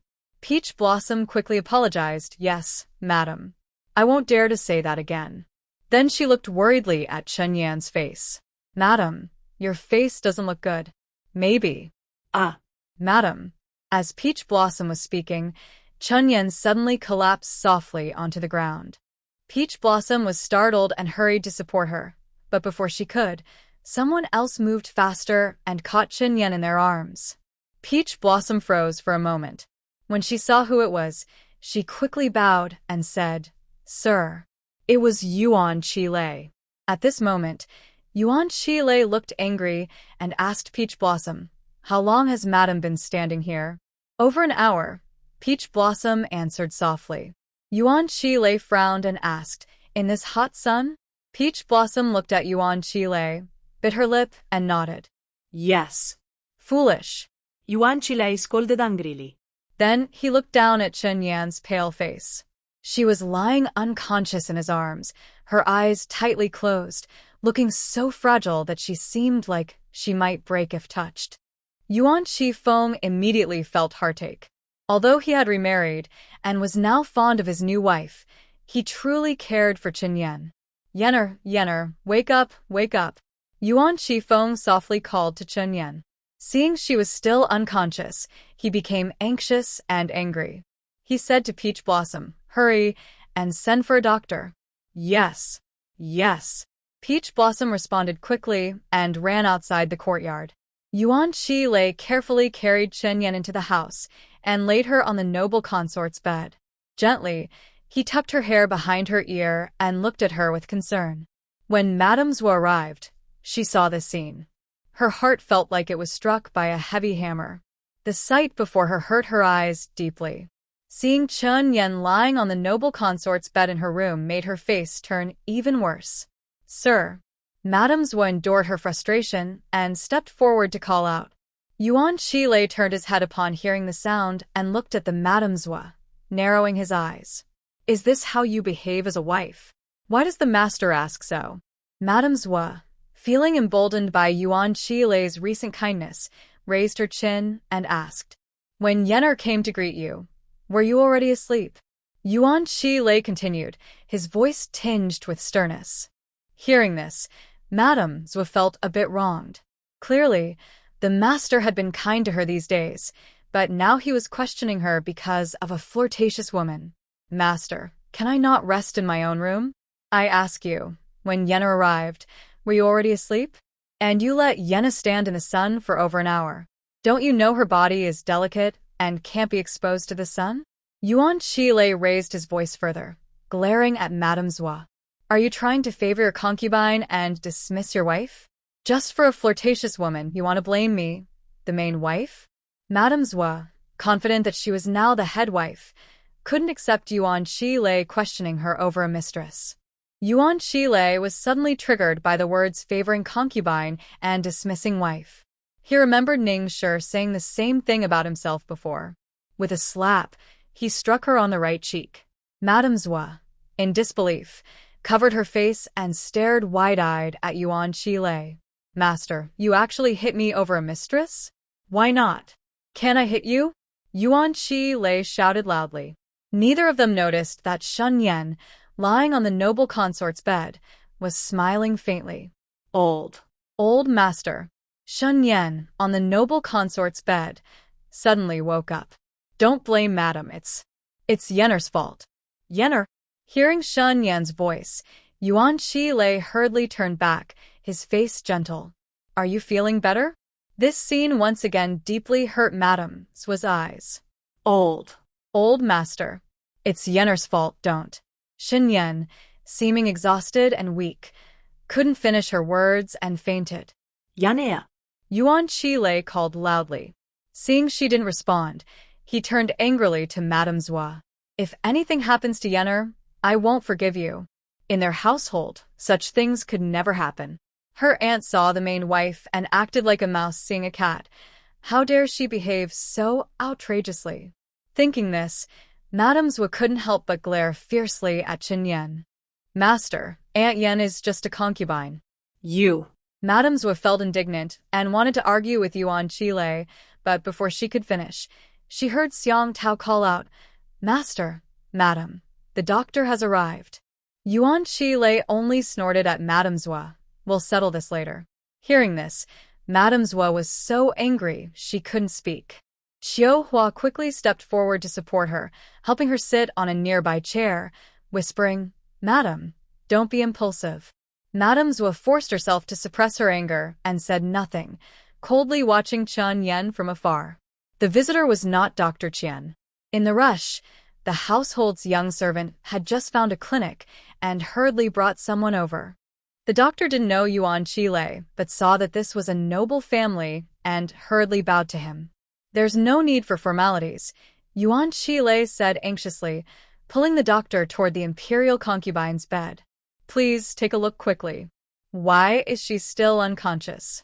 The master need not worry, the doctor said after examining the woman on the bed. He recognized she was the lady of the house from her attire. Xiang Tao placed a silk handkerchief on Chen Yan's wrist and moved a small stool next to the doctor. The doctor sat down to check her pulse, half closed his eyes, shaking his head and occasionally frowning or looking thoughtful. After a long while, he remained silent, making Yuan Shilei increasingly anxious. Doctor, how is she? Yuan Shilei asked impatiently. The doctor opened his eyes after some time, looked at Qin Yan's complexion, and then said to Yuan Shilei, Sir, this lady's face is pale and she's sweating excessively. It seems she has caught a heat stroke. Although it's not yet summer, the sun is quite strong, so she should avoid the sun at the right time. Yuan Shilei, hearing this, angrily glared at Madame Zhua and hurriedly asked the doctor, What should we do to treat her? The doctor will prepare a prescription to dispel the heat and help her rest. She will recover naturally, the doctor said with a smile. Thank you very much, doctor, Yuan Shilei replied quickly. You're welcome, the doctor said as he handed over the prescription. Follow this recipe. Boil 3 bowls of water into 1 and take 1 dose a day. She should recover in about 4 or 5 days. Thank you, doctor, Yuan Shilei said gratefully. Yuan Shilei quickly asked someone to collect the doctor's fee and then sent the doctor out of the house. After the doctor left, Yuan Shilei ordered the servant to prepare medicine and then carried the still unconscious Chen Yan horizontally. He coldly said to Madame Zhua, "Today's matter, I will discuss with you when I return." Then he strode out of Madame Zhua's room. Xiang Tao timidly bowed to Madame Zhua and hurriedly followed Yuan Qilei. Madame Zhua sat on a chair, holding Qiuhua's hand, trembling with anger. The doctor earlier called Chen Yan Madam, and Yuan Qilei didn't object, which made her heart ache with frustration. Now, before leaving, he left her with such a remark. Madame Zhua felt cold inside. The happiness of her new marriage was shattered in this moment. "Madam." Qiuhua looked worriedly at Madame Zhua. "Sir is angry now. You can't argue with him. Otherwise, that sly woman will get the advantage." Did that sly woman not get her advantage today? Madame Zhua's face turned red with anger. That wicked woman has clever tricks, but she just pretends to be weak and steals Sir's heart. "Madam, maybe Aunt Yan did it on purpose today," Qiuhua whispered softly. "Why do you say that?" Madame Zhua frowned and asked. Qiuhua replied, "Madam, think about it. Aunt Yan knew you didn't want to see her, yet she still came close, and she fainted at the right moment when Sir returned. Such coincidence. Does it exist in this world? Good." Madame Zhua thought for a moment, then slammed the table. "That wicked woman dares to scheme against me. Sir is also foolish, falling for her tricks and even beating me for her. I won't let this go. Madam, please stay calm. If you and Sir fall out because of this, it will just please Aunt Yan." Qiuhua hurriedly comforted her. Qiuhua was the eldest maidservant brought from Madame Zhua's family. She had been with Madame Zhua since childhood. She knew Madame Zhua's temper well. Although Madame Zhua was proud and aloof, she was not very clever. Otherwise, she wouldn't have been controlled by her mistress until now, only marrying into the Yuan family as a secondary wife. But Qiuhua was just a servant, with little say. Madame Zhua, proud and aloof, was still a person of principle, so she could only try to persuade her gently. About that sly woman? Madame Zhua gritted her teeth. "Don't even think about it." Meanwhile, Yuan Qilei carried Chen Yan back to her room and carefully laid her on the bed. Seeing Chen Yan's pale and weak appearance, Yuan Qilei felt a deep pain in his heart. Chen Yan softly whimpered and slowly opened her eyes. She saw Yuan Qilei sitting by the bed. Gently, she raised her hand and rested it on Yuan Qilei's arm. "Master." Seeing Chen Yan awake, Yuan Qilei was immediately overjoyed. "Yenner, are you alright?" "Yenner is fine." Chen Yan's voice was a little weak, which made Yuan Qilei feel even more worried. It seemed Chen Yan just realized she was back in her own room and was surprised. "Master, how did you come into my room?" "You and the lady are newly married. You should be staying with her." "Humph." When mentioning Lady Zhua, Yuan Qilei snorted coldly. "She caused you to become like this. You are so attentive to her." "Master, this is not the lady's fault." Chen Yan looked innocent and submissive. "It was Yenner who was careless and upset the lady." "How did you upset her?" Yuan Qilei asked. Chen Yan looked sad. "Yenner shouldn't have disturbed the lady while she was resting. It was my fault." Yuan Qilei frowned and asked, "So, when you went to greet her, she made you stand in the sun? But when you went, wasn't she already resting?" Chen Yan looked surprised. Master, how do you know?" Before she finished speaking, she quickly covered her mouth. No, Master. When I went to greet the lady, she was already resting." "You, still trying to cover for her?" Yuan Qilei sighed. "I heard everything when you were talking to Xiang Tao." Chen Yan looked panicked. "Master, please don't blame the lady. It was my mistake, I misunderstood her. No matter what, I was wrong today." "Misunderstood her?" Yuan Qilei frowned. "What do you mean by misunderstanding?" "Master, please don't ask." Chen Yan bit her lip. "It's all my fault." "Xiang Tao, you tell him." Yuan Qilei saw Chen Yan was unwilling to speak, so he asked the maid beside her, Xiang Tao. Xiang Tao looked at Chen Yan and then at Yuan Qilei. Seeing this, Chen Yan hurriedly said, "Xiang Tao, don't say anything." The more she said that, the more Yuan Qilei wanted to know what happened. He said, "Xiang Tao, speak quickly, or I will sell you." Hearing this, Xiang Tao was startled and quickly knelt down. Master, I heard from the young girl in the lady's courtyard that she told her aunt that the lady wanted to rest for a while. The aunt thought it wouldn't take long, so she waited in the courtyard. Then. Note: the scene contains family-friendly content, no explicit language or scenes. Xinyan stopped Tong Tao from speaking, bit her lip, and said to Yuan Lei, Master, all the mistakes are mine. If you're angry, punish me. Please don't blame the servants. Yuan Lei remained silent with a serious face. Xinyan carefully looked at Yuan Lei's expression, then suddenly shed a few tears. Master, punish me if you want. I have no complaints. Her gentle and obedient appearance immediately softened Yuan Lei's heart. All right, what should I punish you for? In the end, the one hurt the most today isn't you. If I punish you again, you'll just feel wronged and upset. How could I feel wronged before you, Master? Xinyan saw Yuan Lei's face soften and leaned close, softly saying, I only care about you, Master. I can't stand to see you angry or upset. Being too angry is bad for health. I really don't want you to be hurt. You little mischievous girl. Always trying to please me, Yuan Lei said with a slight smile, gently touching Xinyan's cheek and affectionately saying, Master Tong Tao is still here. Xinyan changed her tone playfully, making Yuan Lei feel a little ticklish inside. Yuan Lei cleared his throat and said to Tong Tao, you may go out now. Tong Tao understood immediately and bowed to leave. Master, Xinyan quickly called out, now that I am okay, just need to rest a bit longer. Please go comfort madam. Why should I comfort her? Yuan Lei frowned and snorted. It's good enough that I haven't blamed her. At this moment, Yuan Lei remembered that Xinyan had just been overheated and needed rest, so he quickly stood up. Xinyan, you should rest now. As for Madame Zhua, I need to go give her a good scolding. She shouldn't be acting as the main wife. She's just a concubine's daughter. Doesn't she understand how hard the lady has worked? Yet she still mistreats you. Master. Xinyan hurriedly held Yuan Lei's arm. Please, I beg you, don't blame madam. Is that okay? Xinyan, you're always so kind and considerate of others, but they might not appreciate your kindness. Yuan Lei sighed and said to her. It doesn't matter whether they appreciate it or not. Xinyan smiled gently. As long as Master cares for me. Don't worry, Xinyan, Yuan Lei said with emotion. Although I can't make you the official wife, I will give you everything I can. Thank you, Master, Xinyan said happily. Knowing that I have your words makes me content. All right, rest well.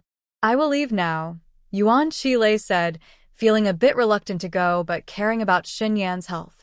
Master, please promise Xinyan you won't make things difficult for her husband. Xinyan gently tugged at Yuan Lei's sleeve, her big, watery eyes looking up with a hint of pleading. All right, I promise you, Yuan Lei sighed, pinching Xinyan's cheek. If I weren't here to protect you, what would you do? With you protecting me, I'm not afraid, Xinyan replied with a sweet smile. Good.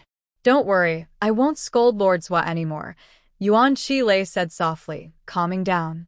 Yes, Xinyan responded happily, smiling at him. Yuan Lei then turned to Xiang Tao and said, Take good care of your lady. If you make any mistakes, I won't forgive you. Yes, sir, Xiang Tao quickly replied. Xinyan, I am leaving now, Yuan Lei said softly to Xinyan. Goodbye, Master, Xinyan said, trying to get up, but Yuan Lei held her down. You're still sick, don't be stubborn, he said gently. Then he left her room, turning back a few times. After Yuan Lei left, Xinyan leaned back on the bed and told Xiang Tao, Bring me a cup of tea, and closed the door. Yes, Xiang Tao responded and brought the tea over. Xinyan drank it, then smiled at Xiang Tao. You did well just now, she said. Xiang Tao, her only senior maid who had been with her for a few months, understood Xinyan's temper. Seeing her smile, Xiang Tao knew she was in a good mood and quickly said, Thank you, madam, for your praise. Take this bracelet and wear it for fun. Xinyan smiled, taking a golden-laid jade bracelet from her wrist and handing it to Xiang Tao. Xiang Tao's eyes lit up and she quickly accepted it, trying to hide her excitement. Thank you, madam, she said. Yes, Shen Yan nodded calmly. Xiang Tao, as long as you keep behaving well, you will always be rewarded. I think you understand that, right? Yes, I understand, Xiang Tao said. She had been a maid for a long time and knew how to read people's expressions. Hearing Shen Yan, she thought about today's events and understood a little more. Though she didn't know why Shen Yan suddenly rewarded her today, she knew this was a good time to show her loyalty. Madam, since the master cares for you so much, why doesn't he help you speak up for yourself? You have suffered a great deal today, and I, as a servant, feel heartbroken for you. You're still too young and don't understand, Shen Yan said with a smile. I really don't understand, Xiang Tao blinked. Although the lady is the main wife, she is a second wife. How can she compare to your kindness with the master? Also, the lady is a daughter from a lesser family, and I heard she isn't favored. It seems she can't rely on her family for support. If that's the case, why do you have to suffer so much? Shen Yan chuckled lightly. You're still young and don't understand. Besides, Our Lady of the House isn't very clever either. Ah. Xiang Tao didn't understand and looked blankly at Shen Yan. Forget it. I can't explain it to you. Just know that I am your only proper lady, Shen Yan said, waving her hand. Yes, madam. Xiang Tao understands. Xiang Tao is only your Xiang Tao and nothing to do with anyone else. Xiang Tao quickly knelt before Shen Yan's bed to show her loyalty. All right, I understand your feelings. I will certainly treat you well, Shen Yan said.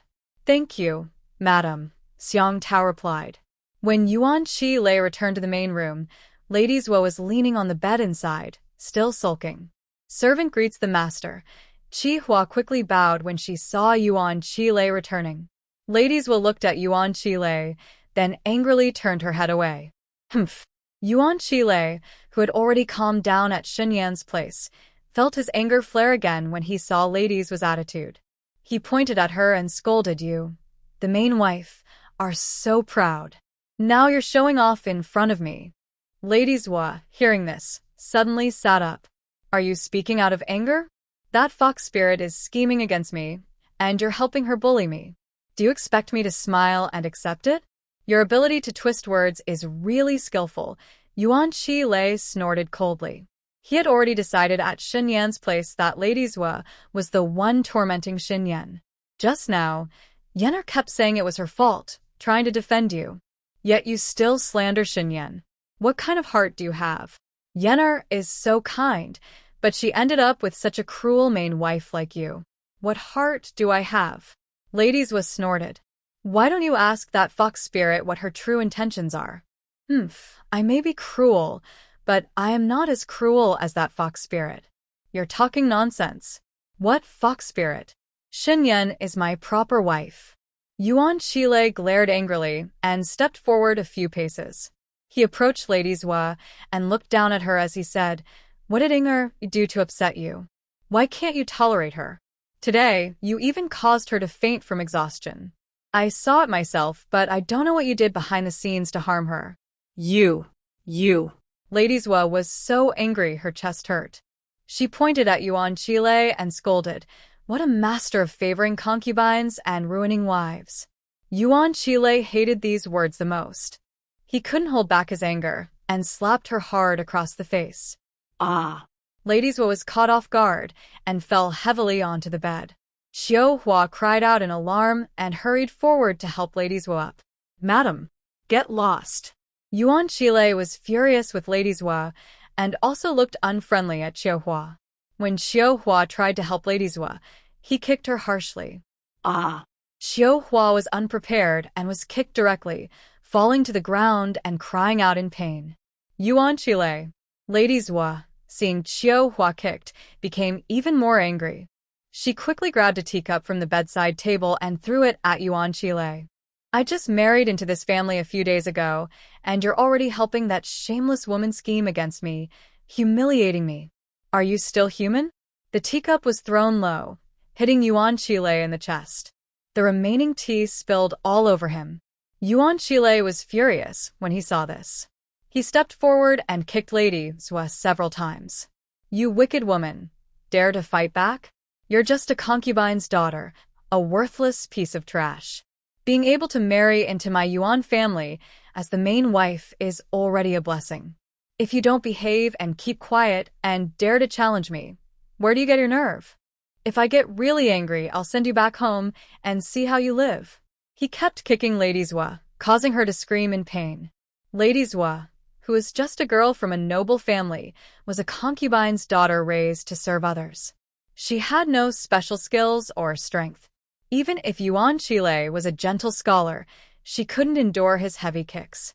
Soon, she had no strength left to fight back.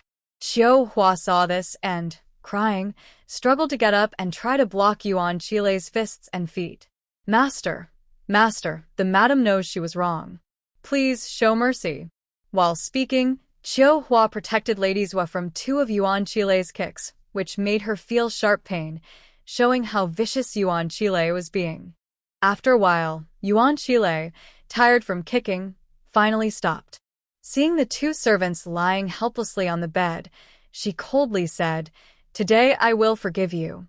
Since you are the mistress of the Yuan family, be more generous. If there is a next time and you are so jealous again, I will divorce you for your misconduct." Suddenly thinking of the upcoming palace banquet, she looked at the injury on Madame Zua's face and added, "The day after tomorrow is the day to attend the banquet in the palace. Do not embarrass me. If others see your injury, I won't forgive you." After speaking, she strode out of the room. Madam, how are you?" After Yuan Chile left, Xiao Hua cried as she helped Madame Zua to sit up, hurriedly searching for medicinal wine to help massage her. Madame Zua was helped up by Xiao Hua and leaned on the bedside table. Now, the table was empty. The teacup and teapot that had been placed there earlier were shattered on the ground. "I really didn't expect him to be such a cold-hearted person," Madame Zua said tearfully. Yuan Chile was nearly 20 years old.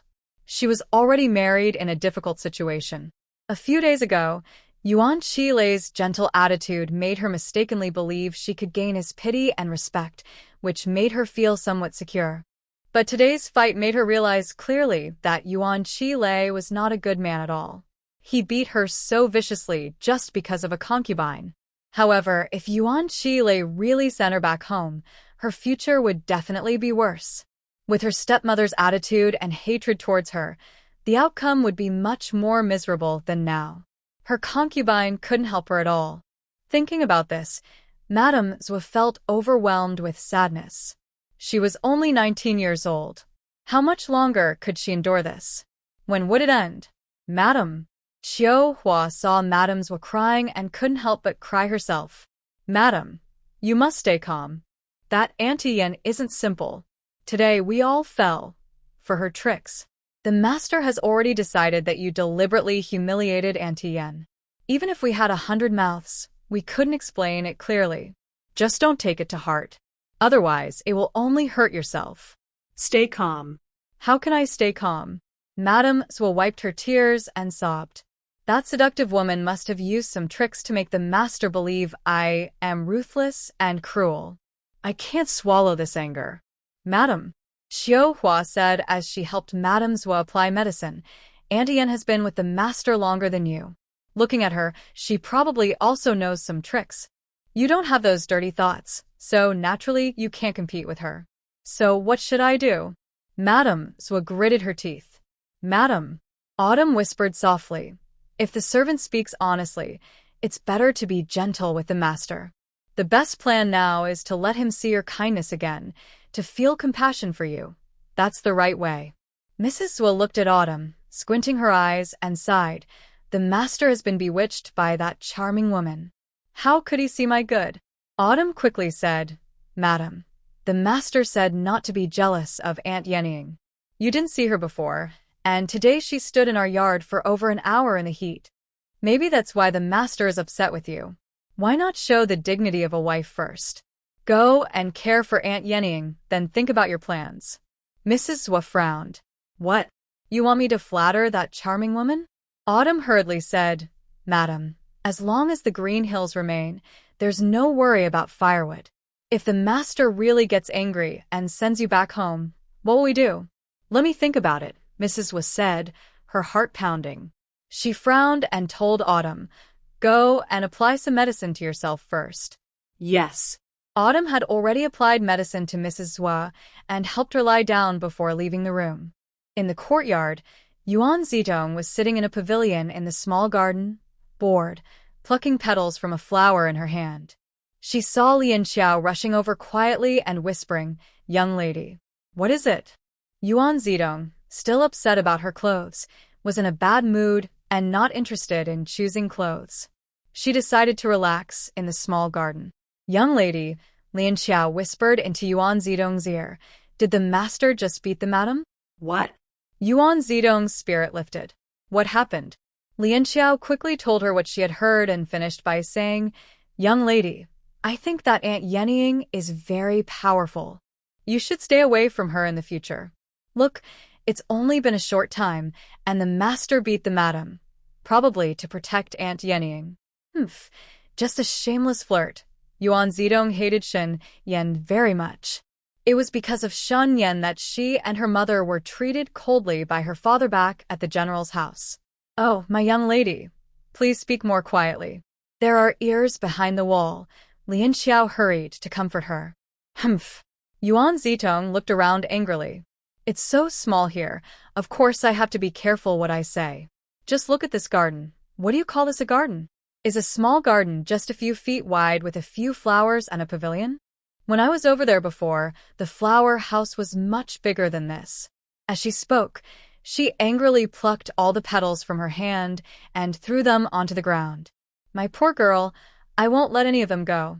Lian Xiao and Yin Xiao stayed silent and carefully stood to the side, letting Yuan Zidong vent her anger. After a while, Yuan Zidong calmed down and said, let's go inside to pick clothes and accessories. Even if she was angry, she still had to choose her outfit. The day after tomorrow, she would attend a banquet at the palace, where the princes would be present.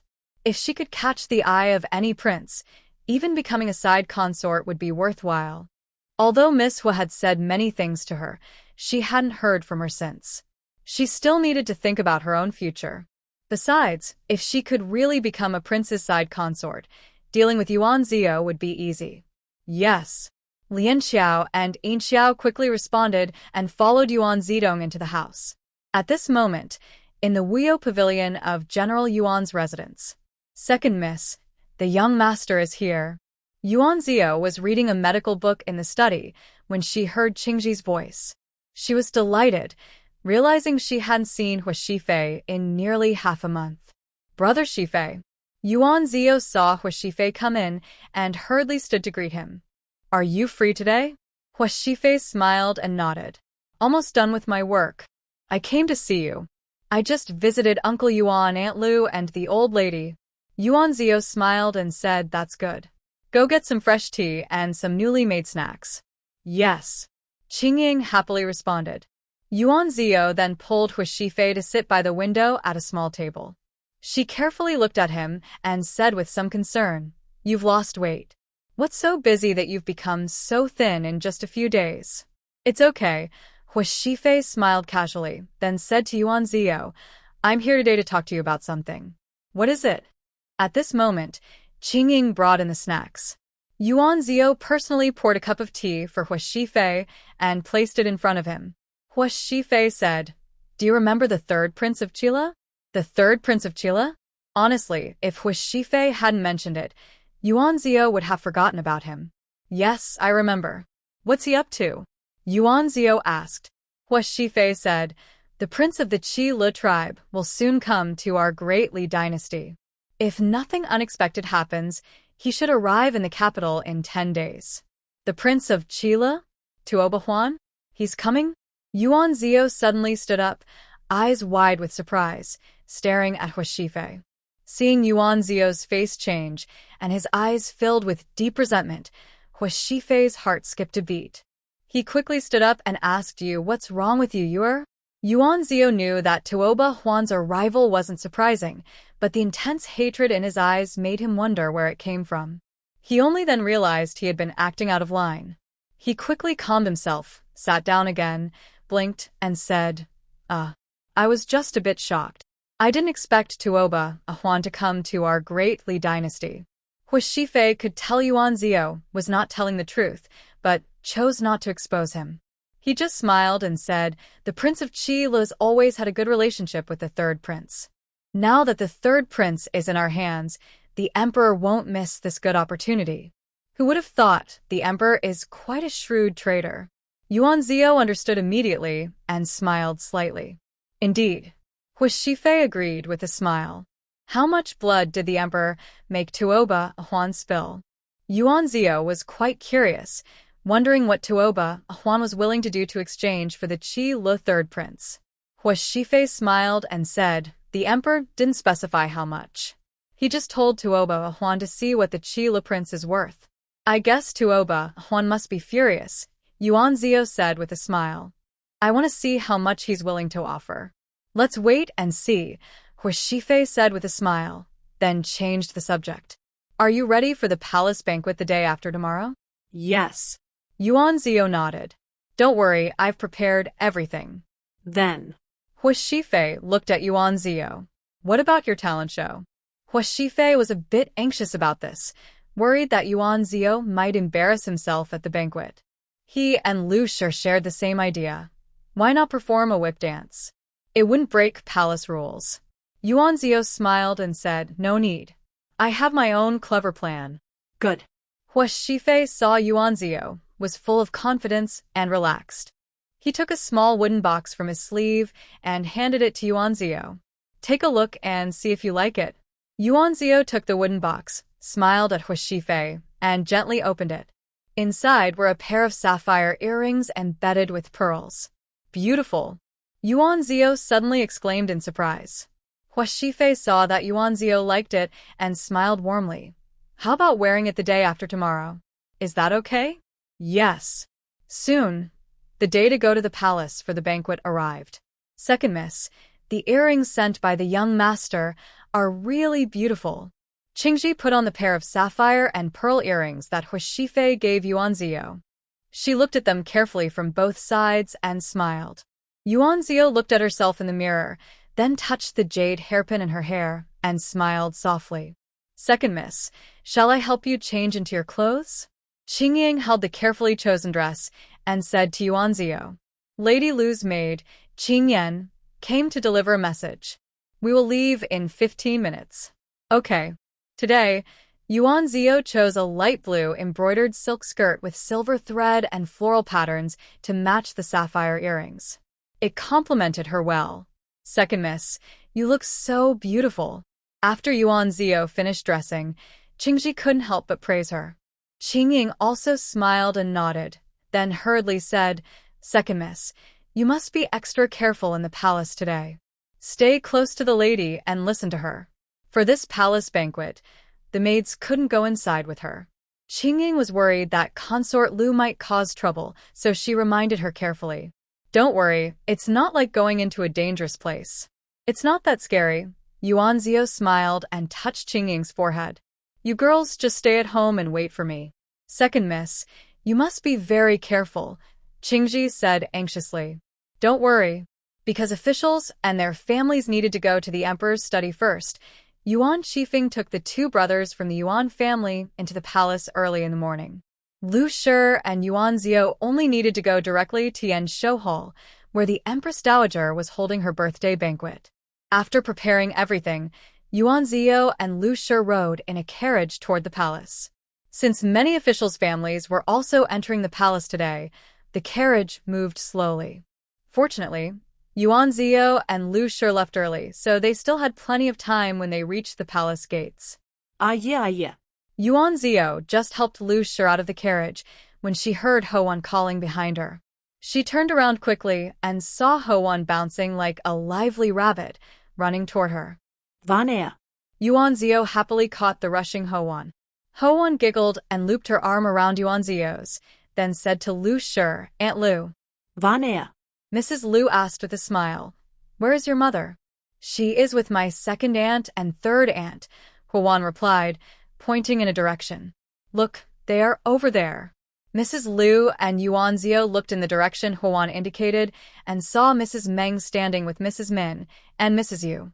The girls from the Hu family, except for the married Hu Chan from the second household and the illegitimate daughter Hu Xian from the third, had all arrived and were quietly standing aside. At this moment, the palace gate was very lively. Since the eunuchs to visitors had not yet arrived, the officials' family members waiting outside could only wait at the gate. Let's go over, Mrs. Liu said. Okay, mother, Yuan Zio replied. Yuan Zio and Huan followed, Mrs. Liu to Mrs. Meng's side. They exchanged greetings and small talk. Yuan Zio didn't pay attention to Mrs. Yu's fake smile or Hujiao's obvious hostility. However, one look made her feel uncomfortable. She turned her head and saw a young girl in a bright green dress looking at her. She squinted and thought for a moment. Yuan Zio remembered that this girl should be Huona, the illegitimate daughter of the third household. But based on her understanding of Mrs. Yu, it was unlikely she would bring an illegitimate daughter into the palace, especially since Hu Xian hadn't come. It seemed that Huona was very good at pleasing people, as she managed to persuade Mrs. Yu to take her to the banquet. When Huona saw Yuan Zio looking at her, she paused briefly, then quickly smiled and nodded at Yuan Zio. Yuan Zio had little contact with Huona from her past and present lives and didn't know her well. Seeing Huona showing friendliness, she simply nodded faintly and turned away. Huona didn't expect Yuan Zio to be so perceptive and didn't dare to stare at her anymore. She quietly stood behind Mrs. Yu, as if she didn't exist. Soon, a young came out, leading the ladies and girls waiting at the palace gate into the palace, heading toward Yanshou Hall. The seats in Yanshou Hall were arranged according to official rank, and Mrs. Liu's and Mrs. Meng's seats were next to each other, which made Yuan Zio and Huan very happy. As for Mrs. Min and Mrs. Yu, their seats were further back. Since it was still early and many officials' family members had not arrived, everyone relaxed and started chatting with those nearby. Mrs. Yu was talking with Mrs. Min when a voice suddenly spoke beside her. "Third Madam Hu, I accidentally stained my dress and want to go to my aunt's house to change. I wonder if Miss Hu can accompany me?"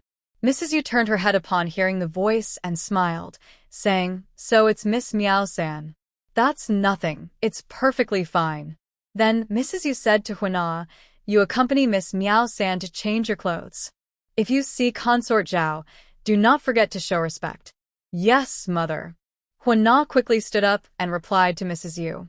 Miss Miao-san is the legitimate daughter of the cabinet scholar Miao Qian, named Miao Yin. She is also the niece of Consort Zhao. Although Miao Qian is only a second-rank official, many people are eager to flatter him because the Miao family produced a Consort Zhao. Huana followed Miao Yin and the palace maids to Yichuan Palace, where Consort Zhao was. The lady-in-waiting Xiao Hong greeted them. "Greetings, Miss San. May I ask who this is?" "Please don't bow," Miao Yin said. "Xiao Hong, this is Miss Huasi from the Hu family. By the way, where's my aunt?" "So, it's Miss Huasi." Xiao Hong smiled. "Miss San, the lady has gone to Empress Dowager Yongshou Palace. I'll wait here for you." "Oh," Miao Yin nodded and then looked at Huana. "I was planning to show myself in front of my aunt with you, but it seems unlucky. You can only blame your own bad luck." Huana hurriedly said, "Noor thanks Miss San for her kindness. Whether or not I see Consort Zhao, I will do my best to do my work well." Xiao Hong looked at Huana with disdain and then smiled at Miao Yin.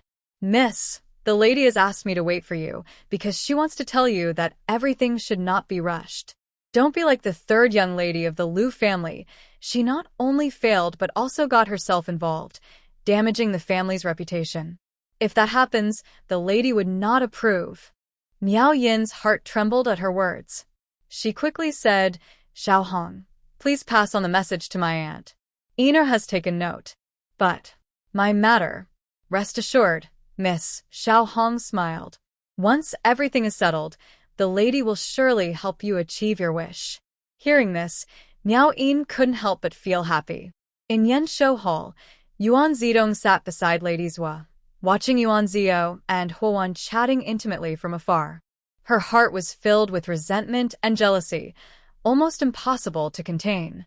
Yuan Chile was only a fifth-rank official, so naturally, the seats where Lady Zhua and Yuan Zidong sat were at the back. Lady Zhua's face was covered with thick powder. The red marks from the 2 slaps Yuan Chile gave her the day before were still faintly visible. Only with the heavy makeup could she hide them, but this made her face look a bit pale. Today was a palace feast. Lady Zhua's father was a 4th-rank official, so Lady Zhua herself was also present. She was quietly sitting at her seat, chatting and laughing with her young daughter and the neighboring lady. When Lady Zhua and her daughter met Lady Zhua earlier, they simply nodded politely. Zhua knew Lady Zhua's attitude towards her and didn't try to flatter her. She just sat quietly with Yuan Zidong. "Hey, isn't that young Lady Yuan?" Huan Na and Miao Yin returned to Yan's show hall and immediately spotted Yuan Zidong sitting near the hall entrance. They approached with smiles. Yuan Zidong turned to see Huan Na, the girl she had secretly talked with that day. She quickly smiled and said, "Miss Hua, I am 4th sister." Huan Na replied softly with a faint smile, then pointed to Miao Yin and introduced her. "This is Miao San, the daughter of Scholar Miao, and also the niece of Empress Zhao." "Miss Miao San, Miss Huasi." Yuan Zidong hurriedly responded with a smile. Most of the women in the hall were of higher status than her, so although she felt a bit jealous, she maintained a proper smile. "Oh, your young Lady Yuan?" Miao Yin looked her over coldly and sneered. "Today, you're not wearing the latest spring dress, are you?" Hearing this, Yuan Zidong's face warmed with embarrassment. She was wearing an old dress from previous years, bright in color but clearly different in style and fabric. Seeing Yuan Zidong's reddening face, Miao Yin didn't say anything more to tease her. She secretly mocked her. Although she looked down on Yuan Zidong, she still depended on her to deal with Yuan Zio later. "Well, I really do feel sorry for young Lady Yuan," Miao Yin said lightly with a smile. "Even though we're from the Yuan family once separated, you shouldn't treat your sisters so differently. Look at young Lady Yuan Heir's clothes. She doesn't seem to care about family ties at all." Yuan Zidong bit her lip and said nothing, but her expression showed some hurt. Miao Yin was pleased and slightly curled her lips. Since Huan Na had approached Yuan Zidong last time, she had told Huan Na not to seek her out again, just to see what Yuan Zidong would do next. Sure enough, Yuan Zidong's actions afterward did not disappoint her. She wanted Yuan Zidong to feel jealous and resentful of Yuan Zio. It seemed that what she planned to do was perfect for making Yuan Zidong the scapegoat. "I wonder what talent young Lady Yuan plans to perform today." Miao Yin smiled and raised her eyebrows as she asked Yuan Zidong. "Talent show?" Yuan Zidong blinked, not knowing what this was about. Does everyone coming to celebrate a birthday have to perform a talent? Hona saw Yuan Zidong's expression and widened her eyes. "My goodness, young Lady Yuan, you probably don't know. Everyone from noble families coming to celebrate a birthday must show a talent. It's an unspoken rule." "Hee, I do know that," Yuan Zidong said with a slight smile, just recently learning about it. Miao Yin then smiled softly and said, "If that's the case, I look forward to seeing young Lady Yuan's grace." Then she suddenly changed her tone, as if casually laughing, and asked, "I wonder what talent second young Lady Yuan will perform today." After saying that, she gently smiled at Zhuo and Yuan Zidong, then led Hona back to her seat. After Miao Yin and Hona left, Yuan Zidong's face turned cold. She quietly said to Zhuo, "I wonder what my mother thinks of Tong. Why does she want to set her up?" Although Zhuo disliked Yuan Zidong very much, she had no intention of harming her. At most, she made things difficult for Yuan Zidong when she came to pay respects. Usually, she ignored her, treating her as if she was not her stepdaughter. So, hearing Yuan Zidong's words, Zhuo frowned. "Where do you get that idea, Tong? Going to the palace banquet to show a talent. Don't you know that? But you wouldn't tell me. If Miss Miao hadn't told me, I wouldn't have known the truth and would have missed my chance to perform. Wouldn't that be disrespectful to the Empress Dowager? If I disrespect her, it would ruin my reputation. And if that happened, what would my father think? What good marriage prospects would I have in the future?" A few days ago, Yuan Zidong learned that Zhuo had been beaten by Yuan Chile. She knew Zhuo was not favored by Yuan Chile now. If it had been a few days earlier, she wouldn't have questioned her like this. But now, if Zhuoshi dared to scold her, she would tell Yuan Qilei about it. If she could use this to weaken Zhuoshi's influence, perhaps in her future marriage, Zhuoshi wouldn't dare to interfere. You! Zhuoshi was so angry she nearly fainted, but she couldn't argue with Yuan Zidong now. She only scolded her angrily. If I harmed you in such a situation, what good would that do me? In the end, it's just embarrassing me and your father. Yuan Zidong was stunned by her words. She looked at Zhuoshi, squinted, then glanced at the people in front of her from the Zhuo family. After a moment of thought, she understood. Mother, please don't be angry. Tong'er was just upset and spoke out of turn. I hope you won't mind. Yuan Zidong hurriedly said. Of course I won't blame you, as long as Tong'er doesn't blame me. Lady Zhuo's voice was cold, and she turned away, no longer looking at Yuan Zidong. Yuan Zidong secretly pouted, feeling a bit regretful. She thought she shouldn't have spoken so impulsively just now. Thinking carefully, she realized that although Lady Zhuo was only a few years older than her, she still carried the title of stepmother. Even if she wasn't favored by her father, she could interfere in her marriage.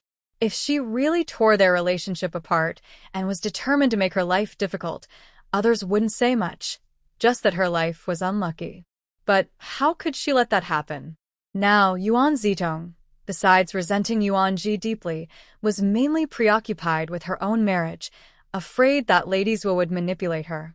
What could she do to stop Lady Zhuo from interfering in her marriage? Yuan Zidong bit her lips silently and began to think. Tong'er, what are you thinking about? Yuan Qilei's voice sounded beside her. At this moment, Yuan Zidong realized that a group of officials had already entered the hall and taken their seats. Just as she was about to answer, she heard the sharp voice of a singing out. The Emperor arrives. The Empress Dowager arrives. The Empress arrives. The ladies of the various palaces arrive. The princes and princesses arrive. The Princess of Linyang arrives. Hearing this, Yuan Zidong's mind suddenly cleared. The thoughts she had been daydreaming about at home gradually took shape. If her wish could come true, Lady Zhuo would definitely be unable to interfere with her marriage. The buzzing voices in the hall suddenly fell silent, and everyone respectfully knelt and bowed. Long live the Emperor! Long live the Emperor forever! Long live the Empress Dowager! Long live the Empress! Long live the Empress Dowager! Long live the Empress! Long live the Princess of Linyang! As everyone bowed and paid respect, the members of the royal family entered one after another. The Princess of Linyang personally supported the Empress Dowager, walking at the front. The Emperor and Empress followed on either side. Behind them were the ladies of various palaces and the princes and princesses. The Empress Dowager smiled warmly as she held the Princess of Linyang's hand and sat in the main seat. She then looked kindly at Emperor Qiwen. Emperor Qiwen smiled and said, Everyone, please stand up. Thank you, Your Majesty. Everyone respectfully bowed again, and then stood up to sit down. Today is the 60th birthday of the Empress Dowager. I have specially arranged this birthday banquet to wish her good health and longevity. Also, I hope this occasion will bring peace and prosperity to our great Li dynasty and happiness to our people. Long live the Emperor! After hearing Emperor Qiwen's words, everyone stood up and bowed to offer their congratulations. We wish the Empress Dowager good health, happiness, and longevity. May the Dali era be peaceful and prosperous, and the nation be secure and the people happy. The Empress Dowager smiled so broadly she couldn't close her mouth. Very good, very good. Everyone please sit down. Emperor Qiwen glanced at Grandfather Liu, who immediately understood. He took a small wooden box from a nearby young, bowed, and presented it to the Empress Dowager. Mother, Emperor Qiwen said happily, today is your birthday. I wish you happiness as vast as the East Sea and longevity as tall as the southern mountains. The Emperor is so kind, the Empress Dowager replied with a gentle, kind smile. Behind her, Su Yin hurried forward to take the wooden box from Grandfather Liu. Empress Dowager, Su Yin gently opened the box and placed it in front of her. The Empress Dowager looked at the birthday gift inside the box, which was a white jade guanyin statue. The guanyin had kind eyes and a gentle expression, with a small red on her forehead made of ruby. The bottle held willow branches made from green gold silk, a very rare material. This green gold silk was extremely precious. It was made by silkworm farmers who, besides mulberry leaves, fed the silkworms special food. Out of 1,000 silkworms, only one might produce a silk with shimmering gold and green colors. The silk would be woven into green gold fabric, which was mainly emerald green, and would faintly shine with golden light under the sun. Such green gold silk was so rare that, throughout the entire Dali dynasty, only about 5 pieces could be produced each year. These were sent as tribute to the palace and were not available in the markets outside. The Empress Dowager, after paying her respects, was very pleased when she saw this birthday gift. "Emperor, I really like this gift. You are so thoughtful." Emperor Qi quickly smiled and said, "It's my fortune to make mother happy." The Empress Dowager nodded with a smile. After presenting the birthday gift, the emperor also offered his own gift, a string of 108 beads made from fragrant agarwood, each carved with characters from the Buddhist Infinite Life Sutra. It was truly a rare and precious item. The Empress Dowager, who valued the Empress Dowager Xian very much, praised her gift enthusiastically. She especially loved the bead string and immediately wore it on her wrist. Next was Consort Lu, who presented her gift, a pure gold 9-treasure birthday peach. She smiled and said, "Empress Dowager, I wish you happiness as vast as the East Sea and longevity as tall as the southern mountains." The Empress Dowager responded with a faint smile and nodded at Suyin. Suyin quickly took the birthday peach and presented it to the Empress Dowager. The Empress Dowager looked at the longevity peach and said, "The noble consort is thoughtful. These 9-treasure longevity peaches are truly precious." After speaking, she smiled and glanced at noble consort Lu with a hint of coldness in her eyes. Noble consort Lu was startled by the cold look in the Empress Dowager's eyes. At that moment, she was almost certain that the Empress Dowager had seen through her intentions. All along, she had wanted to be on equal footing with Empress Xuan and even to replace her, which was why she put so much effort into the birthday gift.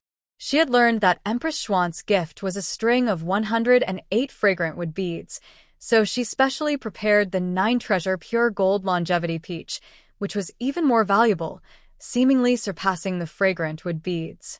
Originally, she intended to embarrass Empress Xuan, but unexpectedly, the Empress Dowager made her feel that her actions were somewhat clumsy and overdone.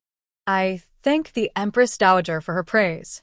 Quickly calming her mind, noble consort Lu maintained a proper smile and bowed to the Empress Dowager. The Empress Dowager only nodded and smiled without speaking. Next, the various consorts of Emperor Qi presented their birthday gifts to the Empress Dowager, embroidered guanyin screens, sewn garments, various headpieces, and more.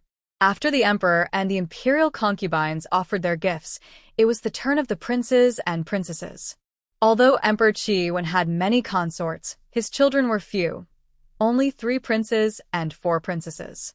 2 princesses were already married off, so today only 3 princes and 2 princesses offered their congratulations to the Empress Dowager. The eldest prince, Xuan Yuancha, was born to Empress Xuan. He was 19 years old. The second prince, Xuan Yuanxiao, was born to noble consort Lu. He was 18. The youngest prince, Xuan Yuanchuan, was born to Lady Huan, who died in childbirth. He was registered under Empress Xuan's name and was 10 years old. The eldest princess, Xuan Yuaning, was married out and was the daughter of Empress Xuan. The second princess, Xuan Yuanji, was also born to Empress Xuan. The third princess, Xuan Yuanyun, was 14 and born to noble consort Lu. The fourth princess, Xuan Yuanlua, was 8 and born to Lady Zhao. Emperor Qi valued his children highly. His status and titles among the consorts were also related to their children. Although he had many consorts now, only a few held official titles. Yuan Zidong tried to suppress her rapidly pounding heart, her face blushing with a shy, delicate glow she didn't even realize she had. Today, she was determined to win the emperor's favor. Regarding Hu Shifei, after her family was separated from the general's mansion, she knew there was no hope left. Moreover, that day in the general's mansion, Yuan Zio had clearly told her grandmother everything she was thinking. Now, her grandmother's expression was indifferent, and her usual affection for her had greatly diminished. Although she still liked Hu Shifei deep down, she knew she had to plan for herself. If she could win the emperor's favor and marry him, it would not only prove Yuan Zio's accusations that day were false, but also help her regain her grandmother's love. Furthermore, what does the crown princess represent? Power. Even if Yuan Zio married Hu Shifei, what then? She would just be a young lady of a noble family, and in the end, she would only be a marquis's wife. A mere marquis's wife. If she saw her as the crown princess, she would only have to kneel and bow. By that time, it would be easy to deal with Yuan Zio. Yuan Zidong was making plans in her mind, squinting her eyes as she secretly glanced at Xian Yuan Che. He was handsome and elegant, gentle as jade, not inferior to Hu Shifei in appearance, enough to make people obsessed. But what made people even more obsessed was his identity and power. He was the only son of the current empress, the emperor's legitimate eldest son, and the crown prince of the great dynasty.